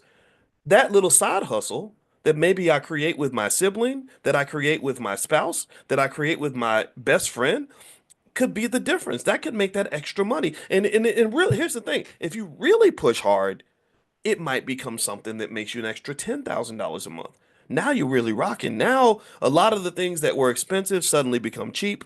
The things that were unaffordable are suddenly within your reach. And then suddenly life is a lot different. And I really would say that for anybody that has education that isn't making the money that you want to make, you probably want to realize that there are spaces where you can decide what your salary is going to be, but you have to eliminate the middleman. The middleman is your boss. The middleman is the corporation that you work for. The middleman is the person that's signing your paycheck because they're deciding what your economic ceiling is going to be. And so I would encourage you to just sort of say, how do I get rid of this? Because this isn't going to work for me. Because in America, again, workers, even those who have lots of education, workers have a really hard time getting their fair share. That's just the way America's built. I can't fix that. I can only tell you what I see, and I can only encourage you and sort of ask you to go out and acquire the skill that will help you to do that. And I don't think you have to do it alone. If you get with groups of people together and you talk to those individuals, I guarantee you that eventually you will come up with your idea. It might not be your $1 million idea, but for some people, getting that $10,000 idea can make a difference, that $100,000 idea. So don't feel like you have to find the $1 million, $1 billion idea. Maybe the $100,000 idea would be pretty cool too. All right. So anyway, I'm done talking. Thank you guys for hanging out. I want to say thank you for filling out the survey. Those of you that came in late that missed the survey, I'd ask you to please fill it out. I'm texting it out this afternoon. If you're not on the text list for this class, pull out your phone, text the word morning, MORNING, on your phone to the number 87948. So text morning to 87948, and you'll get the survey as well as some other information. Number two, I'll send you guys a list of the metaverse stocks later on. I'll put a full list together, about 5 or 6 investments you can look at if you want to be investing in this metaverse thing. I think it's going to be big. Zuckerberg's making the investments. I believe that it's going to pay off for him. And here's the beauty of it. If it does pay off, it's going to be massive, because right now it's neglected, it's ignored, and that's the thing about investing. You want to get to the spot first. You don't want to show up when everybody else shows up. You show up before everybody else shows up. Like if you want to be married to Barack Obama, you can't go chase the man after he becomes president. At that point, all the women want him. You got to do like Michelle. You got to go date Barack when he's driving a hoopty, when he ain't got $20 on his credit card, when he ain't got two nickels to rub together. He's living in a $1,000 a month apartment. That's when you get the Barack Obama, and then you watch him become president, or you encourage him. You don't try to get him after he's in the White House, because then that's too crowded, right? So the other thing too, one more thing tonight, we're meeting for the real estate club, drboycerealestate.com. Alan Bean, who does land development, you saw him the other day. He's going to actually be our special guest tonight. So if you want to see all the curriculum material in the real estate group, if you're interested in that kind of thing, just feel free to go to drboycerealestate.com. The first month is free. So that's drboycerealestate.com. And last but not least, Dr. Alicia, my wife, she's a licensed therapist and a full professor of social work. She's doing Mental Health Mondays. Remember, mental health is a critically important part of investing.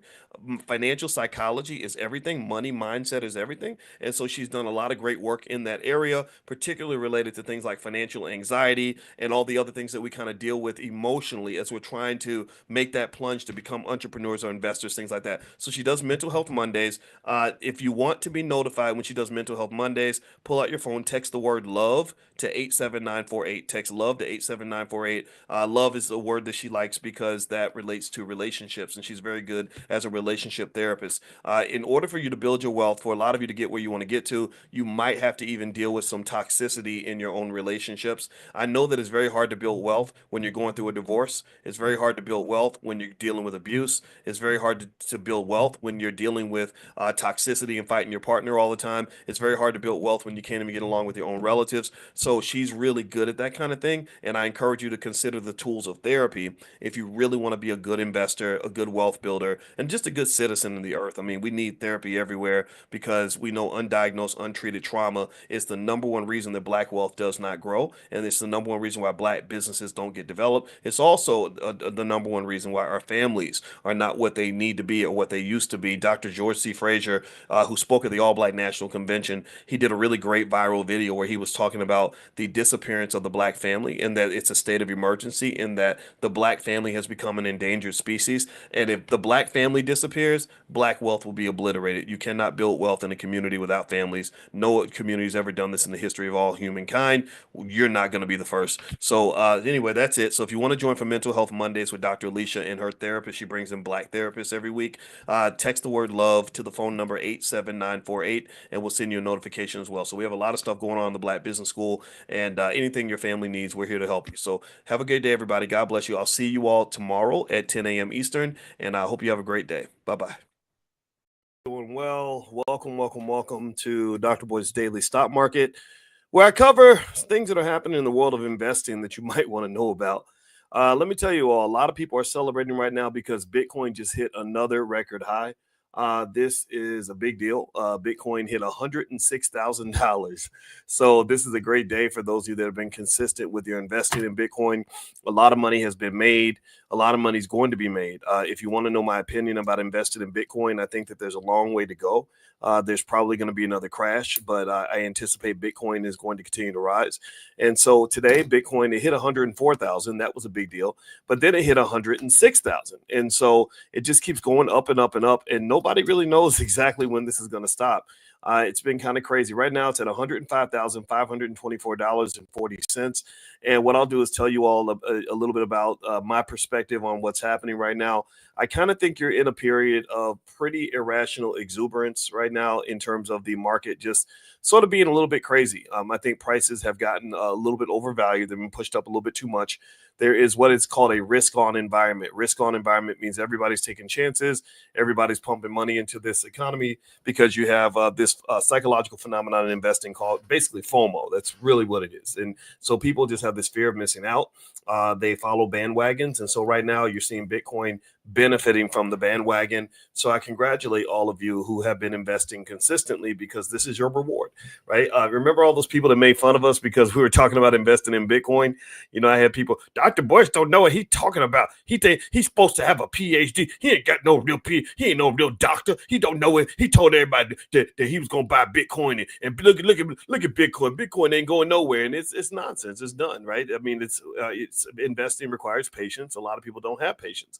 Now, let me ask you all this. Give me a quick yes. Let me know if you can hear me. Mike Ferris says he cannot hear me. Give me a quick yes to let me know if my audio is coming through okay. I'm pointing at my ears, asking you if you can give me a yes or no, if you can hear me, because now I'm a little bit worried. I'm going to check my audio to make sure I'm coming through all right. Also, I'm going to let you all know that I am, this podcast is also on Spotify.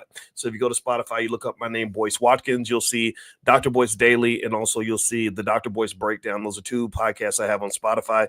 So feel free to hop in and take a look up my name, and you'll find everything there. I also should mention that Dr. Claude Anderson's book, Powernomics, is now available on Spotify. So if you love Dr. Anderson and you want to get the audio book, which a lot of you have been asking for several years, you can go to Spotify now and find Powernomics, and maybe it's a good gift for yourself or for others for Christmas. All right, so all right, wow, look at that. Okay, so Max says he's been investing $25 per month, and you now have $25,000. Good for you, Max, man. I love that, brother. I think that's really great. And this is what this really shows you how investing is supposed to work. One of the things that you all need to never ever listen to people who make you think that investing is a casino, or that you're supposed to have these these quick flips, or that you can evaluate the quality of an investment in 3 weeks, 3 months. Sometimes you can't even evaluate the quality of an investment in 3 years. And the other thing about investing that you have to understand is that sometimes you're going to get it wrong. You know, it's like dating. I mean, just because you're dating doesn't mean you're going to always pick the right person, but you have to date in order to even have a probability of picking the right person. Do you understand? So the fact that you dated a scrub, or you dated somebody that wasn't good for you, that doesn't mean you should never date again. And people do that with investing. You know, they don't go on dates with money. So with dating, that's how we reproduce. So you don't reproduce your money, because the only way to reproduce your money is through investing. That's the only way your money becomes fertile.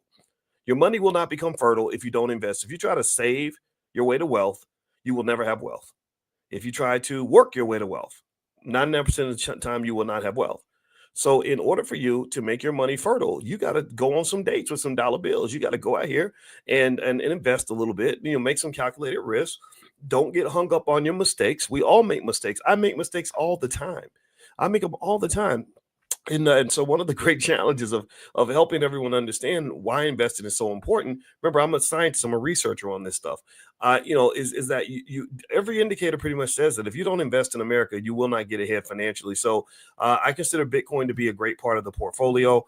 This is not investing advice, but I also will warn you about putting too much of your portfolio on Bitcoin. Sometimes if something's doing really well, we get carried away and we want to just dump it all in there. We want to double down and triple down. And that's another great way to lose everything, because Bitcoin's probably going to have another crash. It's probably going to crash. Because what Bitcoin tends to do is it plays with you, right? It started off as pretty much nothing. Then it went to like $100, and people are like, oh my God, Bitcoin's $100. It can only go down from here. Go look at the headlines. And then it crashed. See, I told you Bitcoin was garbage. It crashes from $100 to $10. To $10 or whatever. And people are like, oh, see, I told you it was a fad. Then it comes back. It wakes back up like the sleeping dragon. And then it goes up to maybe 500. And people are like, oh my God, Bitcoin's at $500. It can never be higher than this. Oh Lord, that's crazy. I wish I'd bought it when it was cheap. I missed out. And then it collapses again.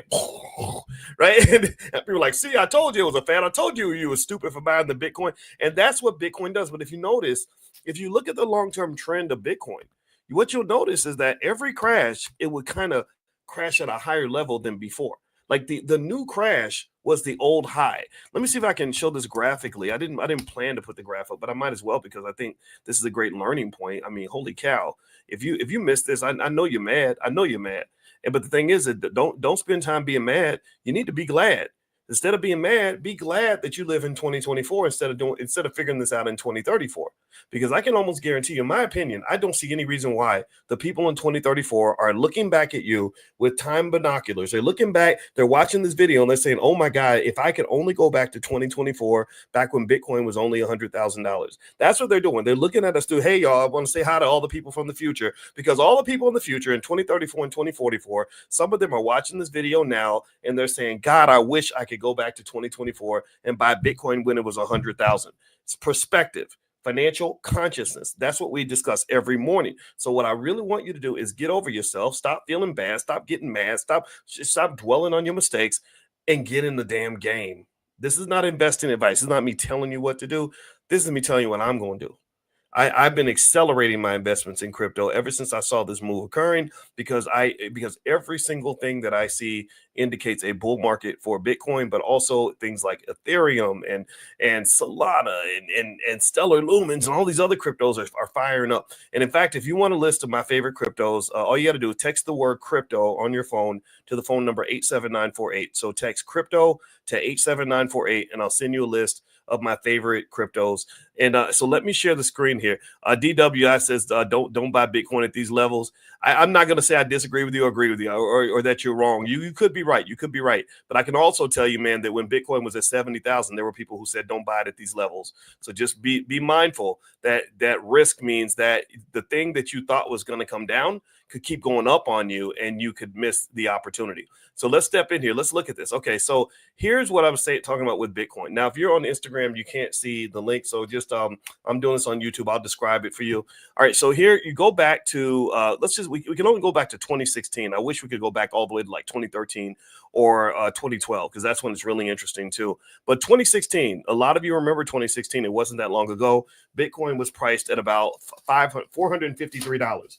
Now, I want you to give me a yes or no. How many of you can think of several times where you probably spent $453 and didn't have nothing to show for it? Give me a yes if you're kicking yourself because you probably bought stuff. Maybe you went on a trip and spent $2,000. Maybe you bought 2 pairs of Jordans, or maybe you bought a new iPhone. That's a good one. An iPhone, they cost you at least $500 and you don't even have the phone anymore. Give me a yes if you kind of kick yourself when you think about this, right? So here, Bitcoin's $453.99.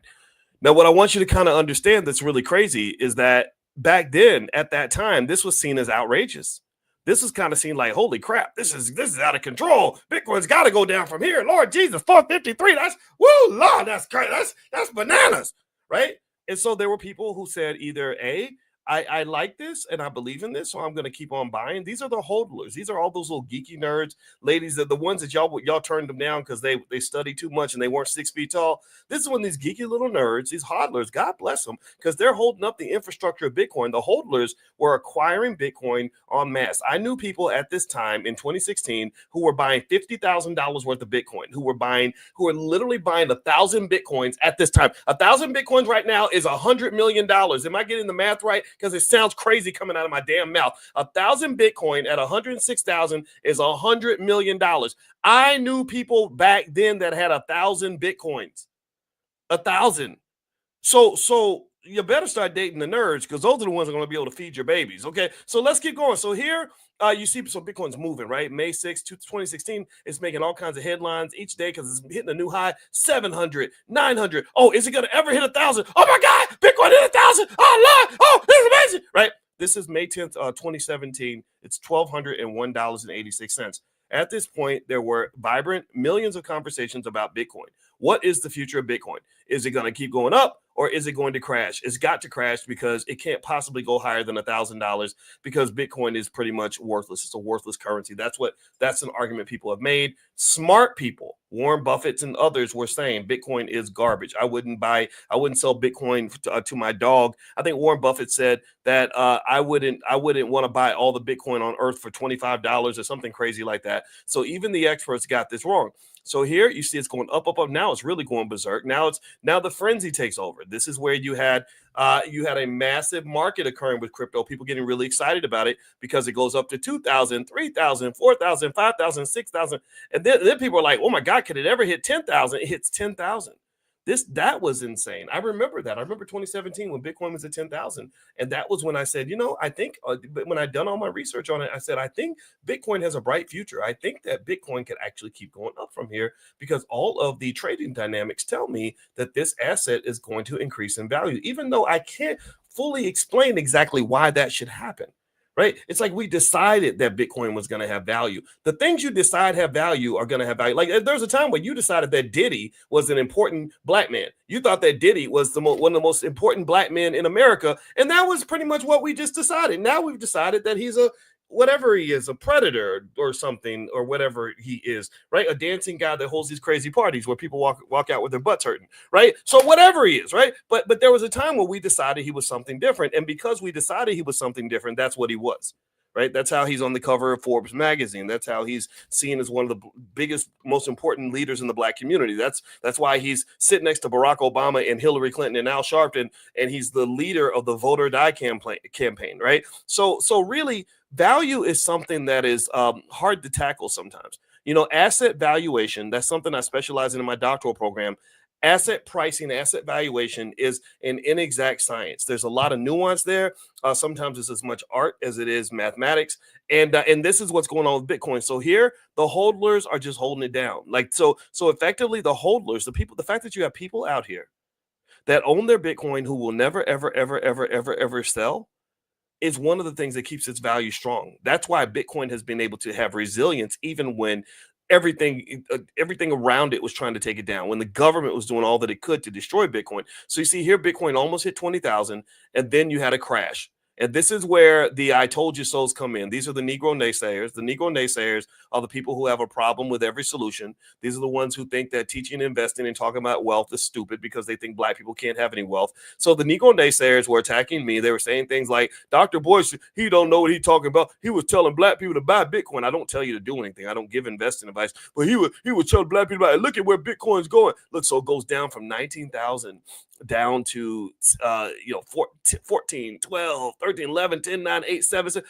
Oh my God, this thing's gonna go to zero. It's down to 37, 35, 3,400, right? So Bitcoin didn't just crash, it went on a long, steady, painful decline.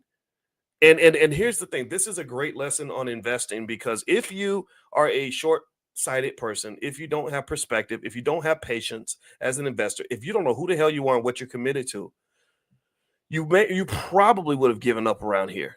You would have just said, oh my God, if I keep buying, because there are people who said, oh, I'm gonna buy the dip. Bitcoin's down to 17,000. I'm gonna buy some Bitcoin. And then you buy it to 17, 14, 10, 9, 8, 7, 6. And I can tell you that the hodlers were still buying. That's the thing. That's the beauty of it. They just believed in this thing. And the thing about it that's interesting to me is that, and the hodlers have more courage than I do. Because I'm not in the hodl category, but I respect these individuals because they were ready to go down with the ship. That's why they deserve to have $100 million in the bank. That's why they deserve to be billionaires or whatever they are right now. You got a lot of 28, 29-year-old crypto billionaires now that were buying Bitcoin consistently since it first came out. And these people are sitting on more money than most people will make in 20 lifetimes. And I think that that's amazing. I think that they deserve it because, believe me, they did a lot of things nobody else would do. And the reality of investing and wealth building is that if you're not willing to do things other people won't do, then you'll never get to live a reality that other people can't have. But if you're willing to do things others won't do, then you'll get to live like they'll never live. So I would encourage you to just take this as a lesson. And in fact, I really think, because Bitcoin is so fascinating, I want to keep looking at this chart, because I think that there's still a lot to really discuss here. So if you look here, you see it went way down, toward 2019. And the thing was, it didn't sort of turn around in a week or two. It stayed down for years. And this is when I think the regulators were just beating up on crypto. I don't feel that the Biden administration was very supportive of crypto. It was kind of unfortunate. I think that they could have done a little bit more. The SEC, Gary Gensler, was very much against crypto, in my opinion. The Sam Bankman-Fried situation really didn't help with the failure of FTX. But despite all this, you still saw a rise in crypto. So you can't put it all on the Biden administration, because during that time, you see that it did start to rise again. If you're willing to wait a year or two, maybe buy it and just sit on it, set it and forget it, then now Bitcoin's hitting new record highs, right? And it's going up to 55,000. Then another crash, But what I want you to notice about this second crash is that in this second crash, the bottom of the crash was higher than the highs from previous generations of Bitcoin. So here you have a low, then you go to a high, and then you have a low, and then you go to a new high. And then the low after that new high is higher than any other high that happened before this particular regime. So the price in 2021 dropped from 55,000 down to 33,000 or 34, whatever. But 34,000 would have been a dream and a fantasy back in 2017 when the high was 19,000. So we were going crazy when we hit 19,000 and thought it couldn't go higher. But here we're depressed because we're down to 33,000. So do you understand? Do you see what I'm trying to show you in terms of what relative pricing is? That's a financial concept. There's a concept called relative pricing, which says that we compare numbers to other numbers that we think relate to the numbers that we're comparing it to.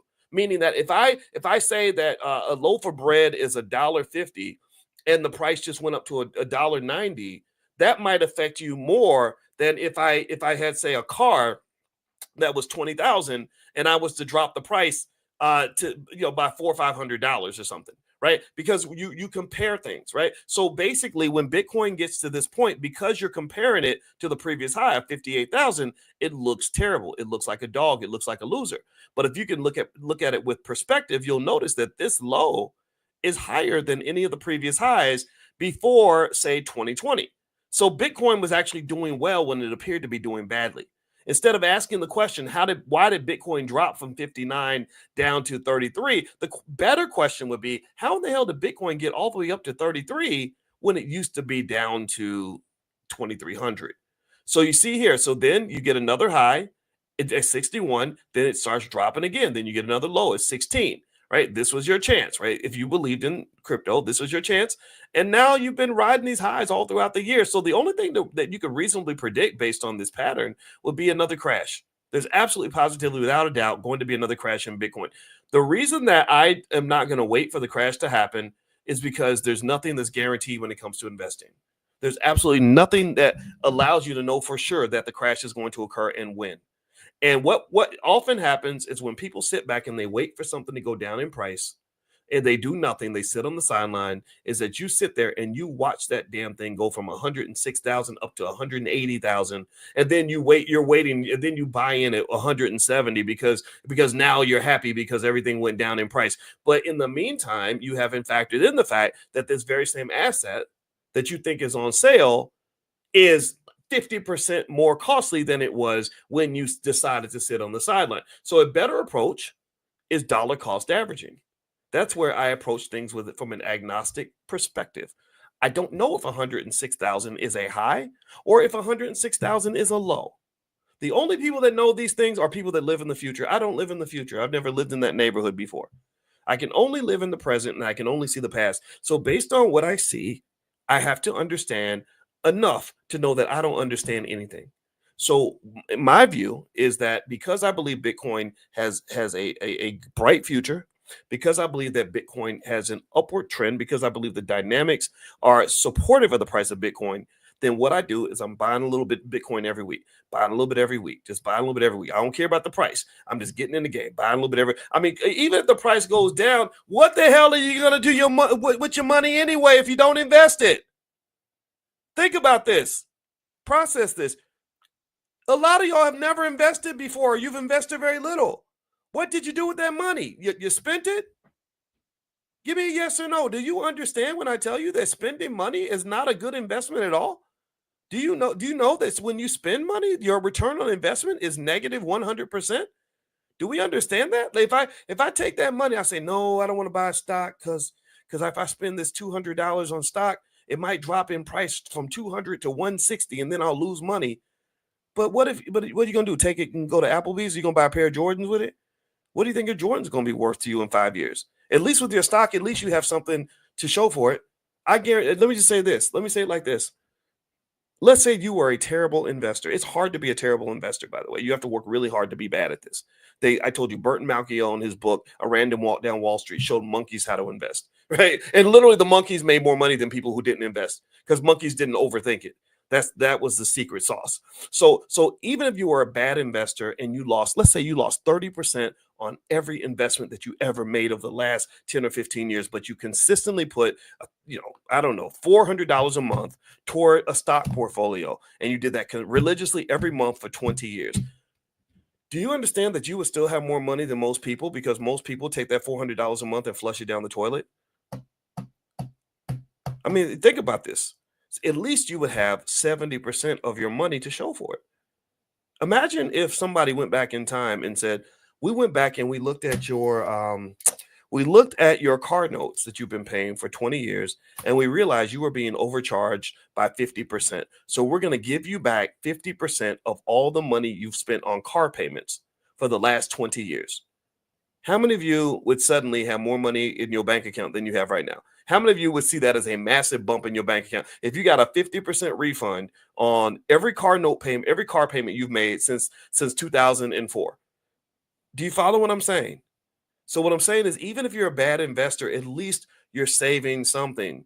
The problem for most Americans, and the reason most Americans are broke right now, the reason most Americans are not ready for retirement is because nobody ever taught them to save a little, invest a little, and be consistent. You pay bills for everybody else but yourself. You pay annuities to everybody else but yourself. You pay the car note on time. You pay the rent on time. You pay the cell phone bill on time. Well, what about the bill for your future? Just like the car dealer's business has to be funded and the cell phone company has to be funded, your life is going to have to be funded.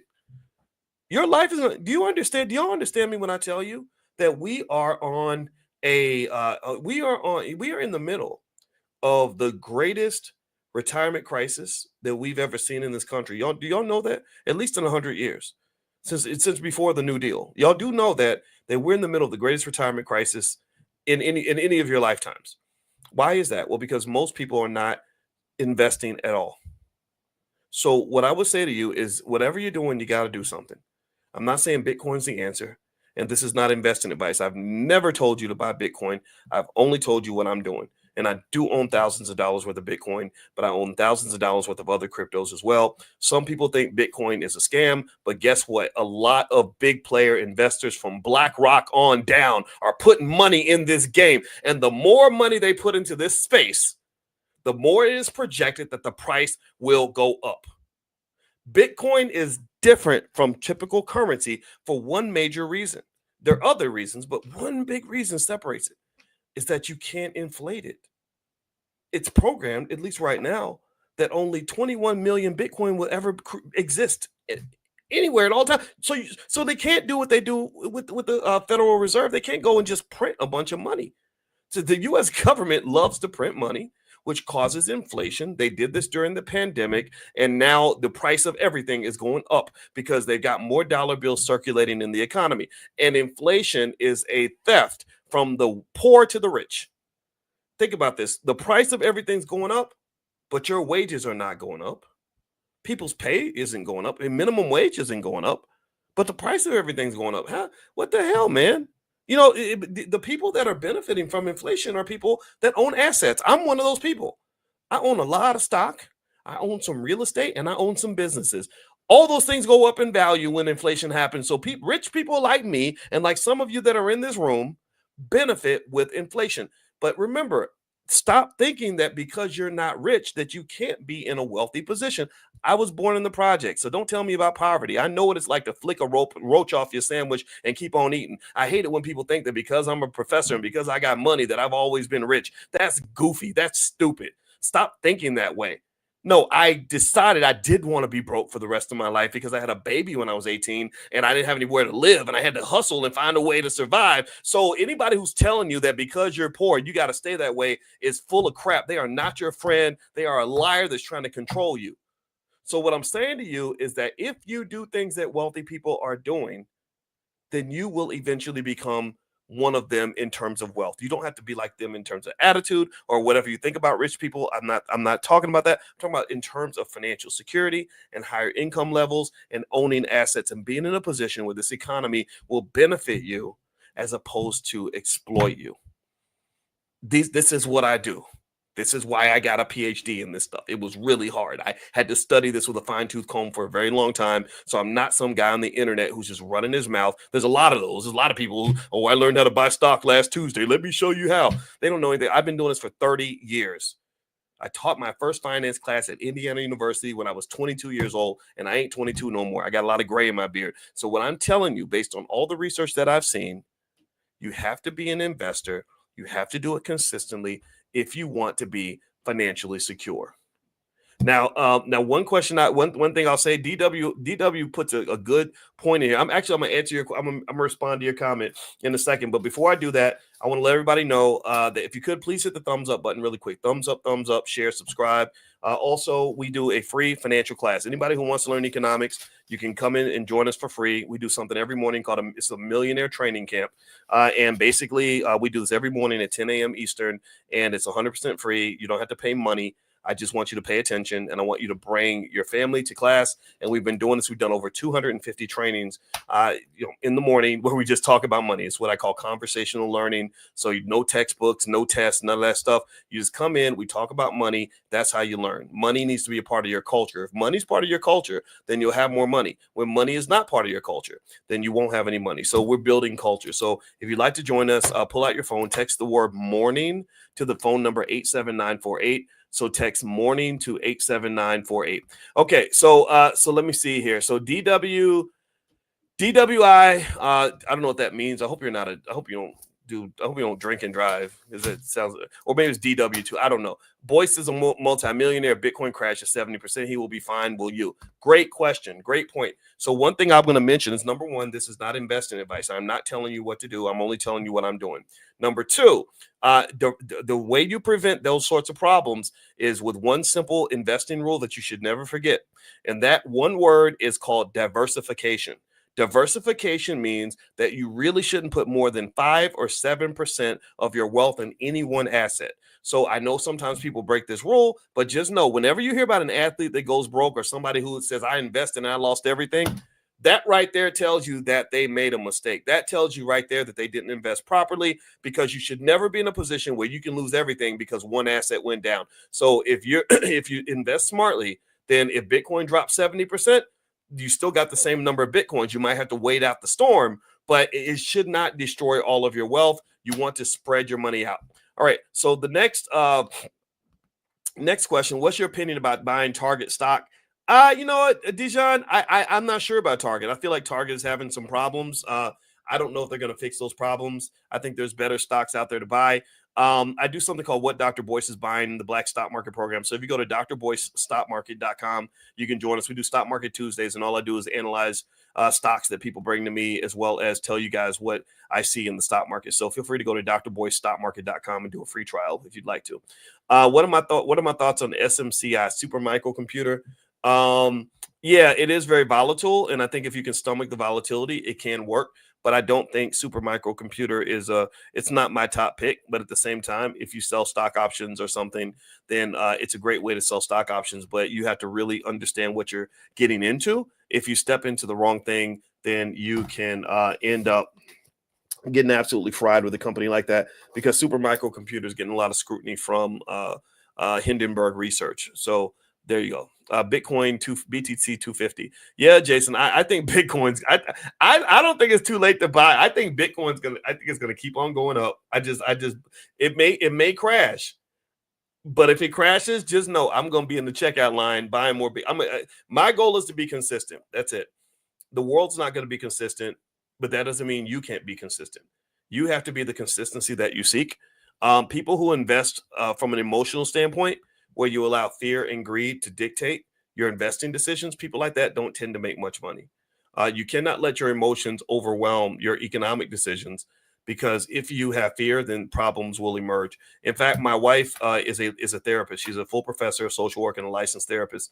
And she helped us create something in the Black Business School that we figured out we needed, called a Black Financial Therapy Department, because we realized that a lot of wealth in our community gets missed because people are traumatized. You have a lot of undiagnosed, untreated trauma in the community, and that shows itself in things like drugs. I know I just heard today from a friend of mine who said that her sister died from a fentanyl overdose, and she was using the dope with her father.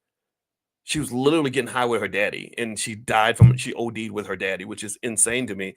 Another area where it shows up is, if you notice, there's an obsession with sexuality on the internet. Every other conversation is about dating, relationships, or sex or whatever, right? And the thing is that sleeping with people releases dopamine. So promiscuity is a way to numb internal pain that you have from undiagnosed, untreated trauma.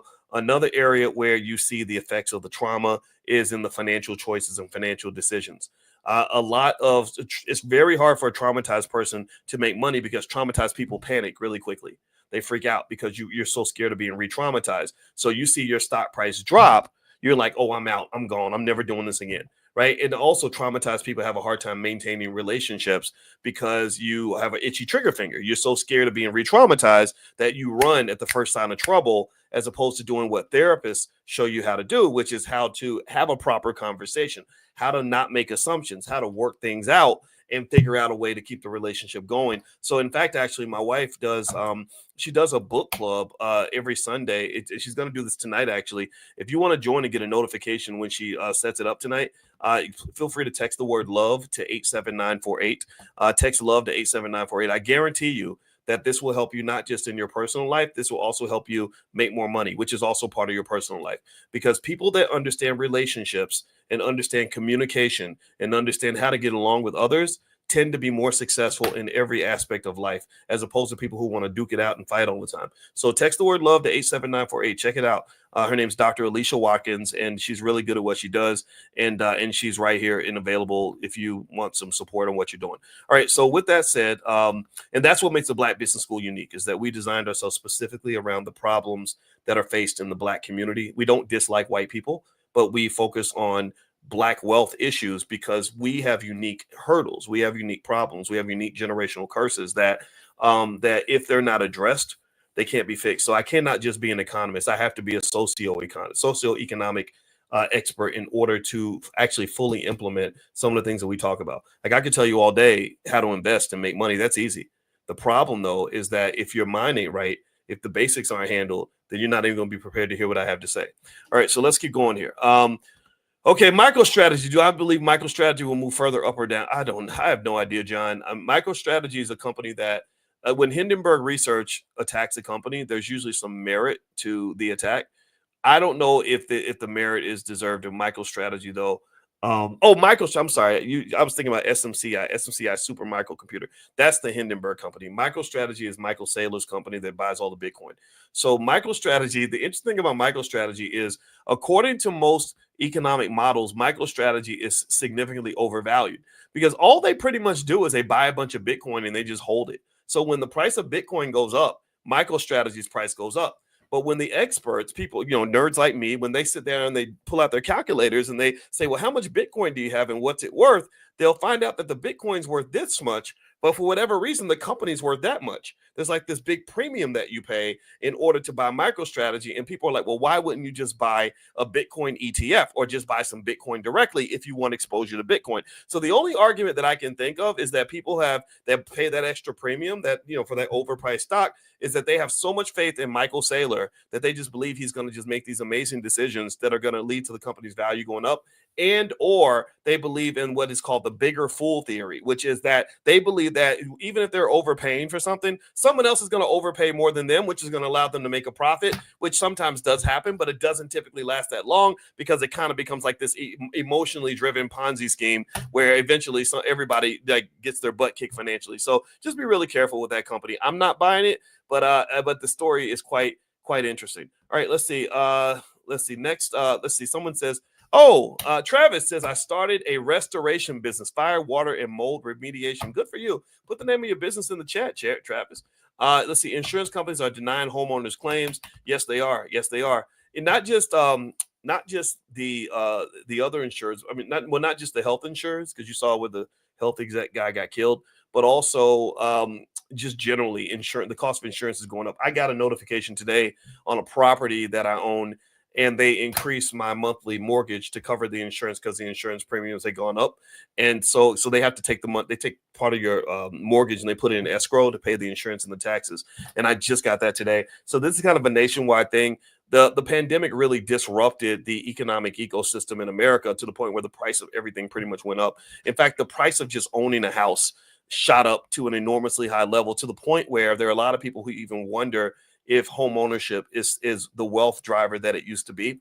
I still think that it is, because at least owning a home gives you a little bit of what they would refer to as forced savings. It's not the best way to save because you have so many expenses that come with owning a home, but I love the home I own with my wife because my ROI isn't just financial.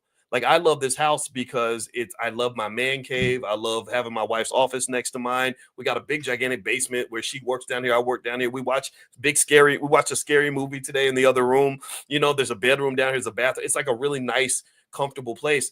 And that's what I think about. And it's okay to invest that way, in my opinion, where money doesn't have to be the be all end all, in my opinion. I think that sometimes in America, we have just an obsession with money. That's what's wrong with your healthcare system. That's why you got, healthcare CEOs getting shot in the street, is because we put money up here and we put people down here. We put quality of life down here. And I'm not telling you what to do, but I'm telling you, if you're looking for a guy who's obsessed with money, I can't be that guy, but I understand the importance of money, right? So I prioritize financial literacy, not because I want to worship money, but because I want you to have enough money so that money doesn't control you anymore.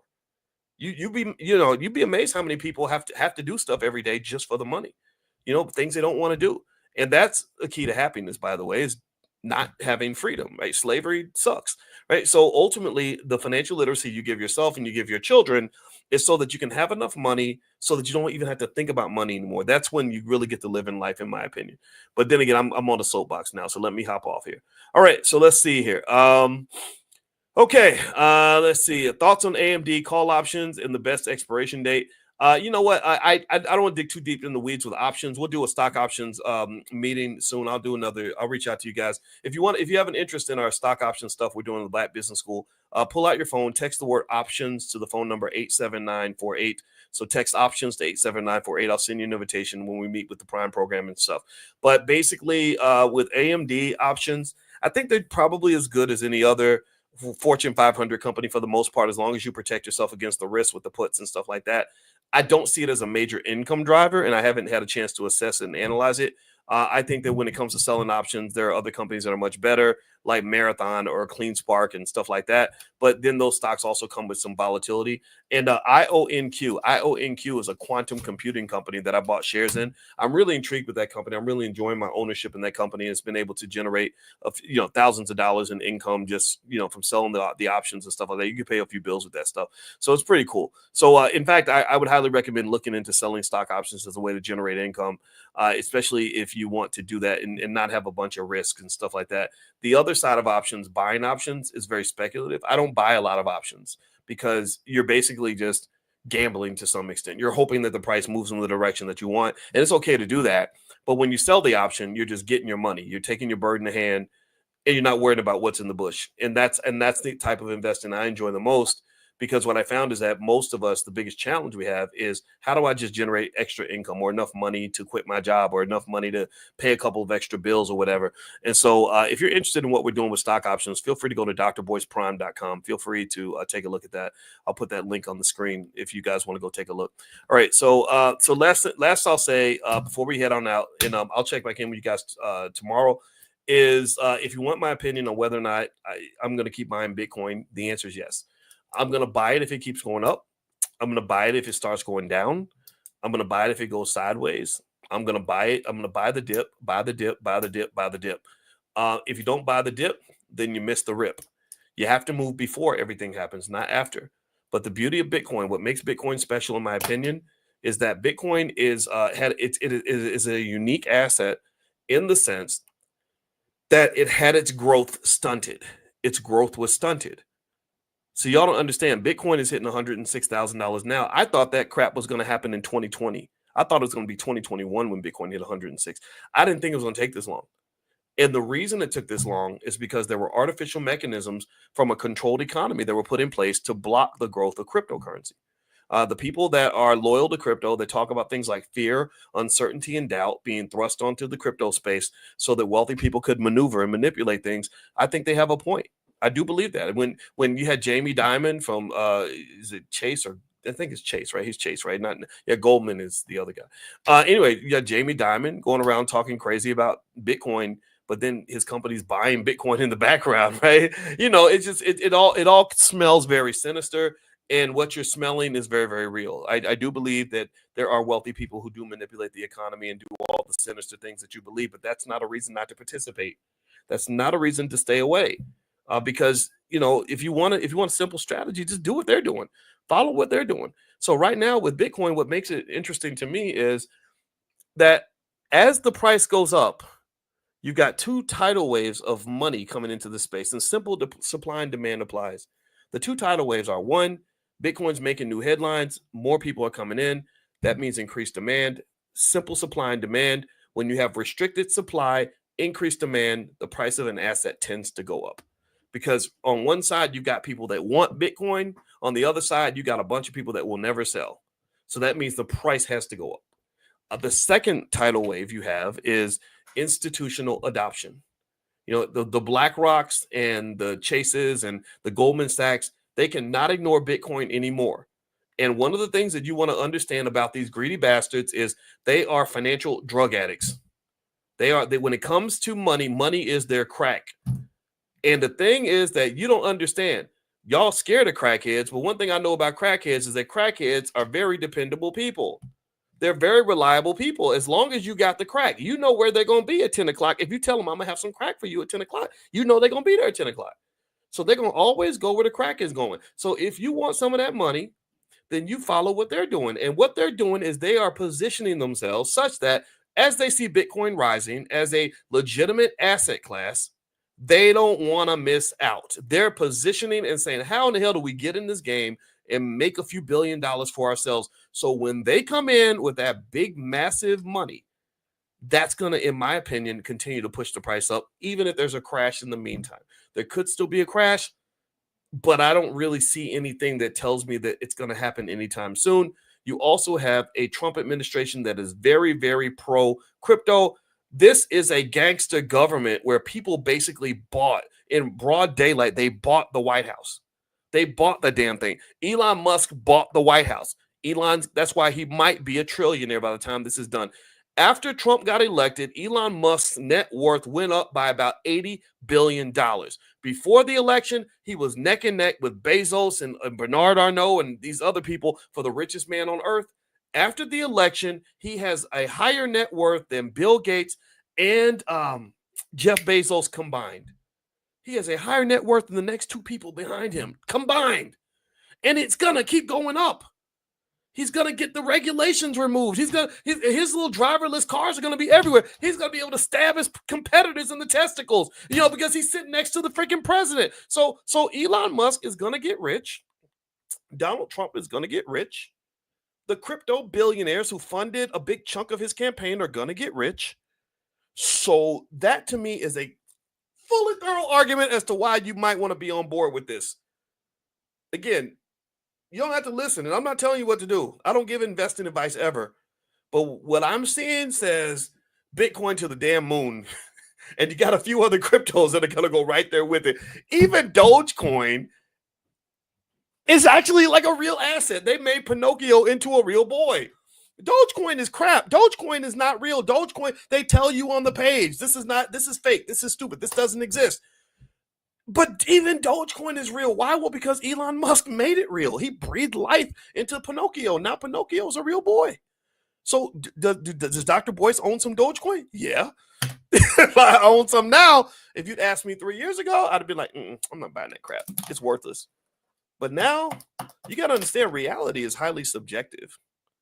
Reality is a function of perception. So while a mathematician like me who does financial theory and stuff for a living, I can tell you what the value of an asset should be. But while I'm telling you what it should be, I have to also acknowledge what it actually is. And sometimes it is not what it should be. Dogecoin should not have any value. Tesla shouldn't be worth what it is.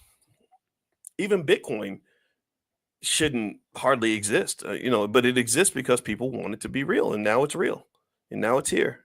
And every indicator that I see tells me that it's going to keep on going up. Not telling you what to do, but that's what I believe. All right.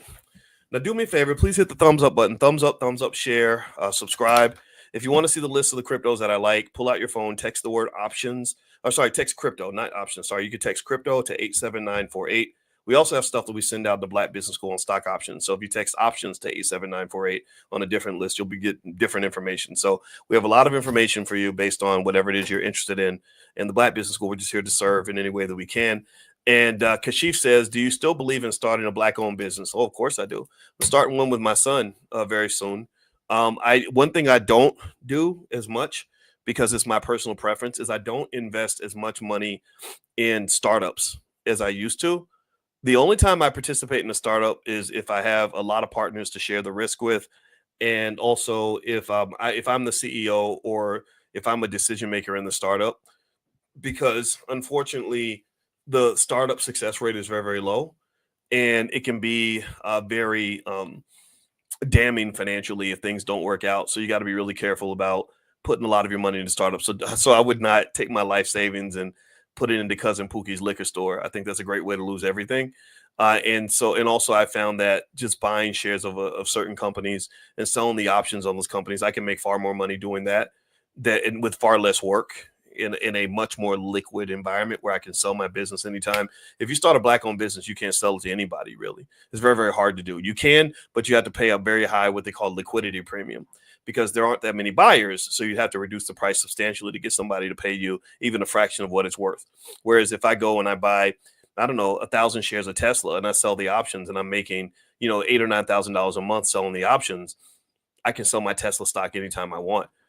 So I'm a big fan of looking into things like that as opposed to even real estate. I find that to be even more lucrative than real estate, and not just lucrative, but easier. I'm at a point where I don't want to work all day. I don't want to be stressed out. I don't want to spend all my time chasing dollar bills.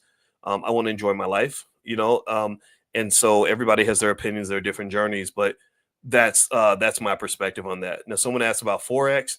I don't really mess around with Forex much. I don't see a lot of people making consistent income from Forex because they have these Forex programs where they're like, pay us $10,000. We'll teach you how to be a trader. And 90% of the traders, unfortunately, don't make any money.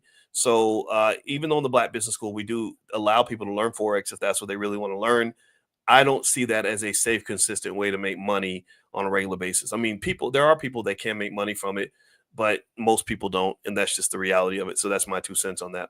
Okay, so anyway, guys, I'm going to get out of here. I hope you guys have a great day. And again, if you want to see what we're doing with stock options and generating income from options, all that, you can go to drboyceprime.com. Or also, if you text the word money to the number 87948, I do have a free training you can take a look at called How to Make Money Without Working.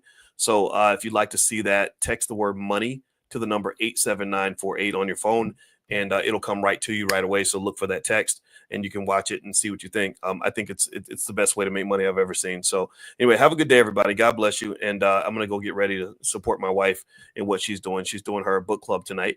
And if you want to join her, she does a lot of stuff on psychology, relationships, stuff like that. Feel free to text the word love to 87948. So that's so we got a lot of stuff in the Black Business School. If it seems like I'm throwing stuff at you constantly, it's because our goal is to support anybody that wants to learn from scholars and learn from people that know these things that we claim that everybody's not teaching us.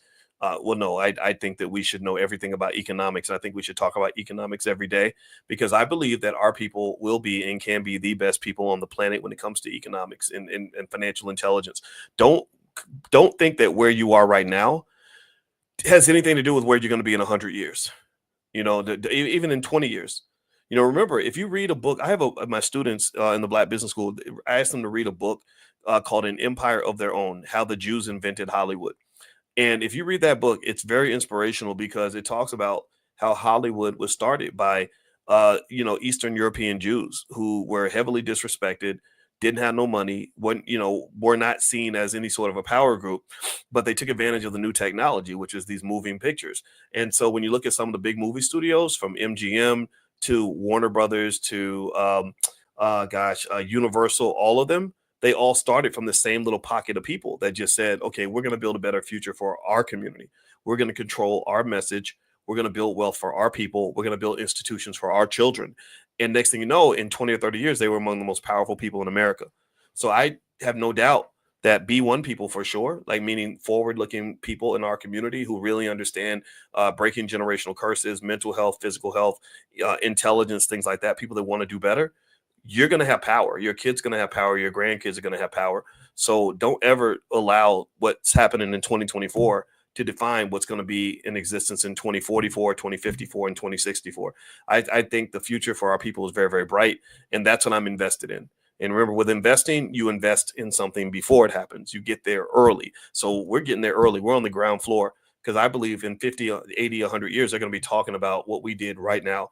And it's going to mean something. So anyway, that's it. That's my philosophy. That's what I see. And I hope that helps you. So God bless you. Have a good night, everybody. And again, Dr. Alicia's book club, she's doing some relationship stuff tonight. Just text the word love to 87948 on your phone and you can join her. I'll text out an invitation to you guys if you want to join her. I'm going to go and do something else. So have a good night, everybody. God bless you. See you soon. Bye-bye.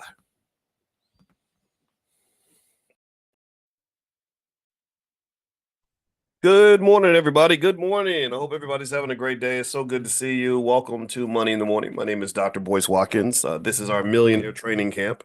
This is where we get together and we just act real black and talk about wealth and make ourselves amazing and have an extraordinary day, which converts into an extraordinary life. And I'm here to say that I proudly was not a member of the 5 a.m. club today. I was a member of the 7 a.m. club, or the 6:45 a.m. club to be exact.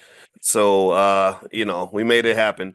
And actually, I'm not going to keep you guys very long today because, in case you don't know, the Fly Nubian Money Club, they have an investment club that's taught and run by women.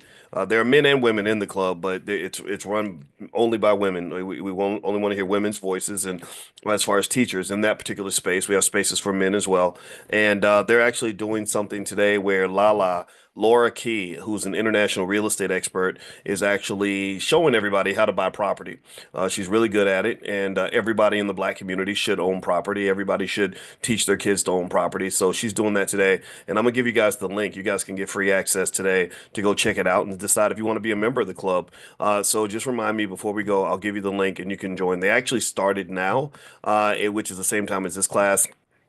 But I'll give you guys a link where you can go over there because you're in this class. We'll let you take a look for free and hang out and see what you see and see if you like what you see. All right. So what I'm gonna do here is I'm sending out a text message also to everybody that is a member of this class and letting them know that we're getting started now. And if you're not on the text list, then just pull out your phone, text the word morning, MORNING, to the number 87948. Text the word morning to the phone number 87948. Do that on your phone. Don't do that on the computer. Do that on your phone, and you will get notifications when we meet for class. We meet for class 7 days a week at 10 a.m. And also remind me also, I decided that I'm going to buy a certain stock today, and don't let me forget to share that with you. So if I sound like I'm all over the place, just blame it on my ADHD because I really was thinking about all the things I wanted to share with you guys today. So I'm going to write this down so I don't sound like a lunatic because literally my brain gets a million ideas at once. So I want to make sure I tell you guys about the stock that I want to buy and why. And then after that, we'll go to Lala's class. And then also I want to talk about why I think Jay-Z might go broke. That to me is an interesting topic because I was thinking about that this morning, and whether he'll go completely broke or not is one thing. I don't know if that's going to happen or what that's going to look like, but I can just tell you that he's in financial jeopardy. He's in significant financial risk, and I personally think that rappers, in general, if you kind of think about financial culture and economic culture the way I do, you can see why the world is not designed for rappers to keep their money. Because one thing that we talk about a lot in my book, The 10 Commandments of Black Economic Power, is that wealth preservation is just as important as wealth accumulation. That the ability to protect the ball, so to speak, and to keep your money is just as important as making the money. A lot of people make the money and they lose the money, and so what I personally think is that if you don't understand how to keep your money, then you're not going to keep it for very long. So let me explain this so that I don't sound half crazy. I think Diddy, um, you know, I think Diddy is definitely going to have some financial challenges. I think his legacy is in jeopardy. You're talking about a cascade of lawsuits, just like literally dozens, if not hundreds of lawsuits that pop up. The burden of proof in these lawsuits isn't very high either. It's not as if they do a deep dive CSI investigation on every claim. Sometimes people just get paid just to make it go away because reputational wealth is very fragile, especially for a black man. Reputational wealth, meaning that people want to do business with you because they think you're the coolest guy on the block and because they loved your last album. That's very fragile because the minute that somebody says that you might have done something bad, even if there's not a lot of evidence, that's still going to make people not want to do business with you because business inherently is very conservative. Corporations are very conservative. And I observed that actually back in 2013 when Lil Wayne said something that was just racially terrible and it was very insulting to the black community. The way I was able to get Wayne's attention was I didn't address Wayne directly. I addressed Mountain Dew, the corporation that was sponsoring him. And I said, you can't be putting money in the pocket of a black person who is disrespecting the black community. I don't care what race he is. You're not my ally if you disrespect black people. I'm sorry. I don't care what your skin color is. And it was because of that economic pressure that he folded. He ended up apologizing, and unfortunately, he ended up losing. He had a world tour. I think they were sponsoring a tour. He and T.I. and stuff like that were going to go on a tour, and it got canceled. Because I was like, no, this is BS. You can't go out here. I don't care if you're making your money. You don't have to contribute to the cause. You don't have to support what the community's doing. We forgive you for that. But when you're undermining that by sharing, by getting paid to harm the community, then I can't co-sign on that. And I don't care how great your music is. Those are disconnected things. So my point is to say that with hip hop, with rappers, the thing about rappers, unfortunately, is that because we've allowed people to pay some of our most talented black men and women to promote a culture that encourages criminality, the culture that encourages the sexualization of little girls, a culture that encourages financial irresponsibility, a culture that encourages ignorance, a culture that cheers on the death of black people. What you really have is a space that is anti-health, anti-wealth, anti-family, anti-relationships, anti-happiness. It's a space that produces lots of trauma. It's a space that produces long prison sentences. There's a long list of rappers that have gone to prison because rappers are easy to arrest. It's weird. The culture is so crazy that they will kill somebody. Some of them will kill somebody and then go make an album about who they shot. Because the culture tells them to keep it real. Or the police, they used to have what they called the hip hop squad or the hip hop police squad or whatever they called it, and they would just follow the rappers around because they said, okay, these guys are goofy and dumb. They're going to eventually do something illegal, so we're going to just wait for them to do something illegal so we can lock them up. And so my point is to say that Jay-Z was kind of unfortunately a leader of that culture. And we live in a world now where even things that you did when you were very young can come back and haunt you when you're very old. I believe now Jay-Z is almost a grandfather. He's not in the shenanigans like he used to be. This is not 1998 anymore. But the thing is, in my opinion, a lot of the things that he might have participated in 1998, 1999 are coming back full circle now. For example, just little stuff like, oh, well, why were you messing around with Foxy Brown when she wasn't 18 yet? What was going on with you and Aaliyah? What was going on with, and I told you I was friends with Dame Dash, and he told me a lot. I got a front row seat to a lot of Aaliyah stories, and so I think that there are questions people are going to ask, and it's unfortunate, because you have this very public track record that people are going to lean into when they start to question other things that you might be accused of doing. And for him, unfortunately, it's going to be financially costly because there's something called Bayesian priors, where basically people, this is in statistics. Bayesian priors means basically that people will make assumptions about you based on what they already think they know about you. right? That's not exactly the only application, but that's one application. So it means that if you're accused of stealing, and I know you went to jail for theft, then that means anybody can come back and accuse you of stealing, and people will believe it because you stole something before. You see what I mean? Like, so if you've never been accused of anything, then then that's different, right? It's much harder to accuse someone who's never done anything as opposed to someone who had a past and then reform themselves and they're like, I'm clean, I didn't do it. But people are like, no, but you did do something. And so because we're accusing you of this now, we're going to link this new accusation to the fact that you're already indicted, not just because you're a black man, right? The black man is seen as the greatest criminal in America, even though we're not, but that's how we're viewed, right? So hip hop unfortunately distorts the image of the black male throughout the world by making black men look like a big pack of criminals and terrible people and everything else. So my point is to say that this creates financial jeopardy.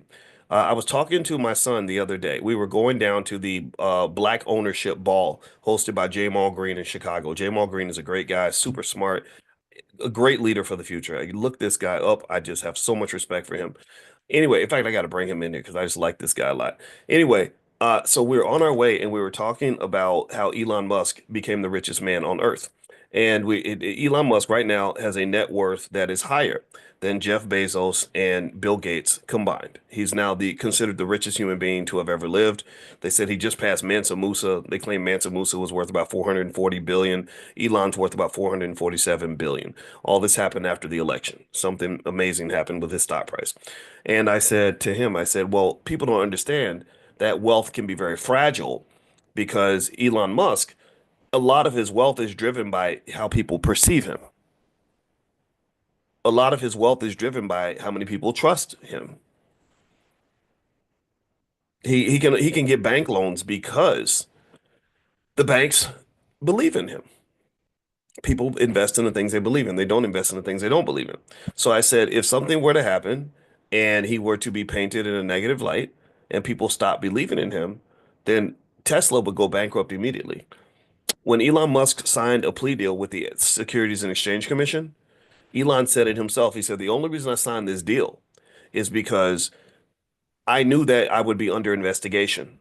I didn't do anything wrong, but I knew you guys would be investigating me. And he said, according to my bond covenants with the bondholders, the money, the financing, basically the banks and the debt holders, the bond covenants basically said that if he's ever under investigation or seen in a suspicious way, then all debt that he owes to them would be payable immediately. He would have to pay all his debt back immediately. And here's the thing, as rich as Elon is, he could not pay back all the debt that Tesla has, all the debt that SpaceX has.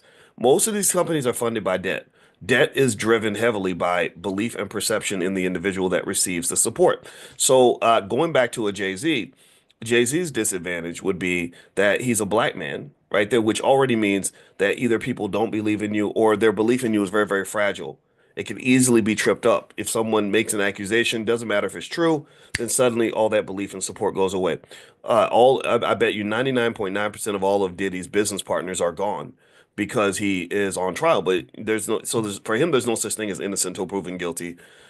In the eyes of some, he was guilty, period. And truth be told, I will say this. I'm very happy I never got invited to any Diddy parties. I almost got invited to one, actually. He had this white party in the Hamptons, and if somebody had asked me to go, I'd have been like, yeah, that'd be kind of cool to just check it out. I'm so glad I didn't go. This was back when I used to hang out with Al Sharpton and stuff. And I'm telling you, I don't know what shenanigans they all got going in New York, but I'm glad to get out of that space. That's just something about it. Smartest people I've ever met. Al Sharpton is a genius. Wendy Williams, a genius. Russell Simmons, a genius. And I knew all these people pretty well. But when you get into these weird spaces, it just gets like strange things start to happen. And I'm so happy. And even Kanye invited me to come to his house and sit with him and do stuff. And I didn't want to go because I was like, I don't know what you're going to do to me in that house. Y'all are weird. Y'all drug people. Things happen. I don't want to be in this space like that. So I didn't go. I didn't go to his house, but he did. He sent me his little address. He was in some hotel in Beverly Hills, some expensive. I was like, how the hell does somebody pay like $10,000 a day to stay in some hotel for like 6 months. But he had that kind of money and he invited me and I was like, I thought about going, but then I was like, no, I don't want to be in that kind of space because I don't know what weird stuff y'all do in Hollywood and everything else. I don't want no parts of that. So a lot of I think life is about keeping your soul clean, as clean as you can, so that you don't have these weird things happening. Because I think that there's some shenanigans that happen. But anyway, just going back to the whole financial side of it. I would say that you shouldn't be surprised if it does get to the point where Jay-Z does end up having his financial legacy significantly disrupted. If these lawsuits turn into an avalanche of accusations, that one lawyer that he's fighting against, Tony Busby, over that one case, there's thousands of lawyers out there that are ready to fight, right? And so Busby might lose that round, but I can personally see this becoming a big problem. For many, many years, I always said that once the Me Too movement catches up with hip hop, it's going to be an absolute mess. Because I'm a black man. I'm the same age as a lot of these guys. And I remember hearing what they rapped about and the way they lived. And I said, these Negroes don't forget that they black. They really forgot that they're black. They literally are openly talking about doing things that are illegal, unethical, harmful to other people, and are going to get them sued. And the thing about a civil lawsuit is you don't really have to have a whole lot of proof to win a civil lawsuit. You just need what they call a preponderance of the evidence. That means that somebody listening, a jury member, just has to say, do I think that there's a 51% chance that you did this? Do I think that if I was a betting man, would I bet that you did it or didn't do it? I think you probably did it. Okay, that's $50 million. Pay the man, pay the lady, right? And if you have hundreds of these people, then it becomes a problem. And so I personally think that Jay-Z's wealth is in jeopardy. I think that every single gangster rapper or anybody who's ever been involved in that side of hip hop, their wealth is in jeopardy and their life's work could easily be destroyed. And a lot of it's because the hip hop in itself, not all of it, but some of it, the toxic side is in direct violation of everything that protects and preserves your wealth. So how does that translate to regular people and on the rest of us? It means really that the rules of wealth go deeper than just putting money in your 401k, buying the right stocks and everything else. It goes into like a point where you kind of have to keep your nose clean. You kind of have to think about risk management as not just remembering that you're black, but also remembering that if you are in the wrong spaces with the wrong people at the wrong times, bad things can happen. I know a lady who was a professor who was high flying. She was kicking butt, taking names, getting all these promotions and all these raises and doing really well in her career. And she married a loser. She married a bum. She married a guy who was jealous of her, who couldn't succeed in anything. So he got resentful of the fact that his wife was doing so much better than him. And so this guy just decides, he wanted to kill his wife and kill himself. He did a murder suicide. And they had two young children. So now her two children are growing up without a mother and a father because her father was a punk. And this is something that she probably never would have guessed this would have happened to her in a million years because sometimes we think that what we do professionally is disconnected from what we do personally. When we think about risk, we're always thinking about risk as, well, what if the stock market drops? Or what if the real estate market declines? Or what if something bad happens with my portfolio?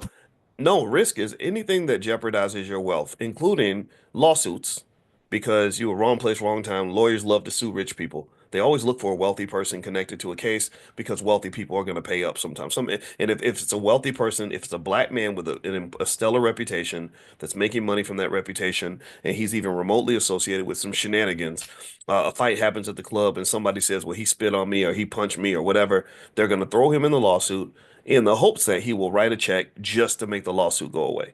That's considered to be a cost of doing business. The cost is very, very high when you're in when you already have a pre-designated perception that society has of you as a black man. And so I think that when you're talking to kids about wealth, your children and your grandchildren and your nieces and nephews, talk to them about these things. Talk to them about like, look, you have to you have to try your best to be as strategic as possible, almost like you're operating with a halo around you, like where you have to say, okay, who's in my space? Now, what woman did I pick to be by my side? What kind of friends do I have? how do I respond to conflict? And if you are connected to a culture that says, you got to get ghetto, somebody talk crazy about you, you got to go punch them in the face because you want to keep it real because you're from the street. Well, just get ready to be sued. You're gonna lose millions of dollars. And rappers love to talk about that. A lot of guys like to prove how tough they are. Because something happens in the club, so they pull out a gun, they want to start punching people or whatever. Well, those are lawsuits. You're going to get sued, and you're going to get sued for millions of dollars. So if I'm a sinister person that wants to take your money, all I do is I tap into your ego. Like Denzel said to Will Smith when Will Smith went up there and slapped Chris Rock, and he said or Will said that Denzel had said to him that right when you hit the mountaintop, that's when the devil shows up. And so the devil might be your insecurities. And so the devil's going to show up and somebody's going to poke you. They're going to poke you right where it hurts, right where you're triggered. And if you haven't healed, if you're not smart enough to be balanced as a human being, and gone through the therapy, knowing how to kind of manage things, learning how to be conscious and strategic about your next move, then guess what? Somebody pokes you, pricks you, poop, you get triggered. Next thing you know, you don't put yourself in some shenanigans that destroys everything you've ever worked for.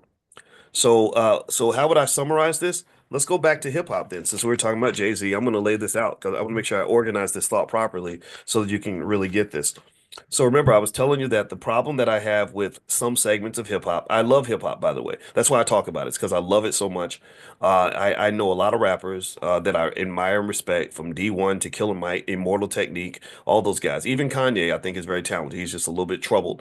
And so this is not anti-hip hop. This is pro hip hop, actually, because I think hip hop was taken from us. I think that it was ruined. I think that they deliberately used it to destroy us from the inside out. That's what I truly believe.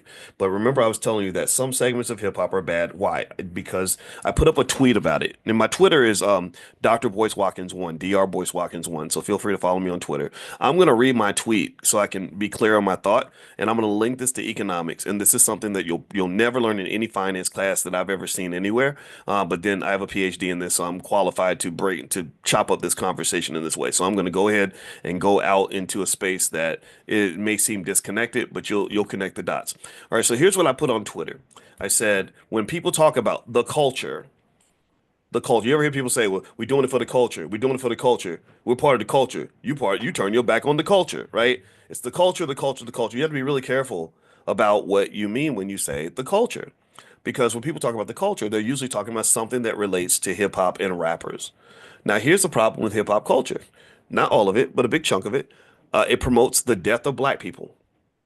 Okay. It promotes drug addiction. It promotes going to prison. It promotes the sexualization of little girls. It promotes financial irresponsibility, and it promotes ignorance. Now, let's connect that to wealth. Black death. When people die in your family, is your family going to be better off financially or worse off financially?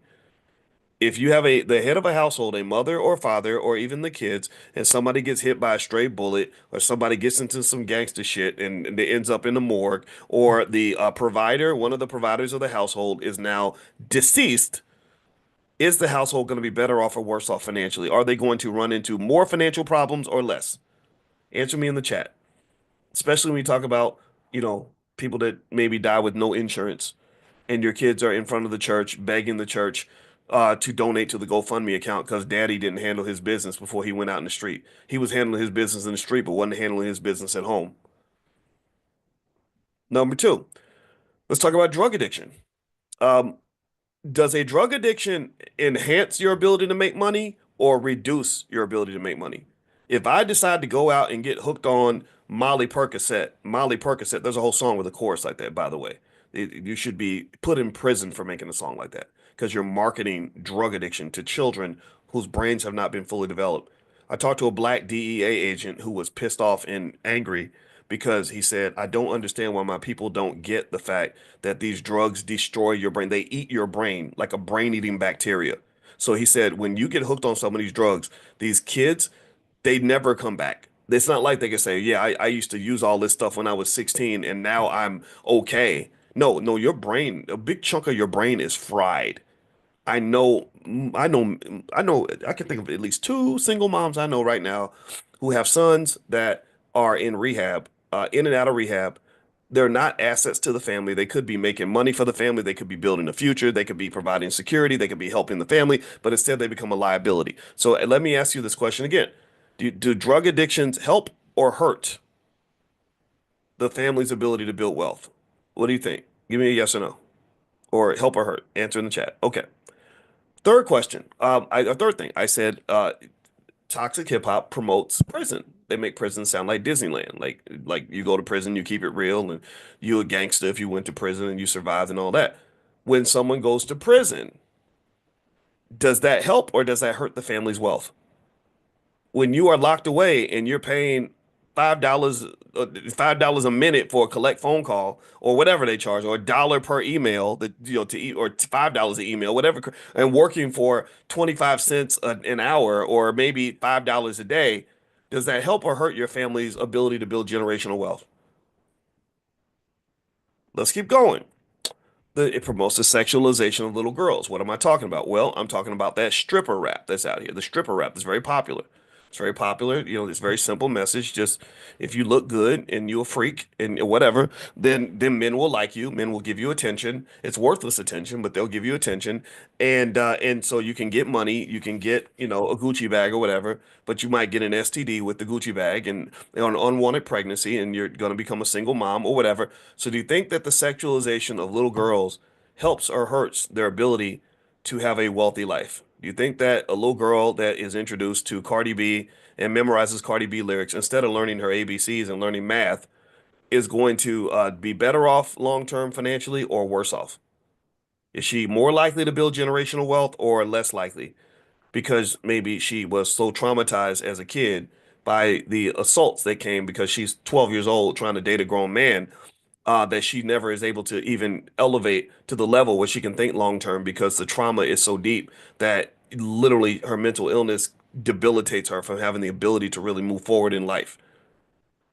Let's keep going.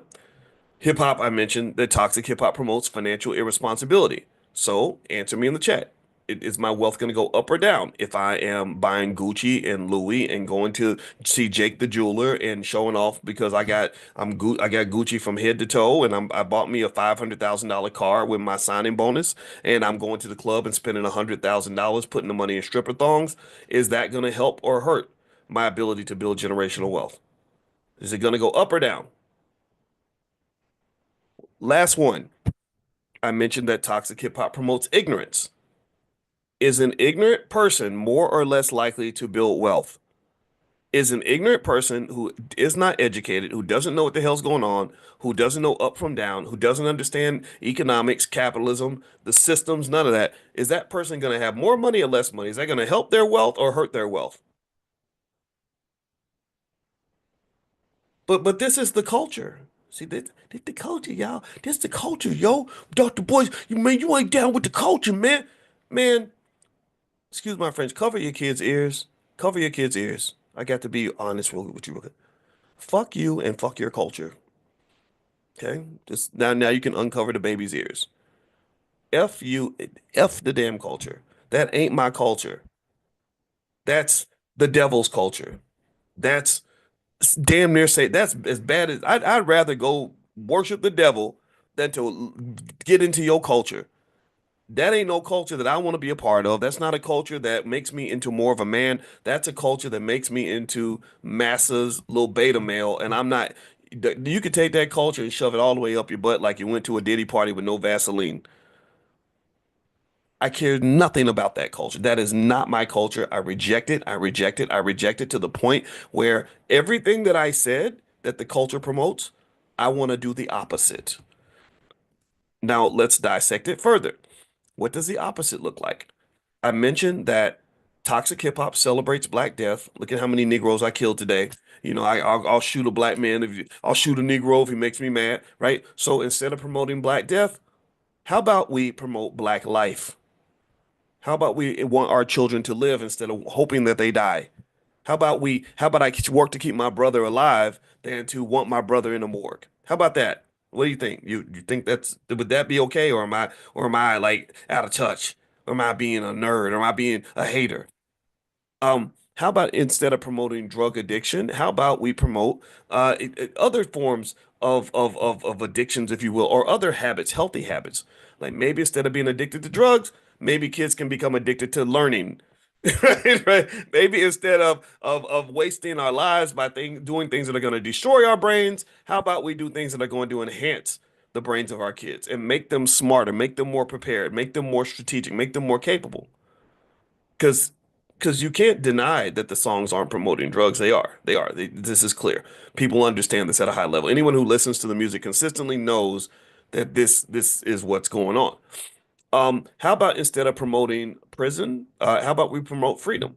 How about we talk about what freedom even looks like? How about we consider the fact that the most revolutionary thing you can do in America as a black person is to be economically and intellectually free. If you are intellectually and economically free, then you are one of the most dangerous black people around. And let me tell you why. You're dangerous because when you are free, they cannot make money from you. When you are free, you're not going to be a corporate slave. When you are free, you're not going to be making money in the prison system.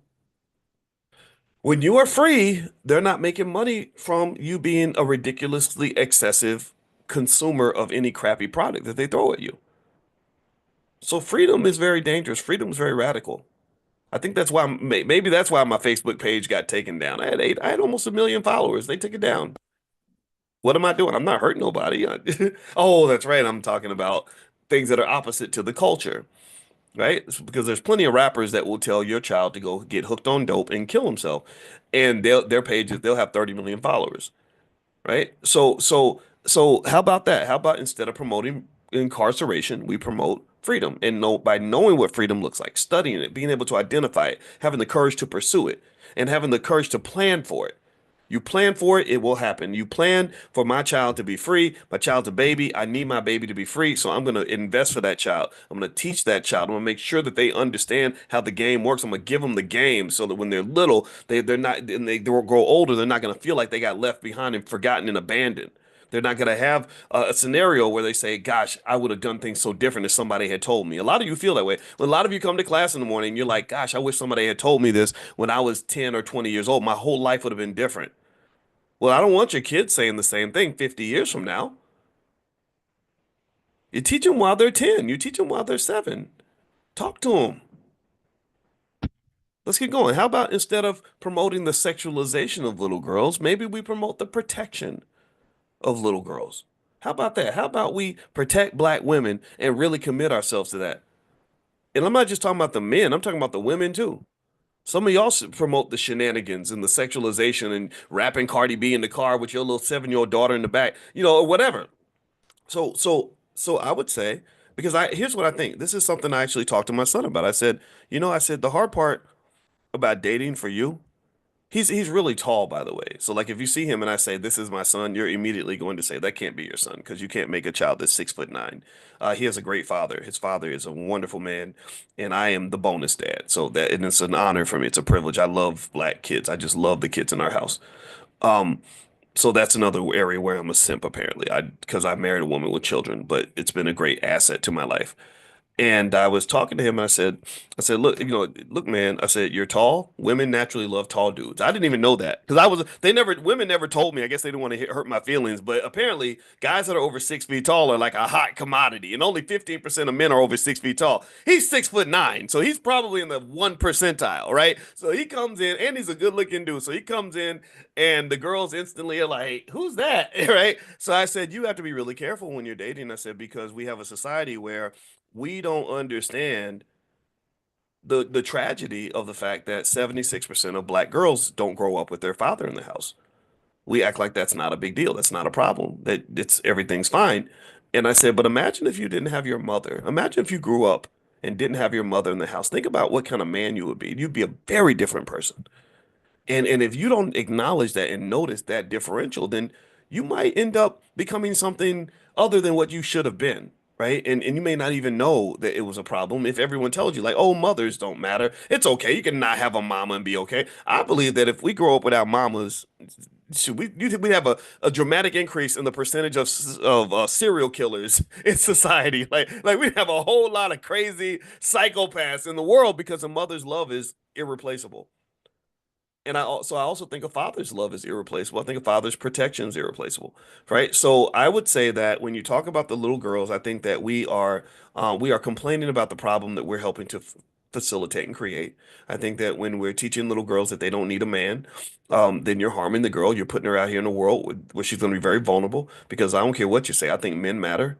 I matter for my wife. My wife matters for me. I would never go through life thinking I don't need a woman. I don't need black women. No, I need black women. Black women done had my back so many times it's ridiculous. Starting with my mama. My mama she could have just aborted me and I wouldn't even exist. So that was the first woman that had my back. Then she fed me for approximately 158,670 hours until I hit the age of 18. And she's been with me ever since. So don't you ever try to convince me that I don't need women, that we don't need women, because that would be ridiculous. I would look at you like you're an alien and that you're crazy. So men matter. We matter. So I think that with little girls that go into the world and bad things are happening, and sometimes at the hands of predatory men, like you see all these allegations that are out there and stuff like that. It makes me very sad because I think that we've forgotten what that looks like to really protect black girls. And I don't think it's men's fault, women's fault. I think it's everybody's fault. It's all of our fault. So anyway, let's keep going. Third, or next, how about instead of promoting financial irresponsibility, we relentlessly and just almost vehemently promote financial intelligence? How about that? How about instead of encouraging ourselves to be extreme consumers, we encourage ourselves to be extreme investors? That literally, because we can do this. We've got everything we need. Literally, just with 1/10 of what I've taught you all in this class so far, you could take 1/10 of that and financially dominate 60-70% of the earth. I guarantee you. Like Americans are so horrifically financially unprepared. It's ridiculous. And I don't, you can't tell me that's an accident. That's not an accident. They can easily put financial literacy, basic financial literacy in the public school system and make sure everybody knows how to be financially intelligent. Everybody understands investing. I can show you how to, people say, well, I talked to a pastor. He was a big time pastor. He ran some big organization, a Southern Baptist something. And I was sitting next to him and in a meeting and we were talking, the person was speaking about something. He goes, so, Dr. Watkins, how long would it take? He said, if I gave you, if we had 3 or 4 hours of a seminar, would you be able to teach people how to invest in 3 hours?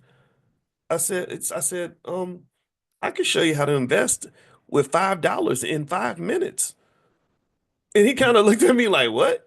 I said, yeah, it's easy. I've told you all about the monkey experiment. They taught monkeys how to invest, and monkeys made more money than the investors on Wall Street. Burton Malkiel, look it up. Random Walk Down Wall Street is a book written in 1971. So it does not take long to teach someone how to invest. And the biggest mystery of my life that still baffles me is how is it that you have a child from the age of 0 to 18, they have 157,680 hours in your custody, and nobody took 10 minutes to teach them how to buy a share of stock, which is the #1 wealth driver in America right now.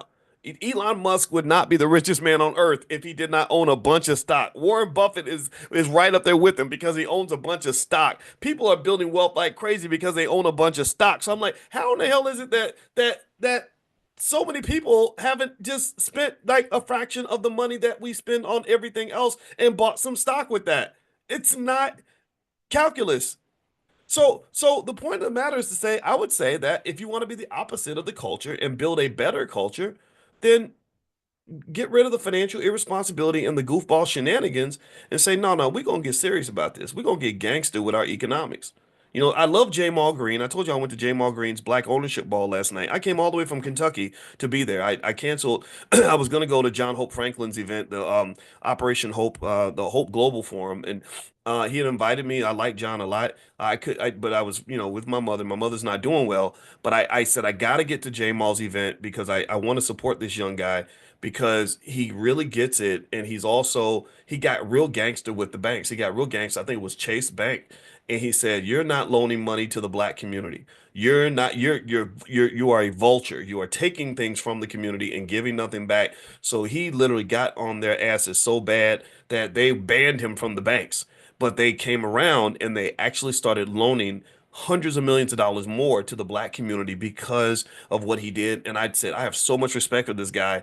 So I wanted to go there. So anyway, at the Black Ownership Ball, that was one of the things that I just thought about. Is I said, God, if we had more people doing this kind of thing, just really being gangster about our economics, and not trying to be politically correct, not trying to make friends with your so-called fake ass allies, not trying to fit in, not trying to just be a good boy all the time or a good girl all the time, just being radical when it comes to the protection of our community, protection of our children, because the protection of our kids is our job. That is our damn job. So when our families are not protected, when our people are not doing well, that is something we gotta look in the mirror. I get it. I know that there are other people that don't want you to be successful. Well, so the hell what? Join the damn club. Ain't nobody gonna want you to really win like that. People don't give trophies away for free. What you think this is? You think this is back in the 90s when we started giving the fat kid in the back of the room a trophy? Even though he didn't practice, he didn't stay in shape, he chose to eat the chocolate candy bar, he chose to show up unprepared, but yet you gonna give him the same trophy that you gave to the kid who did the work? Life don't work like that. Y'all know this. Life don't work this way.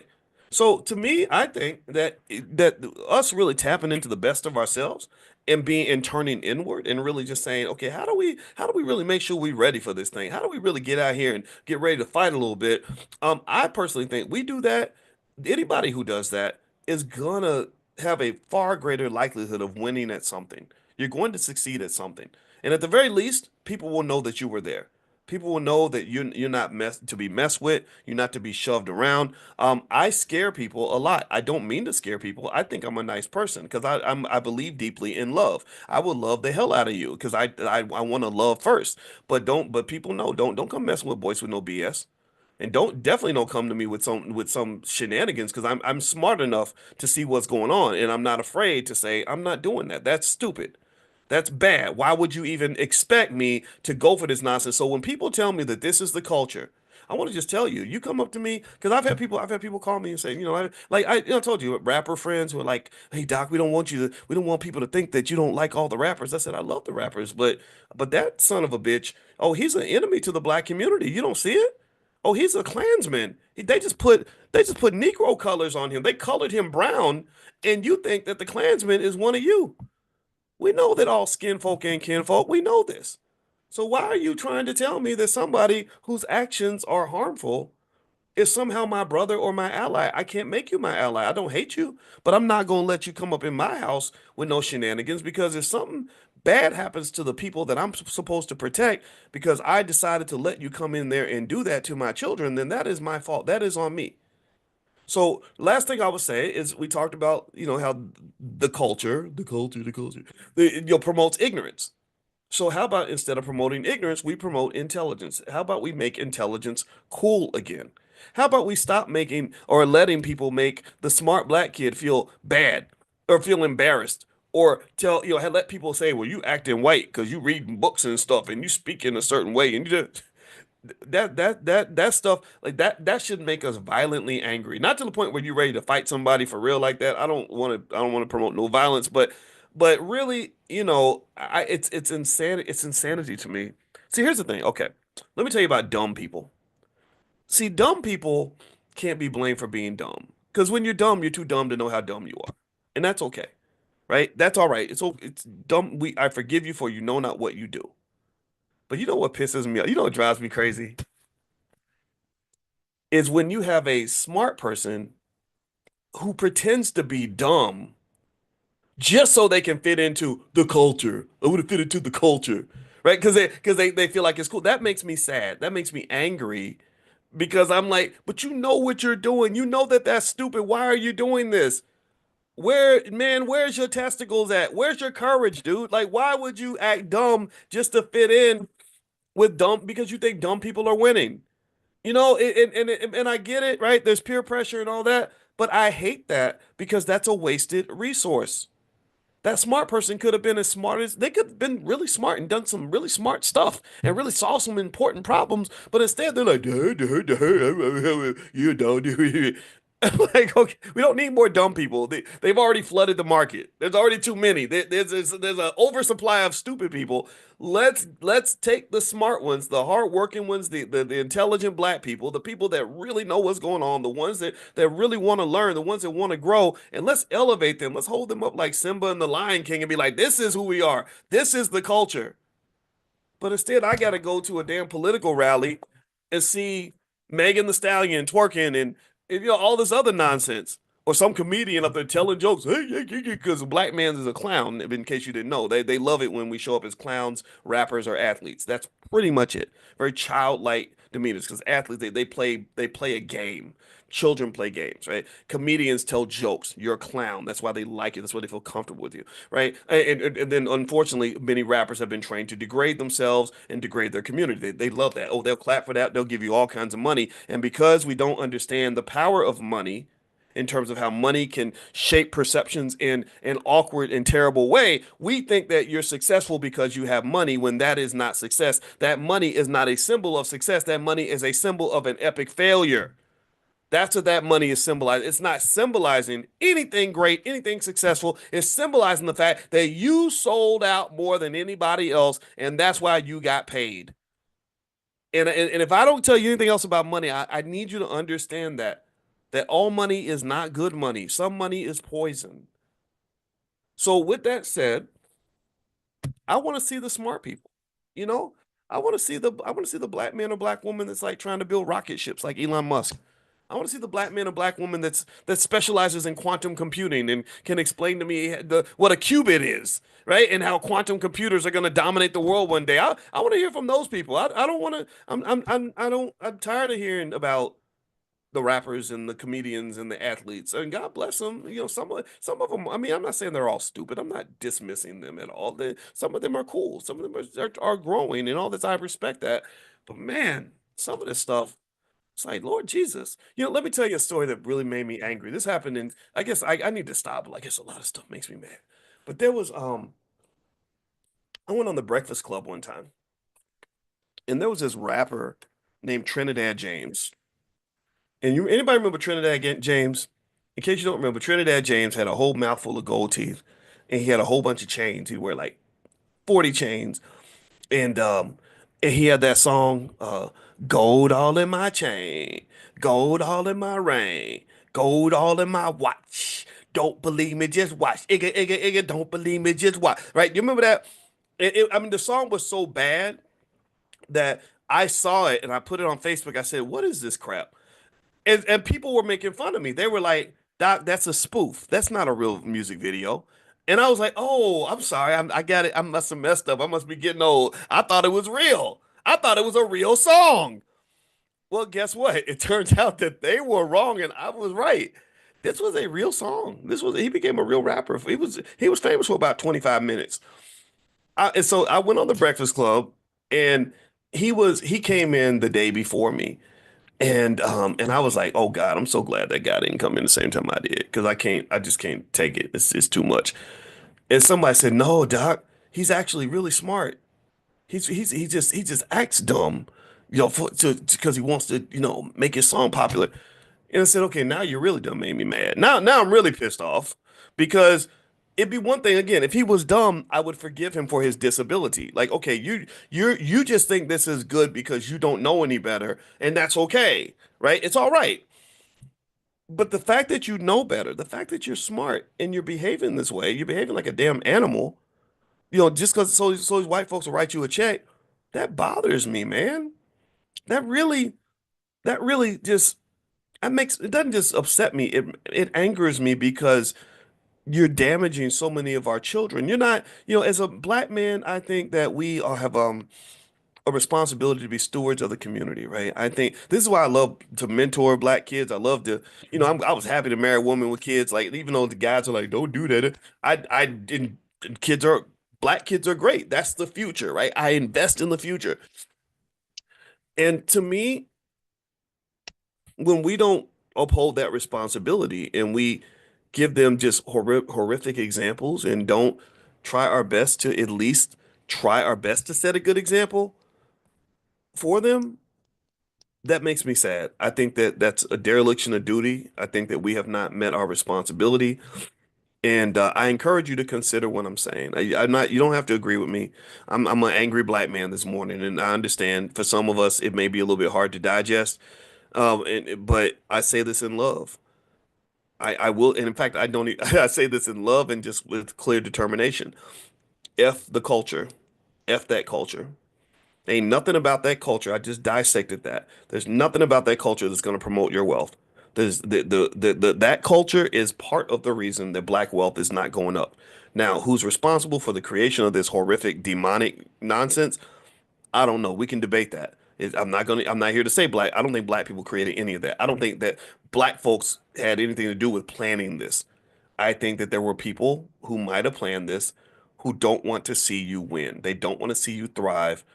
They don't want to see your children safe. They don't want to see you happy. They don't want to see you unified. They don't want to see your families. They don't want to see any of those things, because when you are unified, when you are intelligent, when you are prepared, when you are solid, it makes it that much harder for them to exploit you. And I've talked to you guys about this, that capitalism is built on the exploitation of those who are unprepared. So we got to prepare. So you can take that culture and shove it up your butt. I don't want no parts of none of that nonsense. If you tell me I'm not connected to the culture, that to me is a compliment, because I want to build a new culture. I think that that's what we really deserve as a people. So anyway, I'm going to finish up. If you want to know the stock, I mentioned to you guys I was going to give you a stock that I want to buy. It is Uber. I am buying Uber because I believe Uber has a great capacity to possibly become very powerful, very dominant.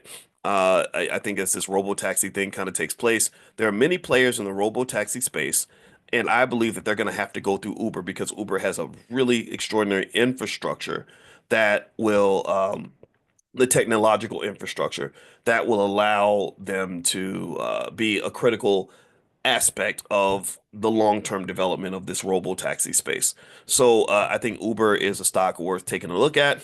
Of course, this is not investing advice. This is just me just talking to you. All right. So the second thing I wanted to do was, those of you who are in here, by the way, if you want to get on the text list and be invited to this class, we meet every morning at 7 a.m. You can bring your family. That's all I ask. Or you don't have to pay anything. Just pay attention and bring people that want to hear something that is going to help them.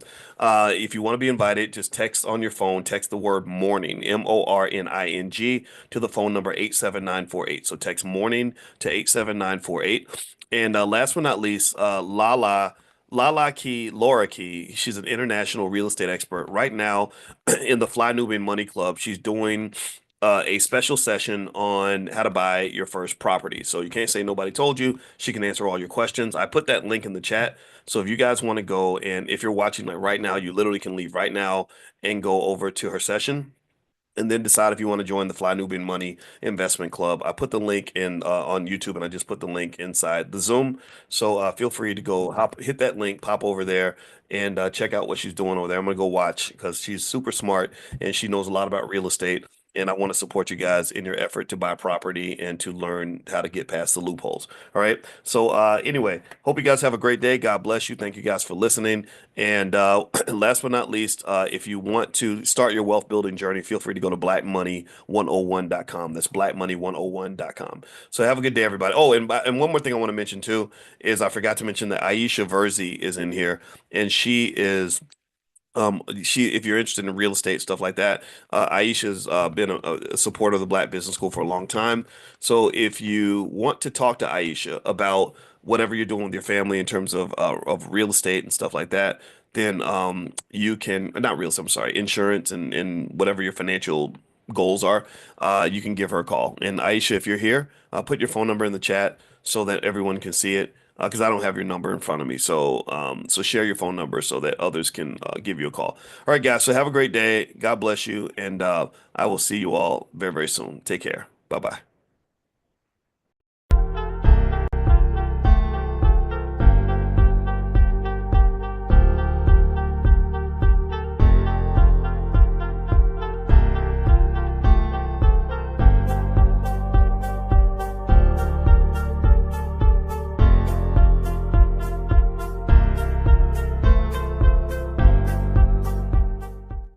Good everyone. Good morning. Good morning. I'm so excited to be here. Welcome to the Fly Nubian Money Club first official training. Woo! For everybody coming in, I want to know who's in here so far. It looks like we have about 20 people who have signed up. I'm so excited that you all have signed up. My name is Tiara Williams. I'm also known as Miss Black Hollywood. I am a producer and also the producer of the Fly Nubian Money podcast. So likely if you found out about the podcast and you're here, welcome. And if you are just coming in, we appreciate it. So I started the Money Club as a way, well, actually I co-started it with Dr. Boyce Watkins. But I started it because I wanted to create a way for us to have community around money, women and men. Also, I wanted to just find top experts around the world that could help us level up in 2025. And so I'm so excited, y'all. I'm so excited that you all are here. I'm excited about our first training with none other than Laura Lalaki. Now, if you know and you watch Fly Nubian Money, you know that she is one of our lead hosts, probably she keeps the ship running, right? She is our wonderful host. But I wanted to welcome her, Laura Lalaki, international real estate agent. Yes, I get so excited when I get to teach and have fun. Because that's what it's all about. Yes. Is you're not supposed to keep information to yourself. You're supposed to turn around and help someone else out, right? I agree. I think that now all we know, right? We know that what the things that we know, and it's so funny that I love to share. Like you're saying, I love to share information because you're thinking like everybody knows this information, but really people do not. You spend all these years working and you think like this information that is not valuable, but it becomes second nature to you. So you don't know that people don't know. So it's such a blessing for us to have you here. So Lala, tell me a little bit about, how you got into your real estate journey and what happened. Well, it's really interesting because in 2001, my husband and I went to purchase our new home. I was not in real estate yet. So we went to classes. We did everything. We did our little research. This was in Denver, Colorado. That was where our first home was. And we just went with whoever someone suggested us to go with as an agent, and we used their lender. And that agent was absolutely horrendous. We did everything by ourselves. We found our own house. We figured it all out. He showed up to write the contracts, didn't help us negotiate, didn't help us do anything, showed up at closing in a sweatsuit. And after it was over, my husband and I felt so let down. Well, I still wasn't in real estate, but I just complained about it. Then a few years later, I lost my last secretarial job. And I said, no more of this. I'm tired of being downsized and let go of. And so I need to get into real estate. And my father-in-law was really big in New York City with real estate. And he said, are you ready for this? And I was like, I don't know, Dad. And that's how I got into it. And what I determined was I was not going to be the agent that was my agent. I was going to do everything different. Yeah.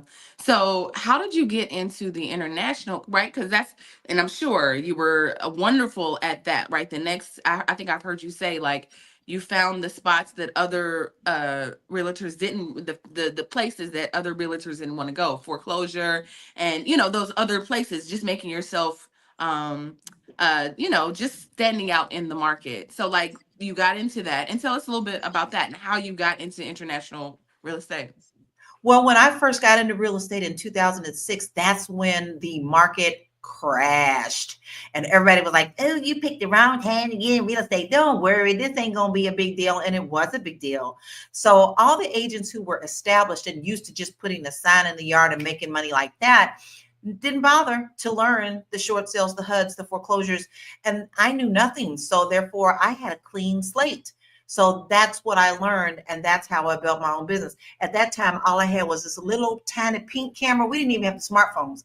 And I would go out to HUDs, take more pictures, put them on Craigslist, y'all. Craigslist. If y'all know, I'm taking y'all way back. And that's where I got my first clients. From there, I also had a very good friend that I went to real estate school with who didn't want to sell. So she got into nonprofit. So she brought me in to teach. So then I started to teach these first time home buyers classes. We moved to Los Angeles, California, got my license there. Then my husband and I we like to travel because we sing, but we're also musicians. And we came to Portugal in 2002. I fell in love with it. I tried my best to see properties, but it's a different ball game over here. I'm in the business and I couldn't even see a lot of houses. But when we came to Nazaré to visit, I fell in love with this one little company and he fell in love with me and we partnered up. And that's how I got into international real estate, because he was like, I need someone to help me with the American market or speaks English. Although he speaks English, you know, it's still a little different language barrier. Yeah. And people That's aren't so trusting. And people aren't trusting. I mean, let's be honest. Like somebody's like, "Oh yeah, you can come here." We're not always open to that. Like, is this a scam? So yeah, I mean, adding that legitimacy. There's a lot that is, and that's why I'm really excited about breaking and tapping into that for you guys to know. Wonderful. So tell us what you will go through today. I know that, and I actually want to know from the people in the chat, the people that are here. There's 30 people in here. I'm so excited that you're here. I'm gonna keep saying that this is our very first training. We created the Fly Nubian Money Club to help you level up in 2025. People are scared, Lala, about what's happening next. So I know that I've been hearing a lot of people buzzing, like, I'm moving out of America. I'm like, well, what does that mean? Let me help. Let me be the one to bring an expert in to help you do that if that's what you want to do. So people in here who have registered and register for the Fly Nubian Money Club, we appreciate you. I can't wait to help you. I'm going to bring in fantastic queens and kings who will help us take it to the next level. So tell me, Lala, today, what will we learn? Tell me what we'll learn. Well, we're going to set the basics with American real estate, because you need to understand the basics of real estate and what goes along with that. And when I say the basics, I mean, we're going to go through the whole workflow of what happens during a deal so that you won't be shocked, that you won't be upset, you won't hit that roller coaster of emotions like I did when I didn't have a good agent. And then we're going to go through that.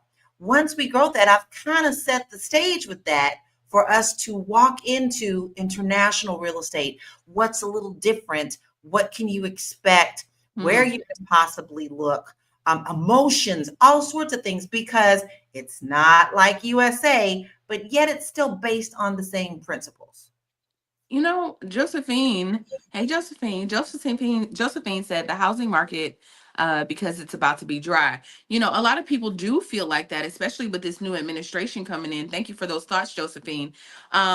Is it about to be dry? I think that I beg to differ. I think that in every situation, and I know I want to know how you all feel about this in the chat. In every situation, I feel like there's an opportunity. In the Great Depression, it made a lot of millionaires, y'all. So I think it's all about mindset. What do you think about that, Lala? Is there going to be an opportunity, especially with this administration, of valuing money, economics, right? Is that where we find the loopholes? I would think. What do you think? Oh, yes. There are plenty ways. How do y'all think they got where they got? Many, many, many loopholes, and especially Trump, because Trump had a lot of things that went on in real estate. And even though I'm not happy with who he's going to put in the HUD department, because I don't feel like they know anything at all, it doesn't mean that we don't have opportunity. You see, right now, corporations have a lot of power. And a lot of corporations are buying a lot of homes. You're seeing communities being built now, like new subdivisions that corporations own. They ain't selling them to you, but they are renting them to you. Hey, what's wrong with you getting an LLC? What's wrong with you creating your loophole to buy a home? Don't see this as something that's going to hold you back. When they go high, we go higher, baby. We get smart. We get smarter, and we know how to use the same things that they use to benefit us. Yes, you all. So step one, when you come into this club, we're just going to change the mindset. I know that a lot of things in the world tell us that we cannot do, we cannot be. There are all of these barriers, and there are. But like we're saying, we feel like there are ways around it. There's ways around everything. You know, what I noticed, even, you know, when you're looking at corporations, they're like, okay, we can't do this. We can't hire this kind of people. All right, well, how can we get around that? Like I saw here in Los Angeles, I'm not in Los Angeles right now, but on the East Coast visiting my family.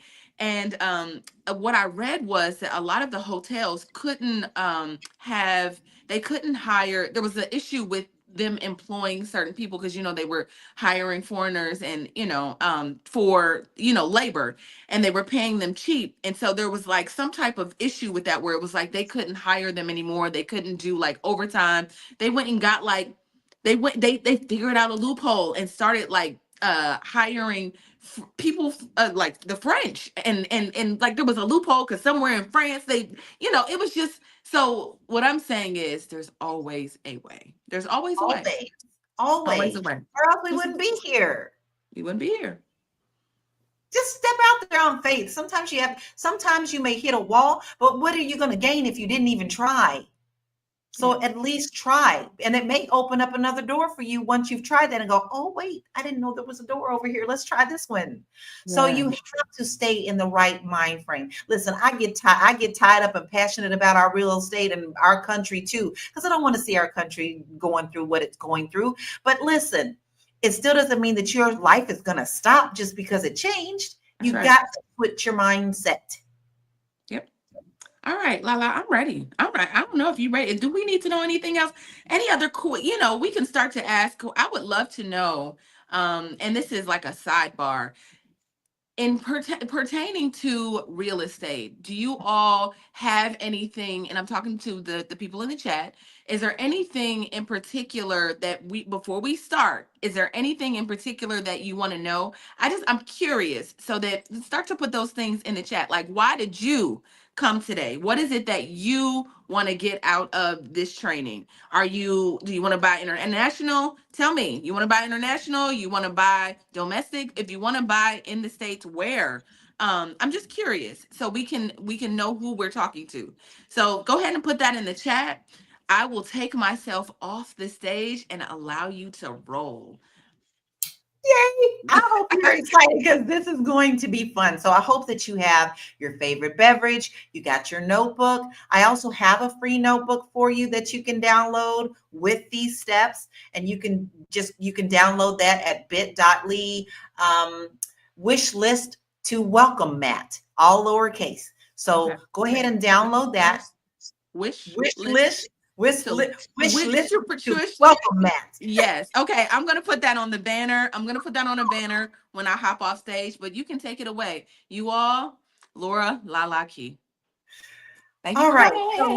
Yeah, I'm excited. So listen, guys, like I said, just kick back, relax, and know that we are going to go through everything that you need to understand when you are getting ready to buy a home and the steps that you're going to have to do.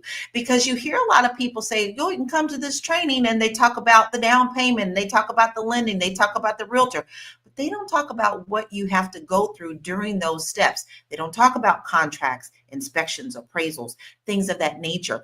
That's what we're going to talk about today, because it's also going to launch you into the international part. So we're going to start stateside.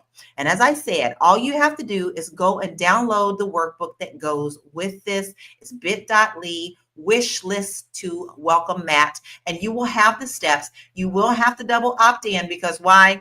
Well, they say real estate is one of the dirty dozen. So they have to make sure that if I give you an email, that you give me approval to do so. So make sure that you do that so that you can have that and take notes. So listen, I want to tell you just a little bit about me. We've already said that. I started in 2016 when the market crashed. I started in Denver, Colorado. I continued my real estate journey in California and then in Florida, as well as Kentucky. And then in 2022, I added international real estate just through my own passions of singing and traveling with my husband and doing music as well. So as you can see, we do all the things, but the traveling and seeing places worldwide really opened my mind up to what is available in the world, like you should. Don't just feel like you are stuck where you are. There are many possibilities and many ways to get there.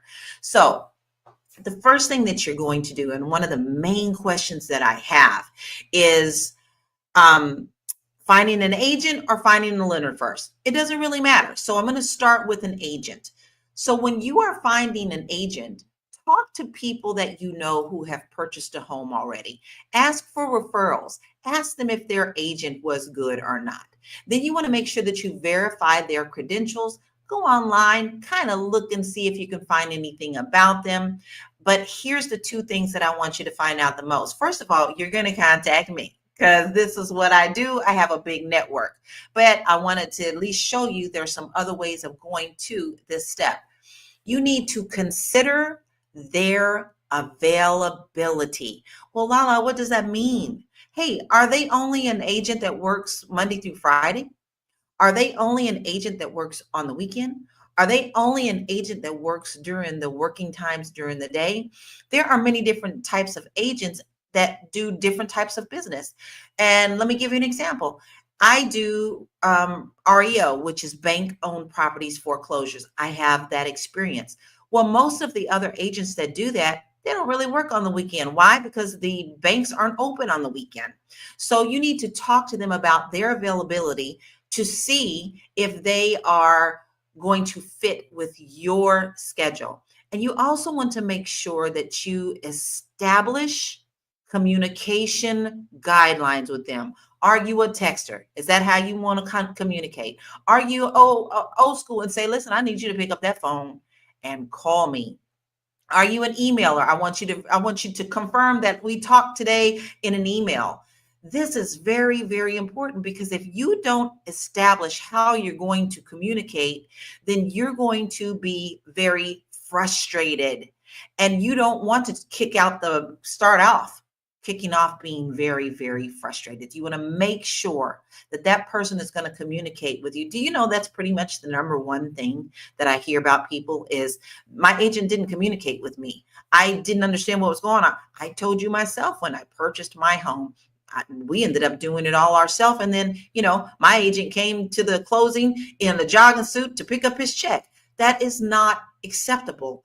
And if you need someone to really work the way you want them to, you want to make sure you establish this up front. So how do you choose a lender? Well, I really and truly advise that you shop around because there are many different types of lenders. I love it when people tell me that they have a credit union.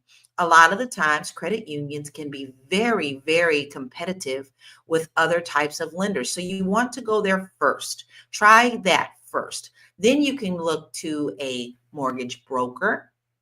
And a mortgage broker is where they take your loan, they see who has the best rates for you, and they shop around your loan to make sure you get the best deal. Okay. The second type is a mortgage banker.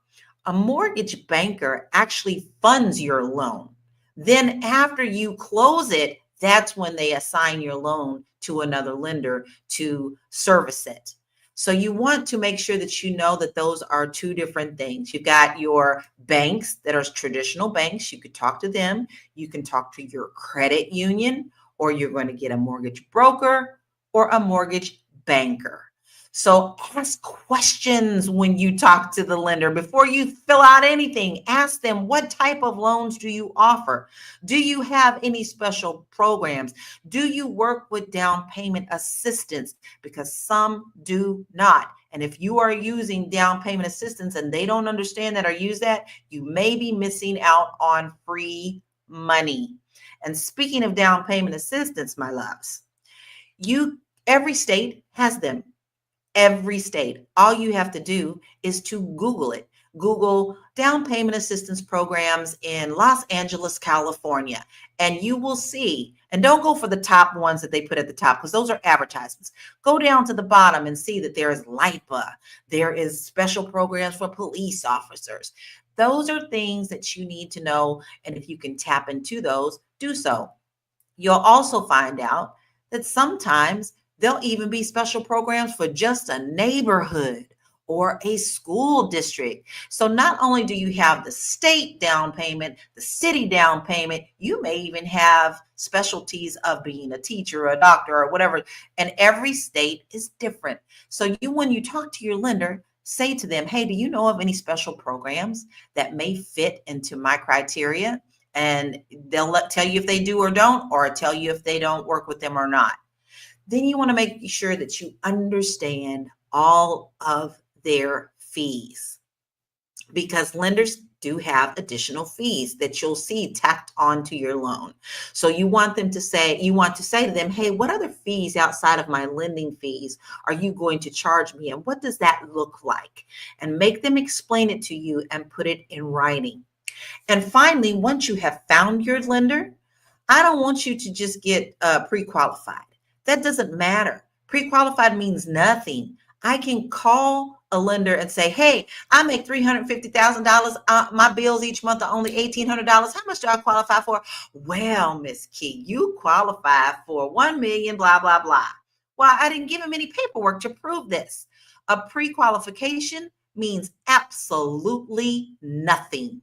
When you go to a lender, you want to get completely pre-approved. That means turning in all your paperwork. That means talking to them and letting them verify your information. But here is the Willy Wonka golden ticket.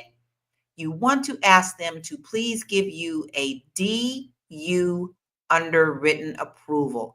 DU. That's directly underwritten. And that is your golden ticket, because a directly underwritten approval means that an underwriter has already looked at your stuff, and all you need to do is to go and find a home. Now, I see that some people are saying that they can't find the link to the checklist. It's really simple. Let me tell you where you can get that. It's all lowercase, bit.ly/wish list to welcome Matt. All one word. All one word. So go ahead and get your checklist. Okay, so let's move on to the next section.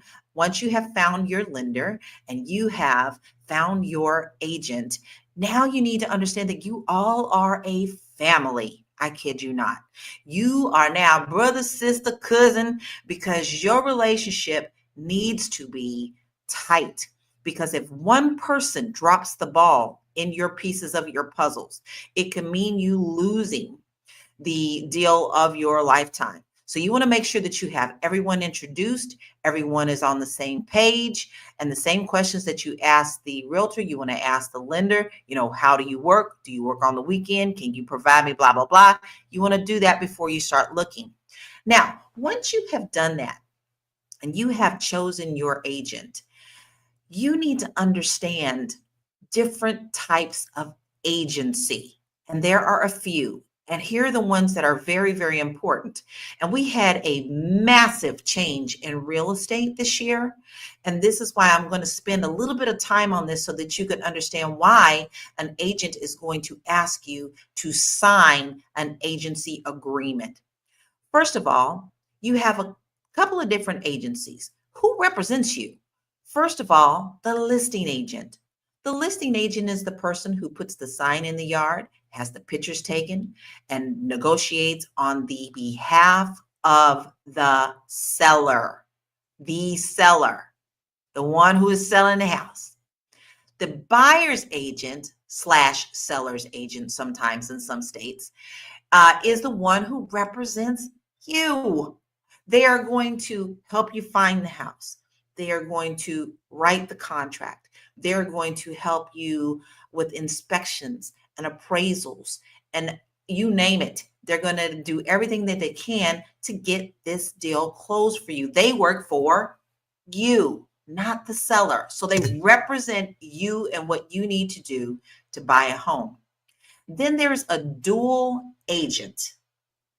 I don't advise dual agent because the dual agent is the one who's going to represent the actual deal, the transaction. They can't really give one weight to you as a buyer and one weight to the seller as a buyer. They're supposed to be unbiased for the transaction. Well, I have an issue with this. It's because if you're not being represented and there is something that happens during that deal that you really need someone to fight for you, how can you be unbiased as an agent? Now, it is up to you, but I'm giving you some pros and some cons of that. A lot of people just assume that if they go to the listing agent, that they're going to get their deal accepted. That's not true. You don't want someone who's only going to give you 50% of the responsibility and not give you full attention. So really think about that before you sign dual agency. And the reason I say that is because you don't want something major to happen and then you find out you lost the deal because the agent couldn't represent either one of you. That's just not a good look. Now, is it good in some circumstances? I'm going to tell you yes, because like I said earlier on in our training, I also represent banks. My company represents REO, bank-owned properties. Well, for them, they already have their guidelines. They know their bottom line.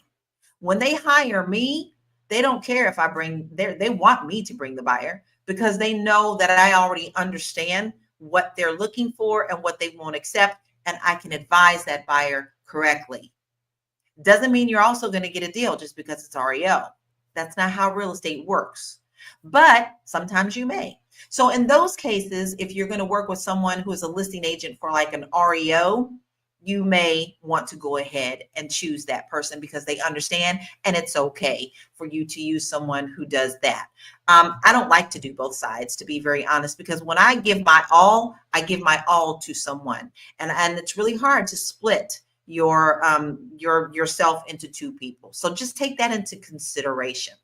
So you ready to move on? Okay. Hope you're learning a lot. I am really looking for questions. So when I do see questions, I will have a question and answer section, and I will do my best to answer your questions. I'm always here for that. Now, there is a reason I really went through that very carefully, because this year, 2024, the National Association of Realtors lost a case over our agencies. And we used to split our commissions with the listing agent.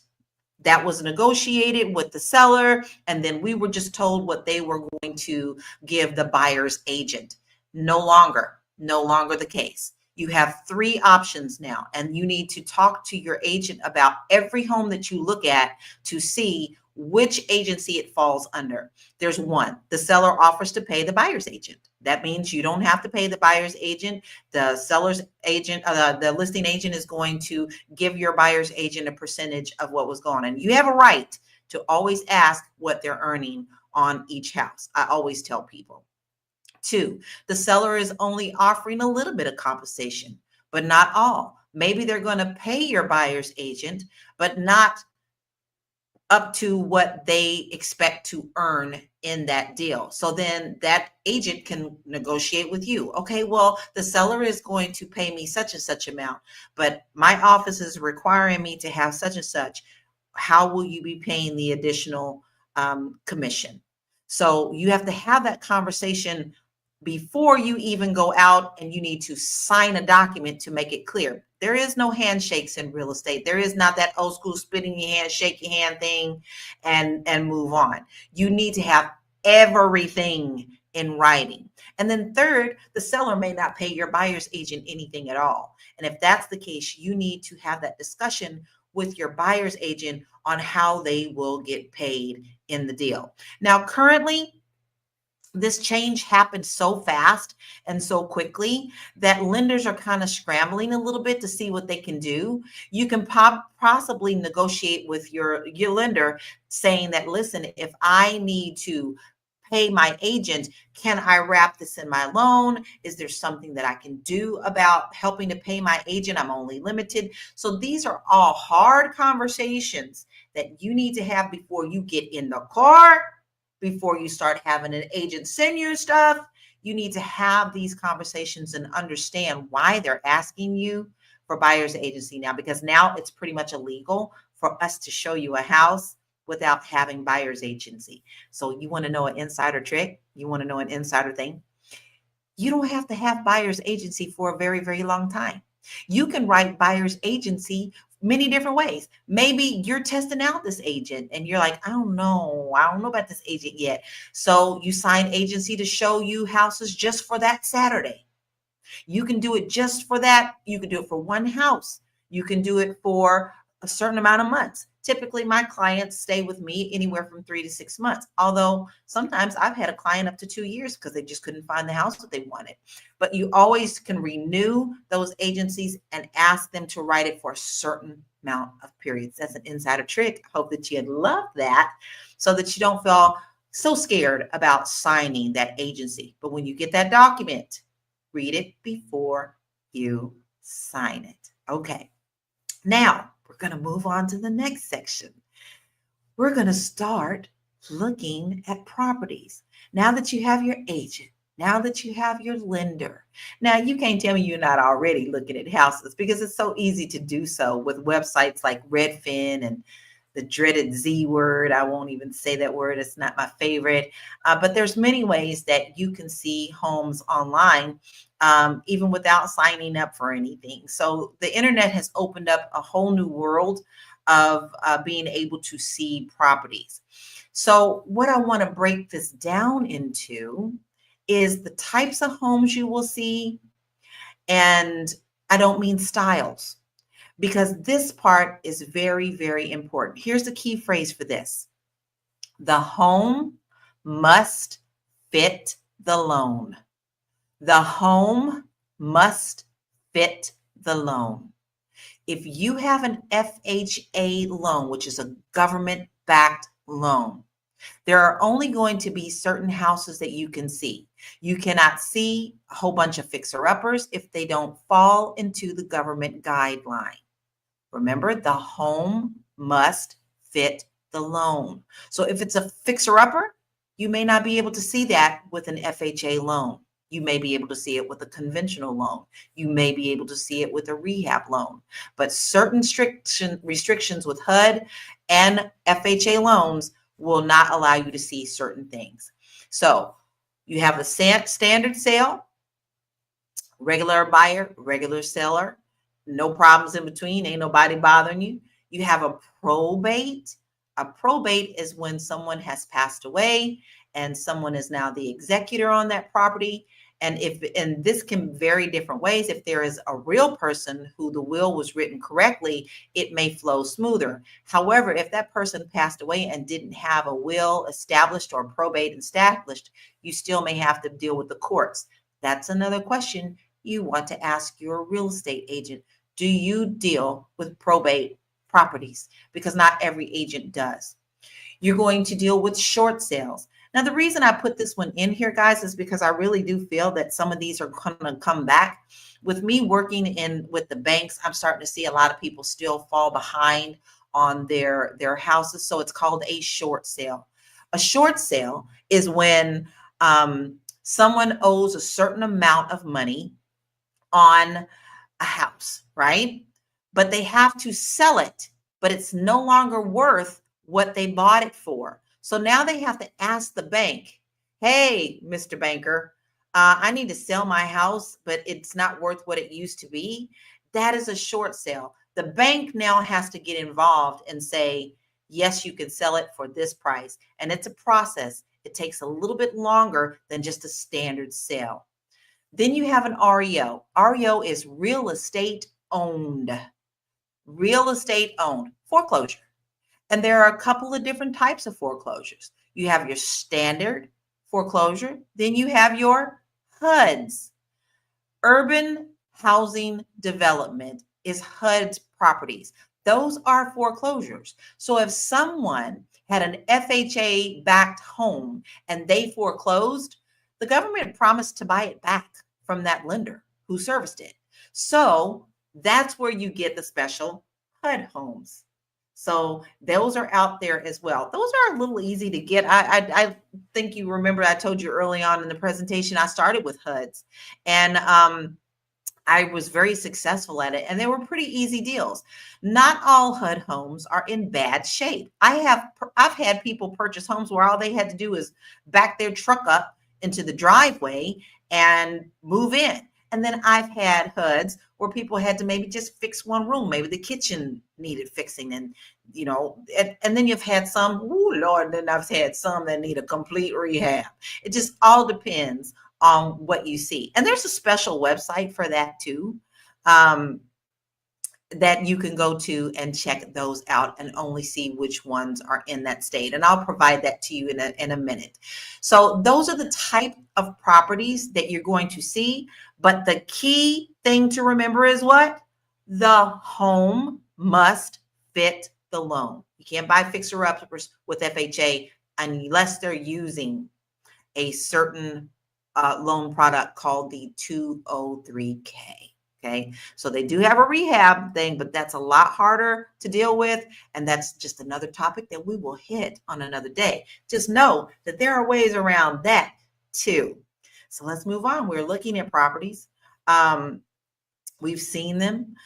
You've scheduled them. So before we write the offer and we're looking at the properties, I want to just remind you of a couple of things. Listen, when you're ready to go see a property, don't worry about looking at the house. You're there to shop, right? So before you write this offer, right in between searching, reviewing properties and writing the offers, you're going to go see the house. Now, in today's world, you may be able to go and see 3 to 5 houses. That's how I used to do it. We used to schedule people for 3 to 5 houses. But when the market crashed, sometimes I had to just show one house at a time because the availability of the seller wasn't available. So just know that just because you want to see a house doesn't mean you're always going to be able to see it immediately. The agent will call to listing agent to schedule an appointment. And then you have to work with them to see when you see the house. And when you get there, here's what I don't want you to do. Walk around with your head down if somebody's in the house because they can't leave and not look at anything. You are allowed to open cabinets to see if they're big enough. If you want to see if that linen closet is big enough, you can look at that. You're not allowed to open people's private things like drawers and dressers. Don't do that. That's none of your business. None of your business. But you are allowed to really look at the house. Like look at the walls, look underneath the rugs. Because I kid you not, one time they had a custom rug made and no one bothered to look. This happened to another agent that I know. And when they closed the deal, they took that rug. There was a hole in the floor. No one ever even bothered to look underneath that rug. So it's okay to look under the rug. See, is that discolored or is this something special? You really need to shop like you're shopping and putting on a dress or some clothes, right? To make sure that that home is going to fit your lifestyle. So don't be ashamed of that, but also be courteous. Now, once you found your home, it's time to get down to the nitty gritty. We are going to be writing an offer on a home. Listen, this offer that you are writing will become the blueprint for how this deal will close. It is your roadmap. It will have your deadlines. It will say what you expect from the seller. It will ask the seller from things that you want. So this is your blueprint. This is like the Bible. Kid you not. This is your official document for how your deal is going to go. So before you write the offer, you're going to sit down with your agent and you're going to say, hey, listen, I really like this house, but I really do want those curtains to stay because I don't want to have custom curtains done. So can we write in this offer that I want to keep the curtains? Or if there's a shed in the back that's in ill repair, you can say, can you please tell in this offer that they will have that shed torn down before we close? You can ask for anything in these offers, but that doesn't mean you're always going to get it. But this is where you're going to tell the seller, this is how much I am offering you. This is how much I'm going to put down as my earnest money. And we will talk about that a little bit later. So put that in your side pocket of what that is. This is when I want to close. This is what I want out of this deal. And this is when I want to have my inspections. This is when I want to have my appraisal. You're laying it all out so that when the seller gets that, they know exactly what you are asking for them so that they know what you're expecting. So when you're writing your offer, you first want to tell your agent, hey, I need you to run some comps. And what is a comp? A comp is when you are buying a house and say it's a 3-bedroom, 2-bath house in a certain neighborhood, right? It has a garage. That agent will go and look in the system, tick, tick, tick, tick, tick, tick, tick, tick, tick, tick, tick, in the MLS system, and go and see what other homes within a 1-mile radius of that house that you're going to put an offer on have sold for in the last 6 to 1 year time. And if she or he sees that this house is priced at $650,000, but everything else in the neighborhood sold for $550,000, they're gonna be like, wait a minute, that doesn't look right. Why is this house selling for $100,000 more? Why? What's going on? Is this seller being delusional, or is there something special that I need to know about? This is what they need to do before they write that offer with you, so that if you say, I'm going to give them full price. So let's write the offer, and she can come back and say, I don't think we need to offer full price. Let me do a little bit more digging on this to see why this house is so high. Or they can say, wait a minute, you got a really good deal. Everything else here is selling for $750, but they're selling for $650 here. Wonder why, right? So she can probably find more things out about that home. So before you make that offer, have your agent run the comps so that you can see if you're getting a good deal. Also, that agent needs to call the listing agent and say, hey, Mr. Listing Agent, do you have any offers on the table? Can you please tell me if they are over asking price or under asking price? She can word things correctly to try to get as much information out of that listing agent as possible. They are not required to tell you if there's other offers on the table. They are not really required to tell you if they're over asking price. But sometimes you may get that little bit of information if the seller allows it. Like, yeah, go on and tell them we got 4 more offers, to let you know how you need to write your offer. And that's where you come in and you write the strongest terms possible. If no one has an offer on there, you can probably play around a little bit. But if it's a highly desired area and the market is hot and you really want that house, you really shouldn't be lowballing things and hoping that the seller will come back and give you a better counter. Nope, you need to come in strong as you can, or you're willing. Now, if you're an investor, because I know many of you are investors here, right? The game is different. But what we are talking about today is buying a home that is going to be yours. And you're planning on living in this house for at least 5 to 10 years. So you want to make sure that if you find the right house, you don't play around with that.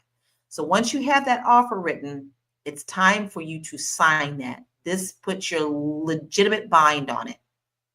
Your buyer's agent is going to not only send over the offer, but they are going to send over your pre-approval letter from your lender and send proof of funds. What are proof of funds? They're going to show that you have enough money to pay the down payment and pay the earnest money. And like I said, put that in your side pocket, because I want you to understand what that is. And we'll have a little section exactly on what that is. So now that you have written your offer and you have submitted it to the seller, this is what happened next. Negotiations and counters. Just because you put in an offer doesn't necessarily mean that that seller is going to initially take it the way that it's written. Maybe you did ask for those curtains and she's like, them is my grandma's curtains. They can't stay in there. They got to come with me. So she may write a counter back saying, well, I like your price, but you can't have the curtains. So this is when you start negotiating. Maybe you asked for a home buyer's warranty, which I highly advise that you do on all offers. The seller may say, I'll pay half of your home buyer's warranty. So if we went down this bull in the china shop, you will see that you can negotiate absolutely everything, but nothing, absolutely nothing is accepted until everyone signs the documents. That includes the counters, the negotiations, your original, all that has initials. That's when it becomes a valid contract. Until then, you just going back and forth. You throwing out, hey, I want this. Nope, can't have it, but I give you this. And sometimes you can go back and forth several different times. This is why I say you should always try to write your offer as clean as possible and have your agent write as clean as possible, right? So when you're putting that offer in, make sure it's pretty clear so that you don't have to keep going back and forth with so much paperwork. So now you've got an accepted offer. You got everything that you wanted, right? Now we in the nitty gritty. We coming in now, all right? You are officially under contract. In some states, it's called in escrow, okay? So you've got an accepted contract. Now, that is your roadmap. Remember, I told you this is your roadmap to the whole deal. It is legally binding. If anything in that contract needs to change, it must be in writing. Don't let someone say, you know what, I'm gonna leave this kitchen table for you because I don't think I'm gonna be able to take it. Have them put it in writing in an addendum. Seller agrees to leave the kitchen table for the buyer free of charge. See, you don't want to get to your closing and find out all these verbal things that you said are not being honored. So everything that you do needs to be in writing. This ain't no old school, like I told you, ain't no handshakes and thank you, ma'am, right? We want everything in writing. So now that you have that acceptance, we're getting ready to make some music, all right? There are many levels to this. So now we're going to kind of split a little bit. What happens after your contract is accepted? Your earnest money is now due. Title and escrow is now opened. You will be scheduling inspections. You will be scheduling appraisals. So let's sit here for just a little bit of time because I want to explain what these are. First, earnest money is your skin in the game. Earnest money is not free money that goes away like Puff the Magic Dragon. So when you write your offer, you can negotiate how much money you're going to put in for skin in the game. So if the house is $200,000 and you put an offer in and you're going to say, hey, I'm going to give you $5,000 earnest money to show you I'm serious about buying this house. Okay. When you get that, it doesn't go to the seller. The seller doesn't get to hold that money unless you negotiated it that way. Don't do that. I'm going to tell you that. Don't do that. Make sure your earnest money gets held in title or escrow. And the reason I say that is in different states, it's different things. California is an escrow state. Colorado is a title state. New York City is an attorney state. So those are the people who are going to be your neutral third parties that's going to hold your earnest money until the deal is done and everyone tells them what to do with that. But you don't normally do an offer without putting some kind of good faith money into escrow or title. So always know that you need to have that. Now I'm going to be getting into your pocketbooks. Now, most of your pocketbooks and wallets have sections, right? Put a section down for your earnest money. Now, like I said, it's not magic money. When your escrow money goes in, later on, that could be applied to your down payment. If the deal goes through, they could just say, okay, well, you've already put down $5,000, so we'll want to put that toward your down payment when you close, okay? But if the deal falls apart for any reason whatsoever, the seller cannot go to title or escrow and say, you know, the deal fell apart, give me their money because I'm mad about it. No, ma'am, no, sir. That money is protected. And unless everyone signs what they're going to do with that money, and you're following that roadmap, and you hit the deadlines that you did in your contract, everyone must sign and say, okay, the seller doesn't get this because we're still within our contract time, and we just decided that we can't move forward after we've learned some things about the house that you provided to us, right? So you can say, I need my earnest money back, and you can close escrow. You can get your earnest money back in several different ways. Okay, you can get your earnest money back from a failed inspection, a failed appraisal, something that was uncovered that you didn't know before you put an offer in. But you cannot come to me and say, I got cold feet, I can't do it. I got cold feet, I can't do it. I'm scared I can't do it. If I can't give them a reason for you backing out of a deal, which typically we always can find some of those, then I can't help you with it. Or if you've missed a deadline, if you didn't turn in, you didn't get your inspections done in time, and now you're trying to say that you want to back out of the deal, the seller can hold you accountable for that earnest money. Okay, this is why you need a good agent, and this is why you need to understand the contracts that you are signing and the deadlines that you have in that contract. Okay, so we've touched on earnest money. Earnest money is not magic money. It's not magic unicorn money. There is a purpose for that. And that purpose is to show good faith, but it also can be returned to you if something happens in the deal that is valid, not just because you backed out. Okay, so that is going on. Now we're going to move on to the next slide, because we're going to break down what I'm saying here. Okay, inspections come next. Once you've turned in that money to escrow or title, they are going to do their own thing. Okay, so while they're doing their own thing, we're doing some of our own things on this side, right? So escrow is over here holding your money. They're starting to order reports. They're starting to make sure everything is put in order, putting the paperwork in order. But while they're doing that, we're doing this. We're going to schedule our inspections immediately. Usually you have anywhere from 7 to 14 days to do your home inspection. I do not advise you to wait. I advise you to schedule those inspections as soon as you know that you have acceptance on that house, and try to get that inspection ASAP, because this is a major driving force into launching into a successful closing.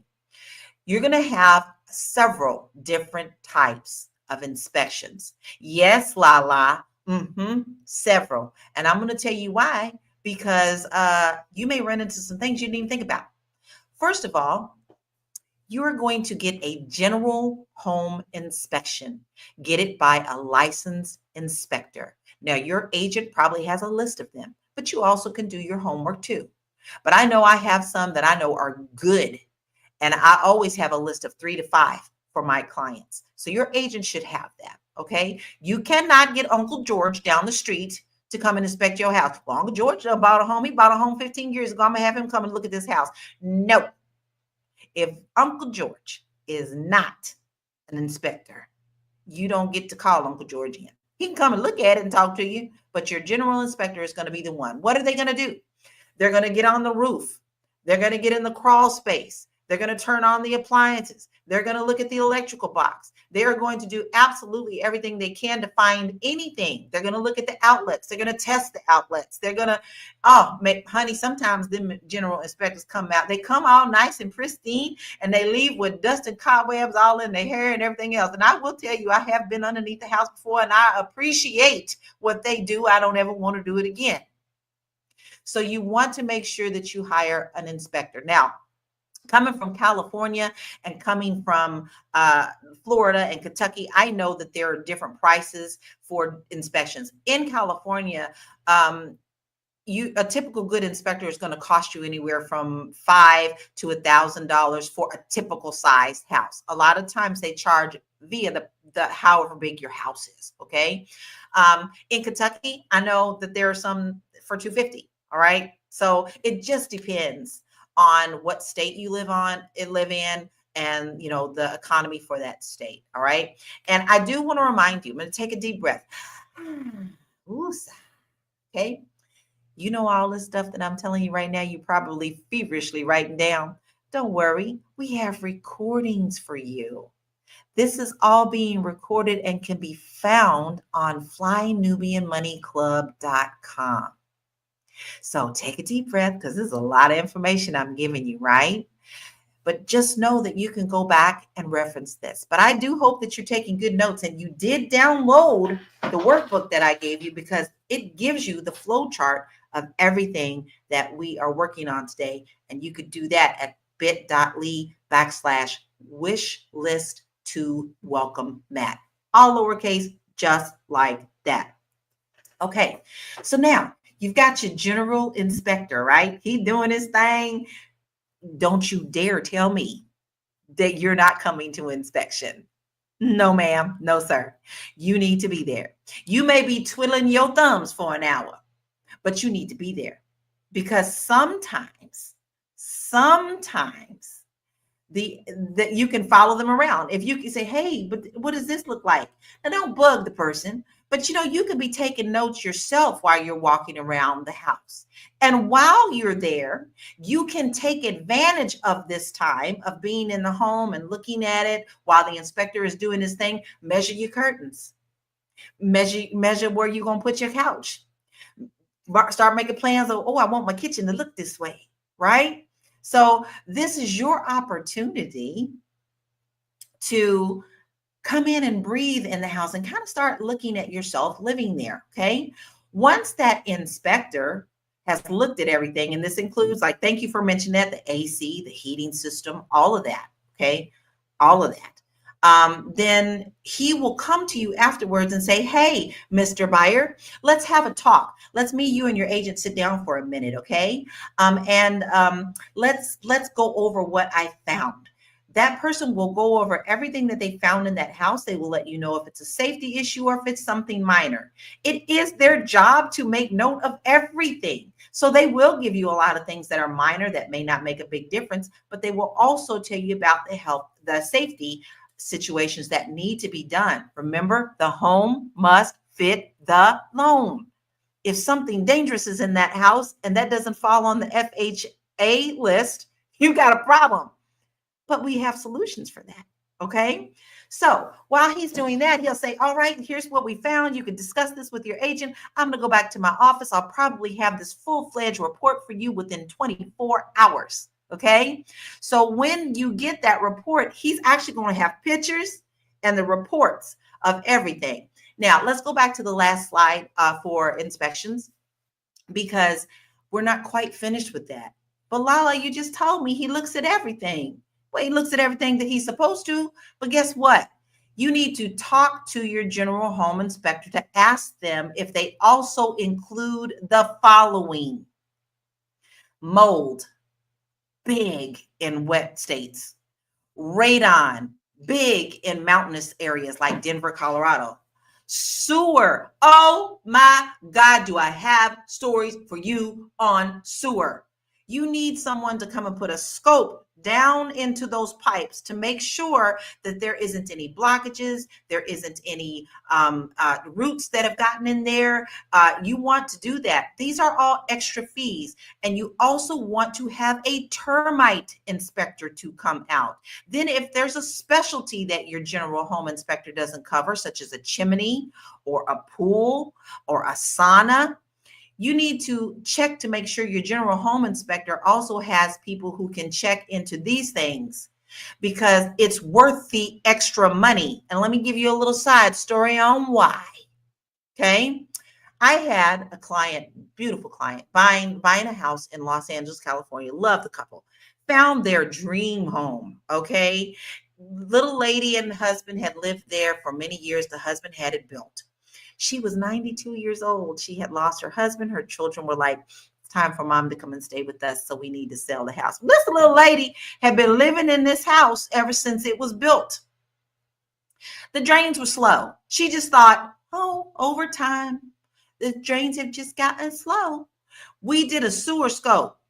Y'all, when I say the sewer, here was the pipe. Here was the dirt. Did you see my hands move? There looked like there was a dirt snake all through there. And the sewer scope couldn't even get through there.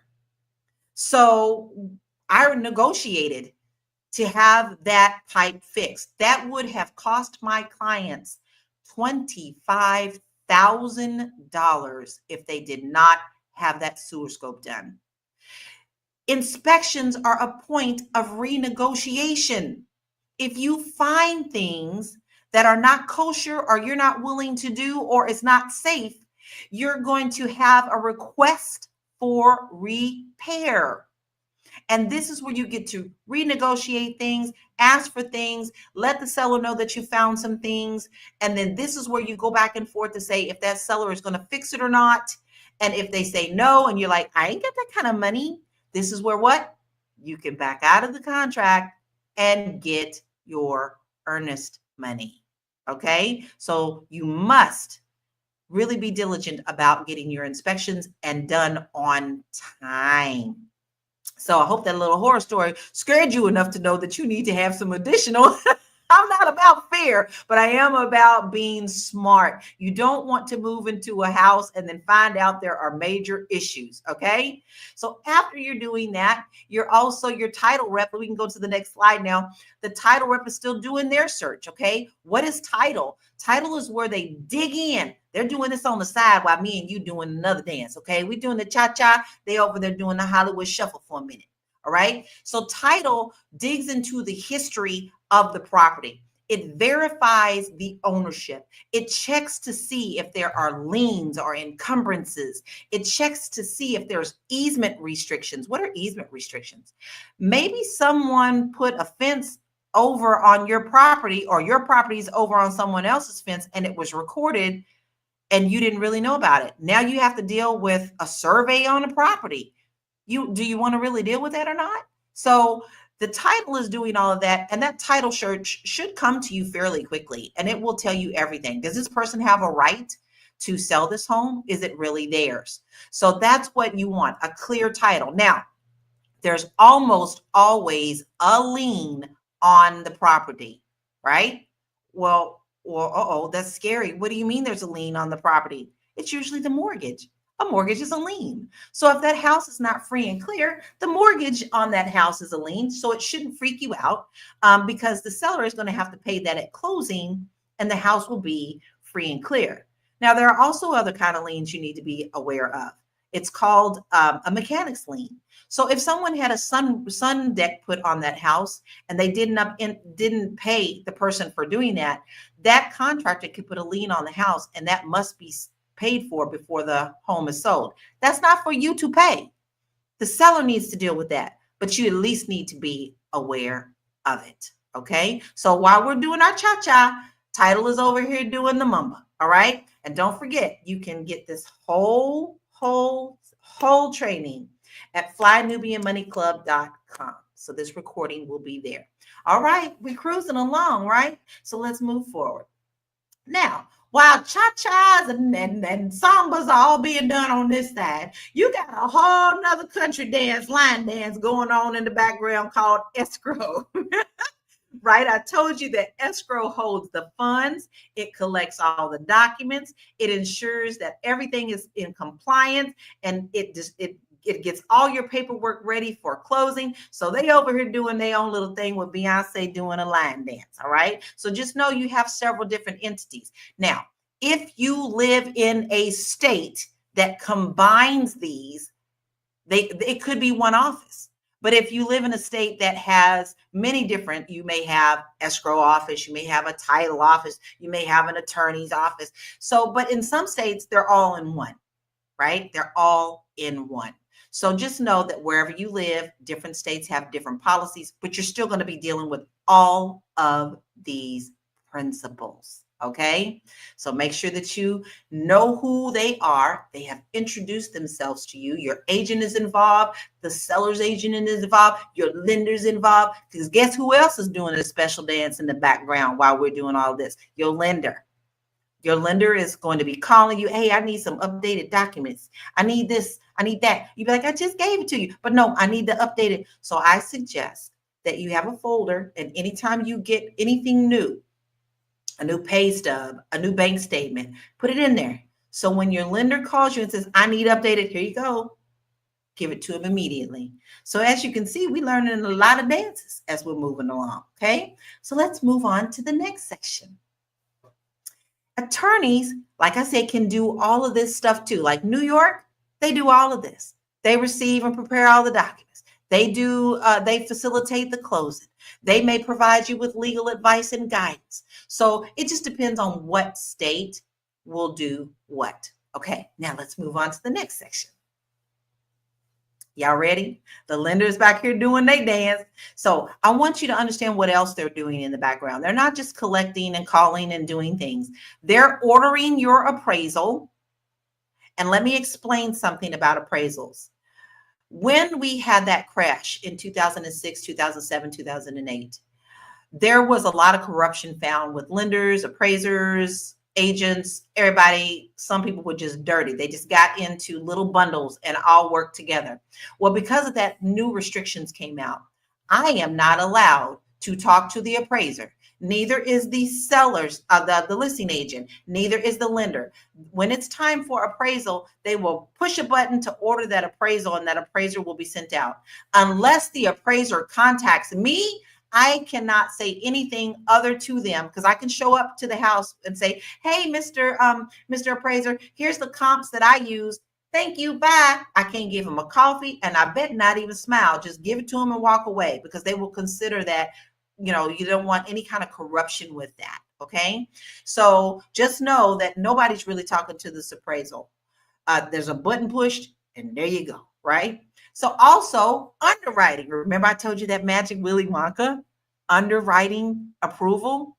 If you didn't get that part done, then this is going on in the background. The underwriter's going, wait a minute, where's she getting this gift money from? I need to know if Auntie Titi is really Auntie Titi. Where you giving her this money from? They're going to be asking some serious stuff. This is why I ask you to do this immediately when you actually are putting in your application for your loan. Just do this ahead of time so they can do that ahead of time and not waste your time. Because once that's done and they've said, yeah, you're pretty much good to go on your loan. So ask for a directly underwritten loan. Okay. And they will also do final checks on your information. So what does that mean, Lala? Let me tell you something. You better not change jobs. You better not quit your job. They want everything to be the way that it was when you started this process. I had a client almost lose a home. It was a married couple. They were good to go. 3 days before we were scheduled to close, the lender calls me and says, oh my God, we can't close this loan. The husband quit his second job. The wife didn't know. So we had to scramble immediately. Luckily, they still had enough money to cover what their loan was. But by him quitting that job, they could have lost their inspection money. They could have lost their appraisal money. They could have lost the earnest money, and they could have lost the house. So do not change anything. Don't buy no cars. Don't co-sign for nobody. Don't open new accounts. Don't move large amounts of money. You keep everything the way that it was before you went into escrow with your lender. And that's even if you get a big bonus. If you get a big bonus and all of a sudden you wake up one day and you see that there's extra money in your account, immediately call your lender. Guess what? I got some money and it was a bonus. It's not normal, but hey, that lender now knows, oh, I could just get a letter from your job saying it was your Christmas bonus. It's okay. Okay. So now do you see the lender's doing their own dance in the background, and you probably pulling out your hair right now because you're like, how many phone calls am I going to get today? And it's okay.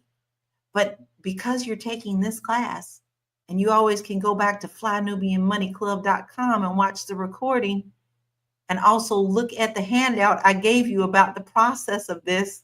You could take a deep breath, grab you a cup of coffee or a cup of wine and go, oh, I was told about this. I could take a deep breath and do this, right? So don't forget, go get the flow chart. Go get the flow chart because I got stuff for you. Let's move on. Now, while all that's going on in the background, let's talk about a couple of things that could come up. You ready? Next slide, please. Oh, we got it. Inspection. Sorry. Bro, I'm having a good time. I hope that you're having a good time. So we talked about inspections, right? Let's reel it into inspections again. What happens if you find issues in the inspection? Well, this is your opportunity to renegotiate, walk away, or accept. And this is also a time where you can get your earnest money back.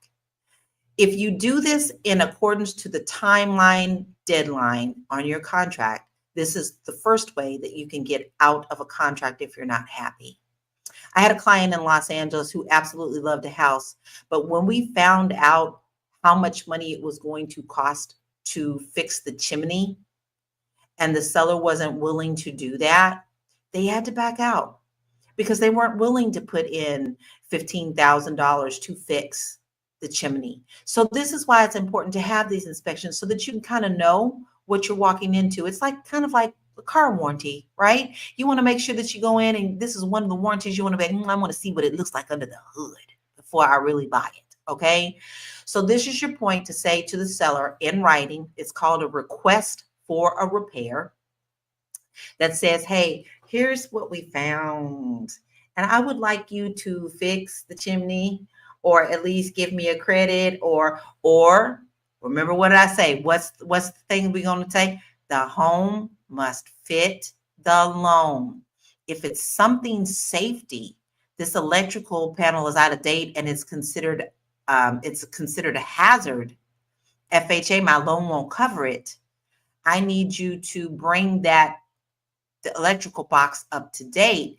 You can negotiate that with your seller, because listen, that's something that they're probably going to hit with any buyer that they get.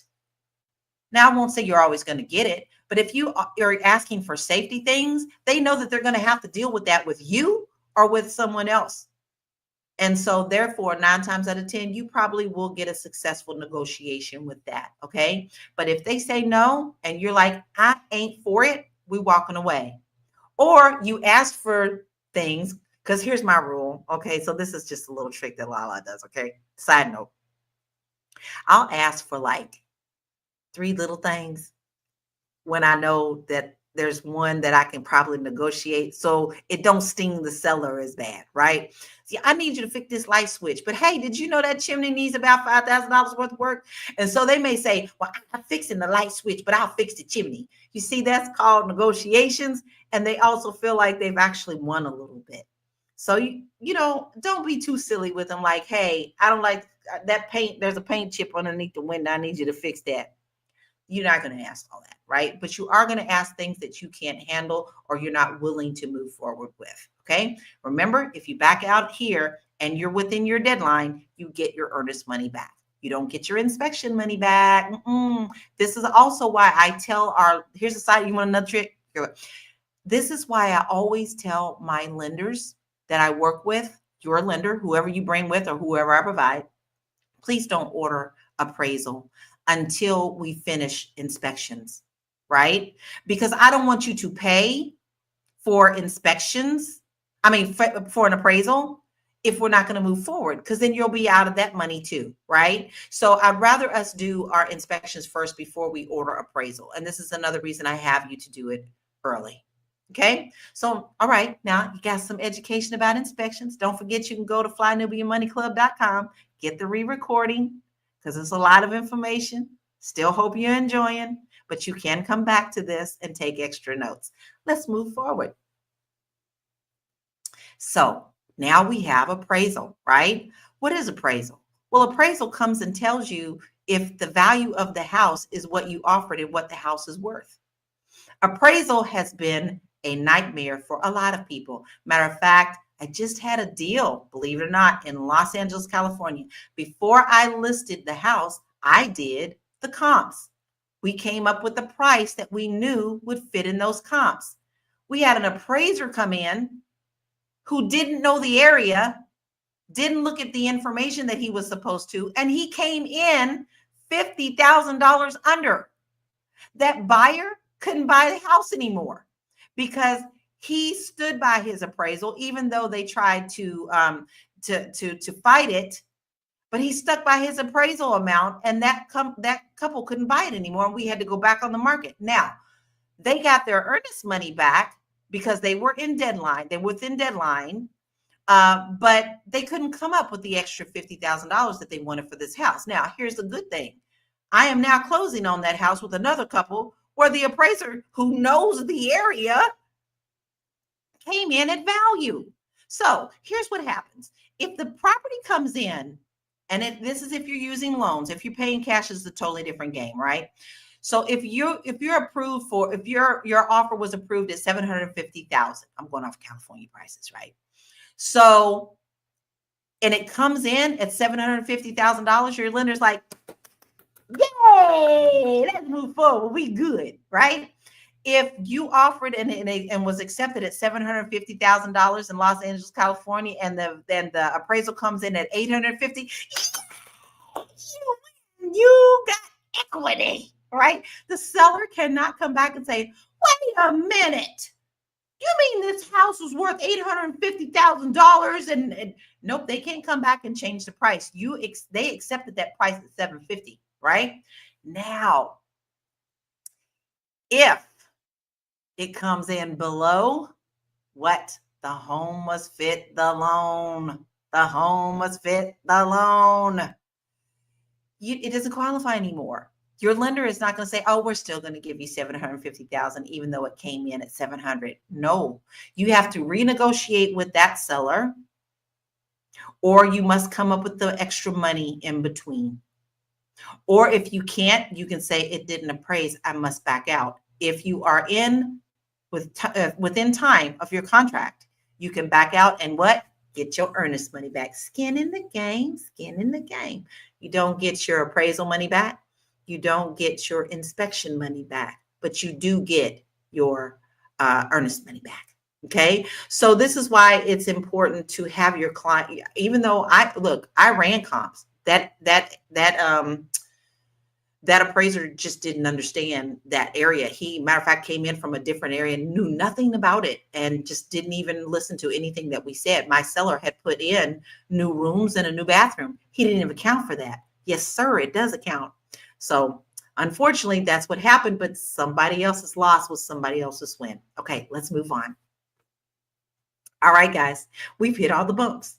We have gone through inspection. We have gone through appraisal. Everything's looking good. Your loan is looking good. The escrow people are putting together the paperwork for you to sign. They get ready to tell you, hey, we get ready to close next week. All right, everybody, let's pick a date. We're going to either go to the place to sign together, or they're going to send someone to your house or job to sign your paperwork, or you're going to go and meet your agent somewhere at the agent's office and sign all your papers. But before we do that, don't you dare close on a house without going back to that house and literally walking through it again. Try to do it when the person has completely moved out, because typically you can negotiate if you want them out 2 days before closing, or sometimes they'll say we'll move out after you've closed. That's part of your negotiation and contract, okay? But typically what you want to do is to go back and walk through that house again. You're going to check for any agreed upon repairs. If you asked for that seller in the request for repair to fix the sink and the sink is still broken, you don't close until you have that seller fix and provide you with a receipt of that being fixed. Uncle George can't fix it from down the street. They need to have a professional fix it, okay? So have them give you the receipt for that. You want to make sure that there is no extra damage that has happened in that house. Maybe when they were moving out, they put a big old hole in the wall that wasn't there before. No, Mr. Seller, I'm going to need you to fix that hole in the wall. That's not my responsibility, right? And you also want to make sure that all of the items that were agreed upon are still there. If you asked for that chandelier, if you asked for those curtains, those still need to be up. Okay. So these are the things that you want to make sure. This is one of the reasons for your final walkthrough. The home must be what it was you agreed upon before you close. So understand, you're not signing no papers until these things are all in order. All right. So now you've done your final walkthrough. Everything is looking good. And you're also going back to our website to make sure that you look at this video to make sure you're not missing anything at flynewbieandmoneyclub.com. You are getting ready to sign your documents. All right. You dressed up, you clean. You're not gonna be like my agent showed up in sweatpants. All right. Well, you dress the way you want to. Just don't tell your agent to be cute when they show up, because this is a celebration when you get here. All right. You're going to have to bring certain documents. Your escrow, title, or attorney representative will tell you what to bring. Your official government IDs, whether that's a passport or a, guys, if y'all haven't gotten the real IDs yet, you really need to do it now. We're moving that way. So get your real IDs, bring anything that they tell you to bring, have them give you a list of what to bring before you sign your documents. You're going to review all of your documents carefully. Just because you're there doesn't mean, and they're going to sit down and tell you what every page is. This is what this said. This is what this said. This is what this said. Hey, you can say, just a minute, I need to read this section, please. I need to make sure that I understand this. If I have a question, I need to ask you. You don't rush your documents. Okay. The people who are doing it, do it every day. You don't.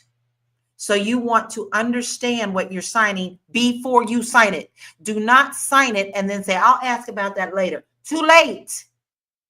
So you want to make sure that you understand all of the documents you're signing. And what are you signing? You're signing the escrow papers, the title papers. You're signing your loan documents. In some states, your lender has to be there to explain their loan documents. Other times they'll send someone out and you can have consultations with them when you're signing.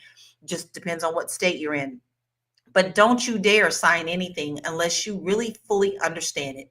Confirm your final numbers on your HUDs. The HUDs is a special document that shows you debits and credits and credits and debits and blah, blah, blah. And at the end, it tells you what you need to bring to finish paying for this deal, right? You need to understand all of those numbers. Did the lender tack on extra fees that you didn't expect? We ain't signing that, right? So ensure that all of the information is correct. Is your name correct?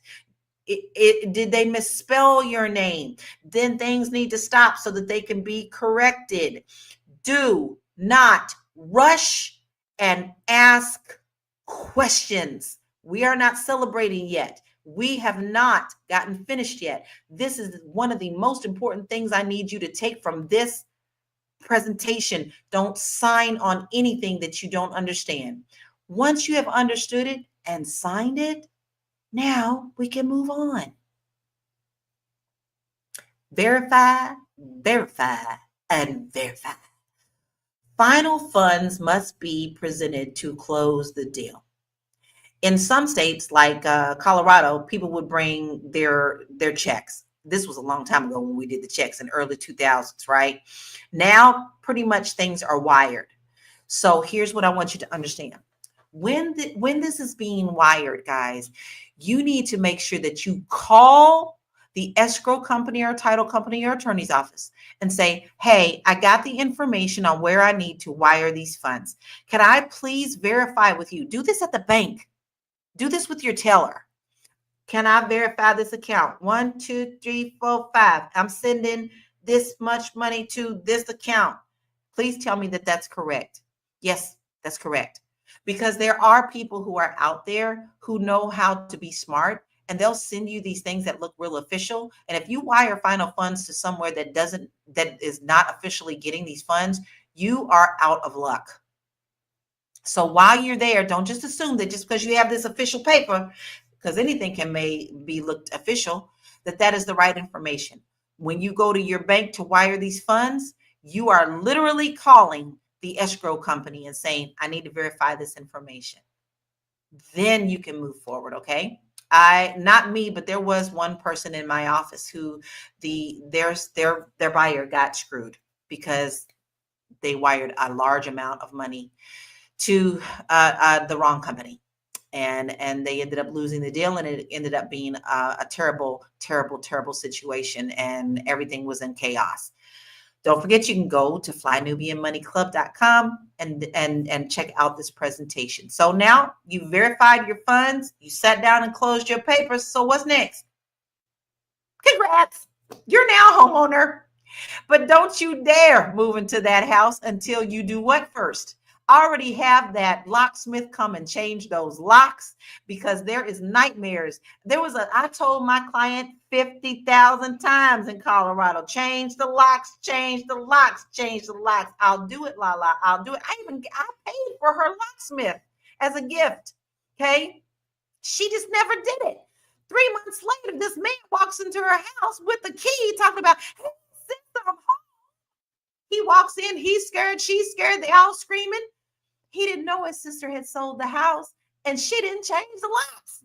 So change the locks. Then make sure that you change your address officially. Activate your services, your new, if you have any, your electric, water, all of that. You want to activate all of your services immediately. So those are the after things. Those are the after things. But for the most part, my loves, you're jingling, then you're a homeowner. So I hope that covered everything for you on doing that. So we're going to take a deep breath right now. If you have any questions, please let me know. I'll be happy to answer those. You not only get me here, but you also can email me.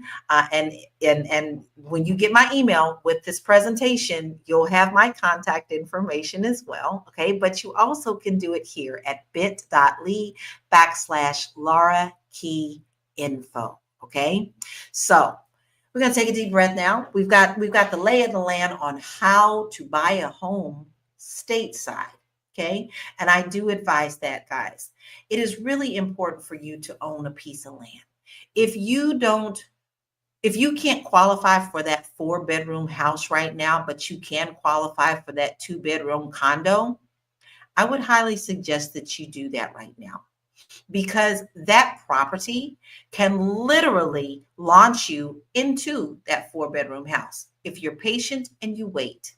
But right now, they're not making any more land. And a lot of corporations are buying up a lot of these houses because they want to keep you in rental land. If you have the opportunity to own something, you need to put that in your pocket. So use that property to launch into home ownership so that you could use it for leverage on buying another home, or selling that one and getting another home, or turning that into a rental property. Or there's so many things that you could do once you have home ownership. Maybe your child needs to go to college. You could help your home can help you do that. All right. So on brand new houses too, I'm not exactly sure the question was about that. On brand new houses too that are being built. Oh yes, baby. If you're talking about a new build, you need to watch out for them folk. I'm really, on a new build, no. Juanita, you don't have to do that if you're doing on a new build, but I still do, because let me tell you why. Construction people still have keys to those homes. Why not just be safe? All right. Why not just be safe and go ahead and change the locks? Construction people have, and sailors keep those keys, and they don't normally change. And guess what? Some of those keys are good for several different properties, not just your property, but maybe even another community that they're building. So I highly, highly, highly suggest that you change those locks. Juanita also, you said on a brand new house, somebody said mobile homes. Yes. Mobile homes are a different breed, but places like California are getting bigger on mobile homes. Also in Florida, they're absolutely huge. That requires a special loan. You still need to have an inspection. You still need to dig into if you're renting the lot or not. So those are a different set, but always still have an inspection, because you want to make sure that mobile home is correct. And you're still going to have an appraisal. You know why? Because mobile homes are put together. And this goes for manufactured homes too. Homes are put together. All right, we're backing up the truck on this one. Beep, beep, beep, beep, beep. We're backing up the truck. Beep, beep, beep. We're snapping these two together and it becomes a home. But guess what? You have to have a government tag on both sides to get that loan. All right. Okay. Right. So you want to make sure that both of those tags are on there, or else you won't be able to get the loan. I know that you're part of the NACA program. NACA is good in Los Angeles.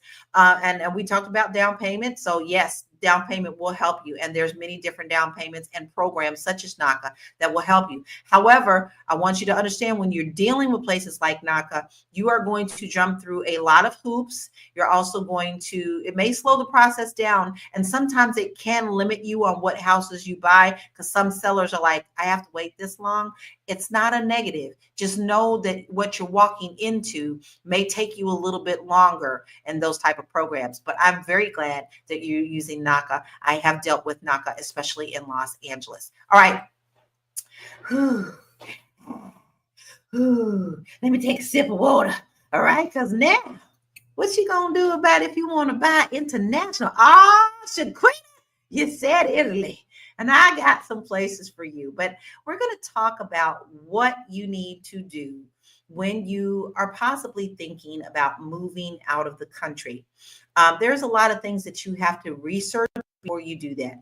It's not as easy as you think, and doesn't mean to discourage you. It just means I need you to open your mind so that you know what you can expect. Let me take this sip of water because we get ready to get in it. Ready? All right, let's go ahead and get into the international part of buying real estate. Ready? Here we go. Buying abroad is definitely going to open your horizons. Listen, whether you just don't like what's going on in the country or whether you just want to broaden your horizons, maybe it's always been a dream of you to travel abroad or live abroad. It's not impossible. Many countries do welcome you, but many countries also have different types of things that you need to consider before doing there. Now, I personally specialize in Portugal. However, I have done some research on Spain. I've also done some research on the Caribbean. I've also done some research on Italy, because Italy does have some programs right now that called dollar homes. It's not impossible. It really, really is real. It's really real. But there are many, many, many guidelines, and you may not be getting the house that you think that you're getting for these dollar homes. Okay. Just know that your first point of this is to do your research. Okay. And that's what we're going to talk about first. You want to research your destination thoroughly. You need to understand the culture. You need to understand the language. You need to understand the cost of living. You need to understand the healthcare system. So this is why I say you need to do what I call a discovery trip. You don't want to just say, I'm moving such a found a house and somebody helping me. I get in the house. Let's go. Okay. I found a place to rent. Let's go. You know what? You need to do a discovery trip. That is going to, and I don't mean just going for the weekend. If you can get away and spend anywhere from 2 weeks to a month, and maybe a little longer if you can, to go and really research the area and really see what it looks like. And don't go to the tourist areas. You're going to go to the mom and pop siestas. You're going to go to the mom and pop shops. You're going to understand how their grocery system is set up. You're going to understand how their banks are set up. You're going to understand how the workday is set up. Let me tell you one thing about Portugal. Baby, at 1 o'clock, the alarms go off. Woo, woo, woo. And this is what I call nap time. And things typically stop at 1 o'clock, all the restaurants and all those things, until about 6 o'clock in the evening, because people truly, truly, truly stop and take a break. And that's their main lunch area, lunchtime, right? And everybody is shut down in this, so everybody can go home and take a deep breath before they go back to work. They typically don't even come in until 9 or 10. Then they have lunch. They enjoy that lunch. They take their time eating that lunch, and then they go back to business later. So you need to understand the culture, because here's what I want you to understand in this. Okay, you know, I had the key phrase in the last section, right? Here's your key phrase for this. You keep your American in America. Did that soak in? You keep your American in America. You don't bring it with you, because other countries have different sets of mind. And you need to get into that mind and broaden your horizon. So don't come over with your Karens. Don't expect someone to speak English. Don't expect them to work like you do, because that is not how it works. You are moving abroad to experience new things. And that means putting your American away. All right. So now that you've researched your destination and you've actually visited it for a while, here are some things that you may face when you're buying a home in another country as a foreigner. Number one, there may be restrictions on foreign ownership.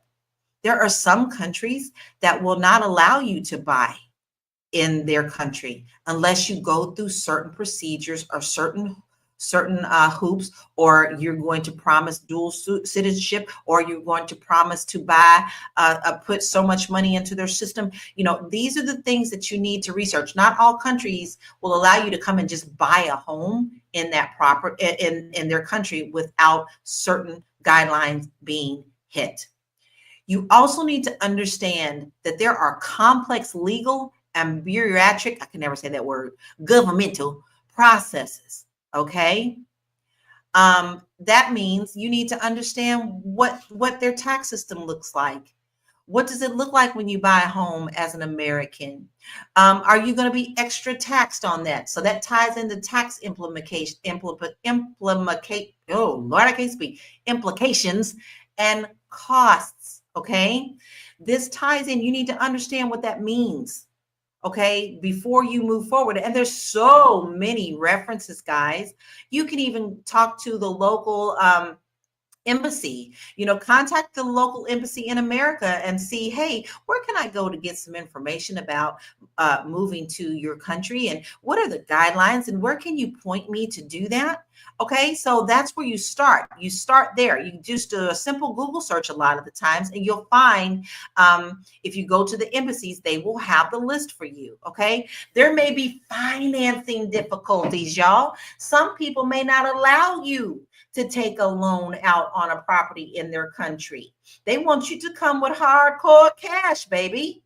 All right. They don't want you to tax their lenders. Some places may not allow you to finance. Now, Portugal is one that you can finance, but you need to find a lender that is going to be able to help you with that international understanding. And I suggest you use one that understands the country that you're coming from, along with the country that you're going to. Now, I am currently in the process of vetting several lenders for my business, and I do have two right now that I'm very happy with, and I will be happy to help you if it's a country that you are looking for. I think mine deal with the Caribbean and Portugal and Dubai and Canada. So those things, I am looking and vetting for someone right now who deals with Italy. So it takes time to deal with finding good people, because that's going to be something that you face when you are buying in another country. They don't do real estate like we do in America. A lot of the times they don't even have the MLS system, the multiple listing service. Okay, so you got to scramble to find a house because you don't know where to look for these homes. And a lot of those systems are not set up properly. So 5 people may be listing that same home just trying to get your information. These are the things that you don't want. These are the things that you don't want, because it'll make it confusing, and you want to make sure that you are dealing with the right people. Okay. Now I have a list of places that you can go, and in a follow-up email, I will be happy once you get that free roadmap that I sent you today, and you verify your email and you get that thing. I will send out a list of some places that you can look. But one of them is Idealista, and they do really good in Portugal. However, you must still be very careful, because this is one where people just put in 5 or 6 different listings, and it may not even be theirs. So, but at least it'll give you an idea of what you can see. And sometimes you'll see the same house listed for 2 different prices. Why? Because it's not like Merca. Okay. Over here, they don't have the MLS system. They don't have an appraisal system. So when you're negotiating, you're really negotiating. You're like the house, the seller goes, well, I want such and such because I know that there are many expats coming over here. So let's price it at this. Well, it may not be worth that, but may be willing, if it sits on the market for a while, to say, oh, we weren't so smart. Let's try to sell it. Okay. So there you go. Idealista.pt. Now, Idealista not only deals with Portugal, they deal with Spain as well. And I think also Italy, they have Italy too. So Idealista PT is Portugal, but if you go down to the bottom of the sheet, it will tell you the other countries that they deal with. All right. Places like Remax, Century 21, who are international, Sotheby's, you can look on their site as well. Just be very, very understanding that those agents in the different countries, baby, don't work like the agents in the United States. And let me tell you why. I am an agent. One of my things that I do when I travel is what? I'm going to go look at me some houses, because that's what I do, right? When we came to Portugal, we came on tour. My husband and I were touring and singing up and down Portugal. We went to the Algarve. We went to Lisbon. We went to Porto. We went to Madeira, the island of Madeira. Every place that we went to, I contacted agents and let them know, hey, I'm here and I would like to see some homes. You know, I may be buying here, but I also have clients back in America that may be interested in buying. And can you help me? Crickets, cricket, cricket, cricket. They promise you the moon, but nobody to this day from those people that I contacted, except for 2, bothered to even call me back. And I don't know if it's because they were afraid of English or whatever, but you never know if you don't know, right?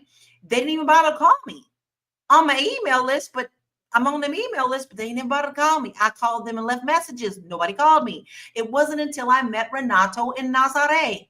This is why I'm dealing with real estate in Portugal now, because Nazaré and not Renato and I are like this. That is my business partner. We sell together. I come back and forth. I show you real properties. Renato speaks English. I bring him in and I help you understand the process. So don't expect them to work like you want them to work. What did I say? Put your American way. Okay. Now, I want to still continue to go down this list. You need to also understand the property laws. A lot of people think they can come to countries and buy ruins and fix them up, because that's what the big hot topic is right now. But you need to understand the property laws. If you buy it and you think, okay, I could do that in 10 years. I can fix the property in 10 years if I just buy it. No, they may have rules that say, no, you only have 12 months to fix this property or it comes back to us. Okay, so you need to understand the local property laws. Another thing you need to understand, because this is dealing with your money, what, B1, right? Everybody, this is B1. We talk about money. This is Fly Nubian Money Club, right? Fly Nubian Money Club, right? Okay, you need to understand the exchange rates. American money is not the same in a different country, and it fluctuates. So you need to understand if your American dollar is better in a different country or if it's worse in a different country, because you're going to have to be dealing with wiring money, transferring funds, understanding the economics of exchange rates. All right. You also want to understand the contracts, the closing, and the language. When you buy a property in any country, you're going to sit down at a closing table with whatever country's language that is. If you're in Portugal, that contract's in Portuguese. You have to pay somebody if you're English. Hey, I need this to be in Portuguese and I need this to be in English. And I need a translator to be there at the closing. That's required. Well, I need an attorney at the closing. That's required. So every country is different. So this is why you need to understand the contracts, the closings, the language, what you need to pay for, how you're going to get the money there. And if you're going to just buy that property and still live in America and maybe visit once a year and use that as your retirement, are you allowed to do property management? Are you allowed to have an Airbnb? Because many of these countries now are smacking down on Airbnbs. Portugal is one of them. You cannot come over to Portugal and just buy a property and say it's going to be an Airbnb now. They've cracked down on that. So that may not be a possibility for you. All right, let's move on. You see, I gave you some really good things to think about, right? So now you need to sort your finances. You really need to create a comprehensive budget account for unexpected expenses, like that attorney I told you that you need. Inspectors in some countries, they don't even do inspections, right? You need to also notify your bank and your credit card people that, hey, I'm starting to do business in another country. Please don't put a block on my money. Okay, because they will. You're traveling back and forth, especially if you're traveling and buying in places like Africa, because Africa is one of the countries where they have a lot of corruption with bank accounts and things of that nature. And if you don't notify your bank and your credit cards, they may think something funky is going on. So you need to let them know. So you need to create this budget and get your accounts in order. Now, here's what I need you to consider. Wherever you're moving, you need to open a bank account in that country. That opens up a whole nother set of worms. Okay, because you're going to have to put money in that account. And sometimes you have to put a certain amount of money in that account. And then you have to worry about putting money, American money, in that account and how that account is going to be looked after. Yeah, I'm blowing your mind right now. Now, remember, you always can go back and watch this at flynubianmoneyclub.com. Okay, so don't let this blow your mind. I hope you're excited. I really hope that you're excited about this whole thing, because it's something to be excited about. But don't forget, you can go back and get reminders by watching this again at flynubianmoneyclub.com. Okay, all right, so you've got your money in order. Now what? Get your paperwork in order. I don't mean just the contracts, y'all. You cannot move to another country without following the right procedures. You know that right now in America, everybody talking about getting rid of the immigrants. That ain't the only country, baby. That ain't the only country trying to tell people they need to go home. Mexico is even sending Americans back home. We ain't the only one, because we're not the big daddy of them all. If you don't do this properly, you're going to be facing being sent back home. And why would you buy a home in a country where you may be stuck with that property over there and you can't even get to it? So this is why you contact the embassy. This is why you see what it takes to be able to live in their country. Can you go on a work permit? Do they allow you to move there on a work visa? Do they allow you to be a digital nomad? Do you have the documents and the taxes to show that you can be a good citizen of their country? Are you going to have to learn their language? Don't tell me that you're going to move to another country and you don't learn their language. How disrespectful. Don't do that. Even when you stumble with their language, if they see that you're trying, they get excited. My poor Portuguese is not good. But when they see that I'm there and I'm trying to order my coffee, they get tickled and they help me, right? Are you going to be required to learn their language? A1, A2 of whatever country you're moving to. Portugal is one of those. You must learn their language on a first grade level, A1 and A2. At least be able to tell your name, say hi, where you live. You need a doctor, right? Same thing as Italy, Spain, all these countries, they need you to be good citizens, because now you're a world citizen, baby. You're a world citizen. Take that into account. All right, let's move on to the next slide. There are many different types of visas. And if you go to your embassy, they will explain to you how they work, and they will give you guidelines on what you need to do. So you need to secure the necessary visa. Is it going to get your temporary residency? If you're not going to renounce your citizenship, you'll be a dual citizen for that country, right? So you need to follow their procedures by finding what visa fits for you. There's also like a retirement visa. Like in Portugal, the D7 is a retirement visa, all right? They have digital nomad visa. They have golden visas, where if you come and you invest with $500,000 in either buying a home or some kind of their infrastructure or something, then you're allowed to come over and get a temporary visa. Everything requires paperwork, documents. Get your birth certificate, get your passports, get your visas together, do your tax papers. Okay, they need the tax papers. This is where you get your paperwork together to see which visa you qualify for. All right, let's move on. Finding an agent. Lord Jesus, I tell you because I know. Once you have decided on your destination, you will need to pick an agent. And when you get that good agent, now in Portugal, you know you're calling me.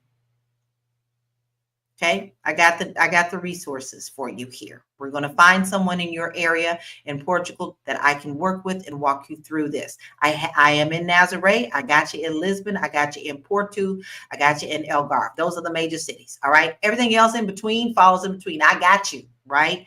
But if you are buying in a different country, you need to understand how they work. A lot of the times, these agents who are selling real estate in different countries, a lot of times they only need maybe 1 or 2 deals to live happily for the rest of the year. So they usually only do 1 or 2 deals. So that makes it hard. Are they going to call you back? Do they speak English or do they speak broken English? You need someone that is actually going to understand your language so that you can, not on the beginning level, because this is too important. You're signing documents that you need to understand fully. So when you're finding an agent, you don't want one to be just oh, I may work with you, I feel like it or not. You need to want one that's going to directly communicate with you. I highly, highly, highly recommend that you download WhatsApp. The rest of the world, baby, is working on WhatsApp. Okay, I'm on WhatsApp.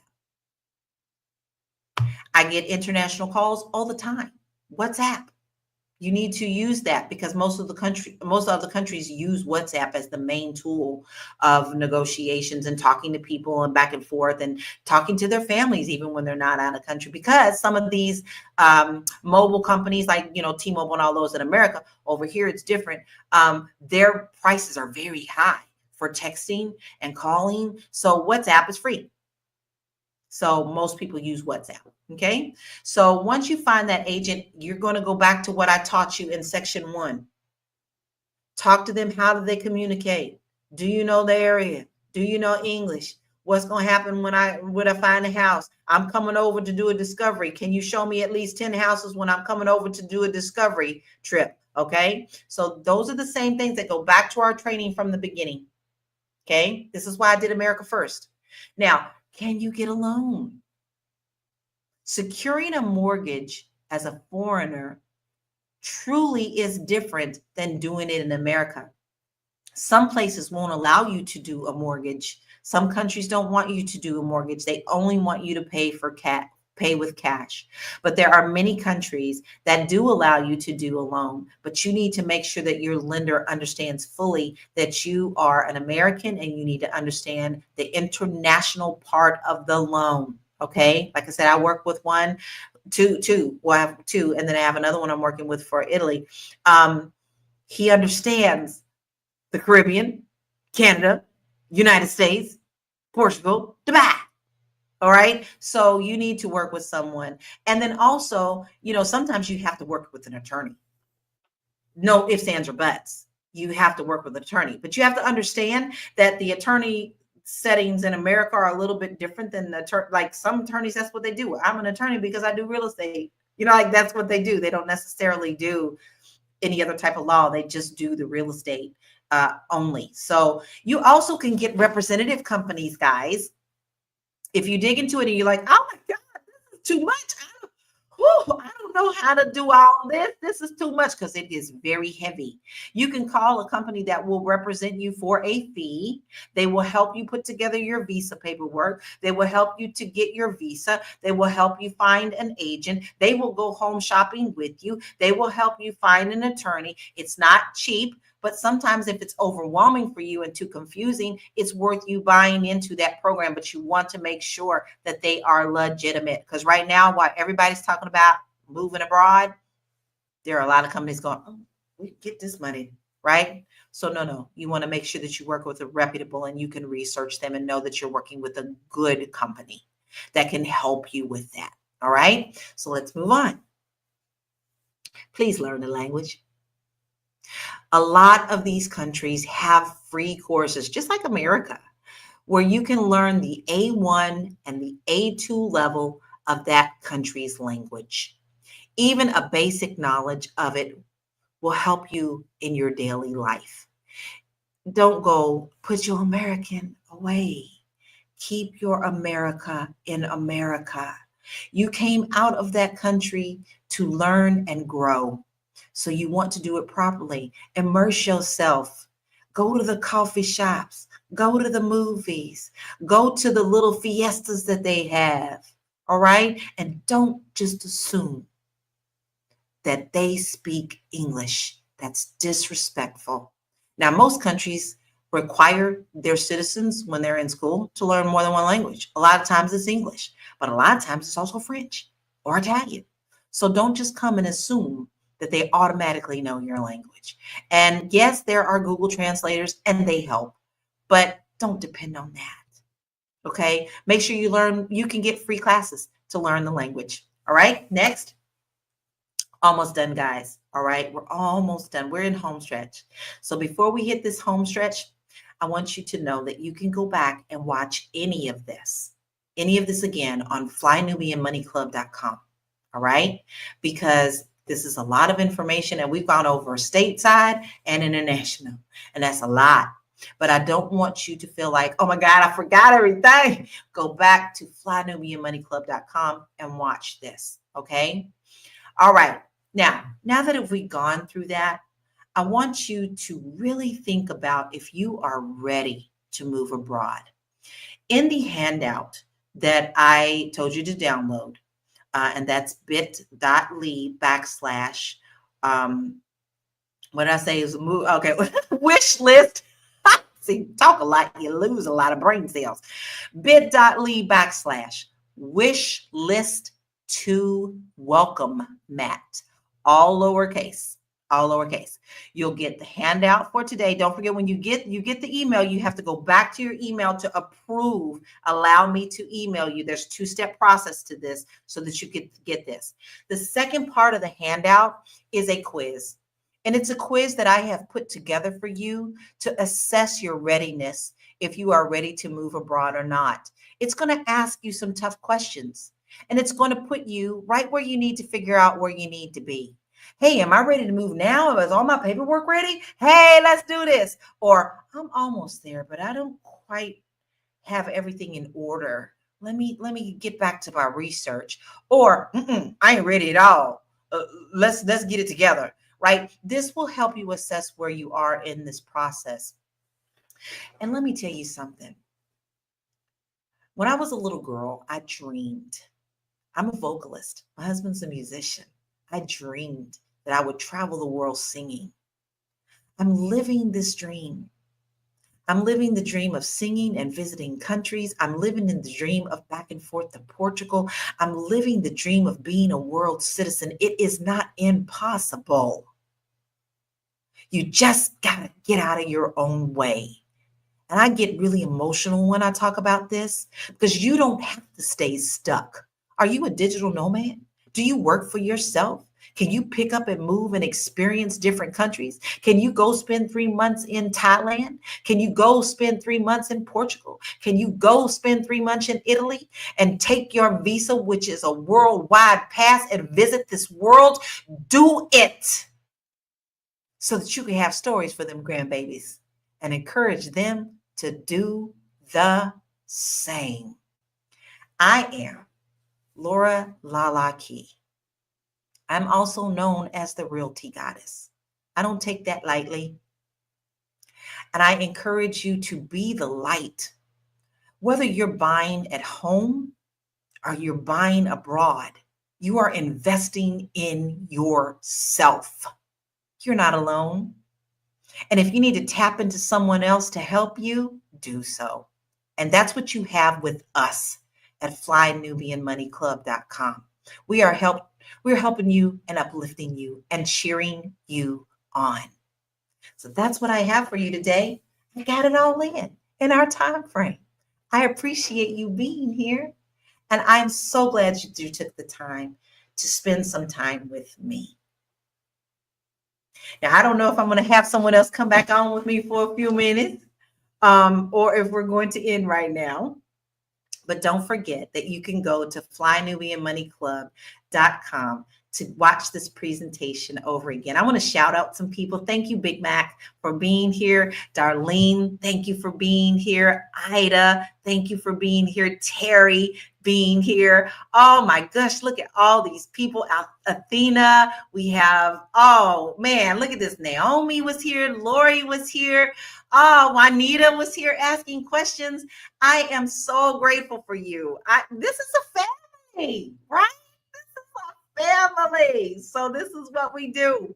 All right, my loves, that's what I have for you today. I hope that you have a beautiful rest of the day and that you have learned something. And if you did learn something, why don't you just give me a little shout out? All right, follow me on all of my social media platforms. Sign up for my newsletters. You'll get links for that too. If you go to bit.ly/Laura Key Info, you'll find all of my social media as well as signing up for the newsletters that I have. I have one for Portugal and I have one for the United States. If you want to learn about areas there, do that. But that's what I have for you. And I'm grateful for you. So, Mrs. Producer, I'm not exactly sure what you would like me to do now. So, thank you for being here. Go back to look at everything in the website, and I am going to see what our next step is, right?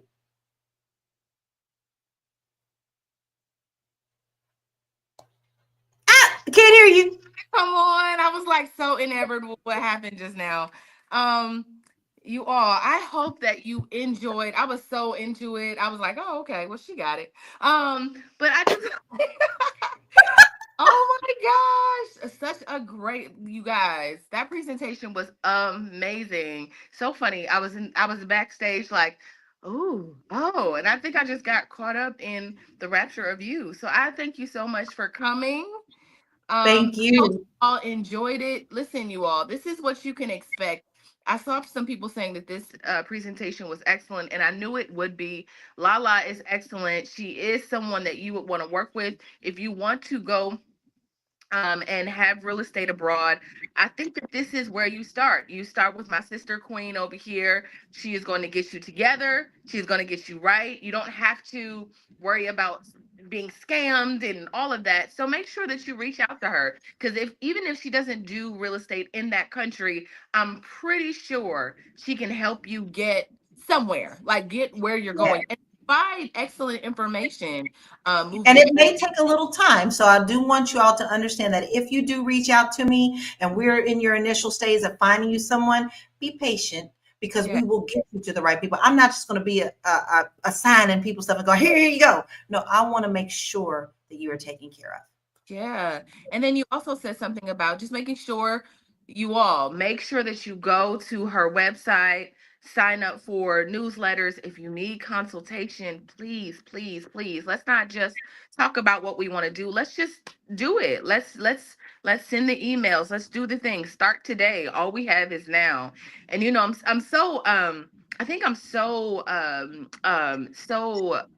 aware of the time of now, you know, in like the present, because, you know, over the holidays, I've been losing family members. And I was just thinking, like, the time is now. The time is now. Not tomorrow, not waiting till 25, not saying I'm just sit back and it's something I dream of, but I'm not going to do anything yet. Just start getting the ball rolling. You'll get that momentum. Baby, when you start putting energy into what you want, it may not be for you now, but when you put energy into that, things start moving. It does. It just does. And things that you never knew would come to you, start to come to you, because that's kind of how God is, or the universe is, however you perceive. But that's how it is. Once you just have a thought and you say it, it just seems like it starts to work for you. So, you know, I am so grateful. This is our first training of Fly Nubian Money Club. It is in my intention for the entire the entire year, really, to focus on getting you top experts. You all, for the people that have gone to flynubianmoneyclub.com and signed up, Right now, we have a free trial. So try us out for 30 days. In 2 weeks from today, I have another top expert coming in who will teach you another topic. And it's going to be fabulous. I'm not going to give you any information right now, but I do have someone that's going to get you ready for tax season. If you are a crypto owner, she also has information about crypto taxes and just making sure that you understand crypto and how to use it and how to file and just loopholes that might be in the tax system that you need for your business or moving forward or for your real estate, right? So there's all these things. So I want to make sure that you have exactly what you need. It's going to be detailed. Juanita, yes. I'm going to make sure these queens are thorough and you have all the information that you need. So if you have not signed up for the Fly Nubian Money Club, for the Fly Nubian Money Club, please do that now. Please do it now. Please And do it. tell somebody. Yes, tell your friends. Like this is a really big deal, and I want to make sure something else that I want to say before you go, because I know that you all have to go because it's Saturday, right? But I want to make sure that we do challenges, that we actually have a community. I will, make myself available to talk to Irma and Juanita and Terrell, whoever it is that comes and joins us. We want to make sure that we are keeping each other accountable. You may be assigned an accountability partner. It's a real community. Like I really want to level up. You know what I mean? So Yeah. I hope that you sign up and you understand that we are not playing in 2025. Actually, the remainder or into 2025. I'm gonna get you ready. So that's all I have. Yeah. Final thoughts for you, Lala? Did you have? I mean, you've said so many things, but do you have any final? I'm just really tickled, and I'm so happy to be a part of this family because that's what it is.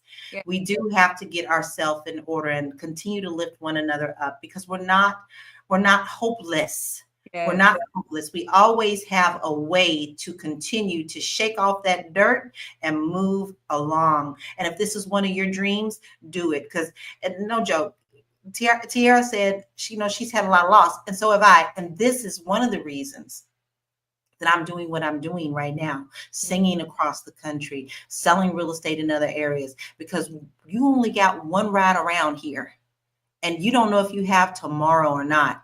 That's so right. Set it in motion and go for it. Yes. Yes. Final thought, you all. Again, I want to make sure that we've answered all of your questions. If you have not, if you have one thought or you have anything that you want to say right now, speak now or forever hold your peace. And we're going to get out of here. Y'all, I'm on the East Coast right now. I'm not at home. I am partying with family members. I had to get away from, like Lala said, we've experienced a lot of loss in the last 2 weeks. So I just came to Pennsylvania to party with my family and enjoy them. But if no one else has any thoughts, any questions for Lala or myself, we're going to get out of here. We're going to let y'all go and enjoy the rest of your weekend. We good? Everybody good? Everybody good? I think so. You guys have a wonderful weekend. We'll see you in 2 weeks. And then also make sure that you sign up for flynubianmoneyclub.com. Yes. Yes. All right. Bye.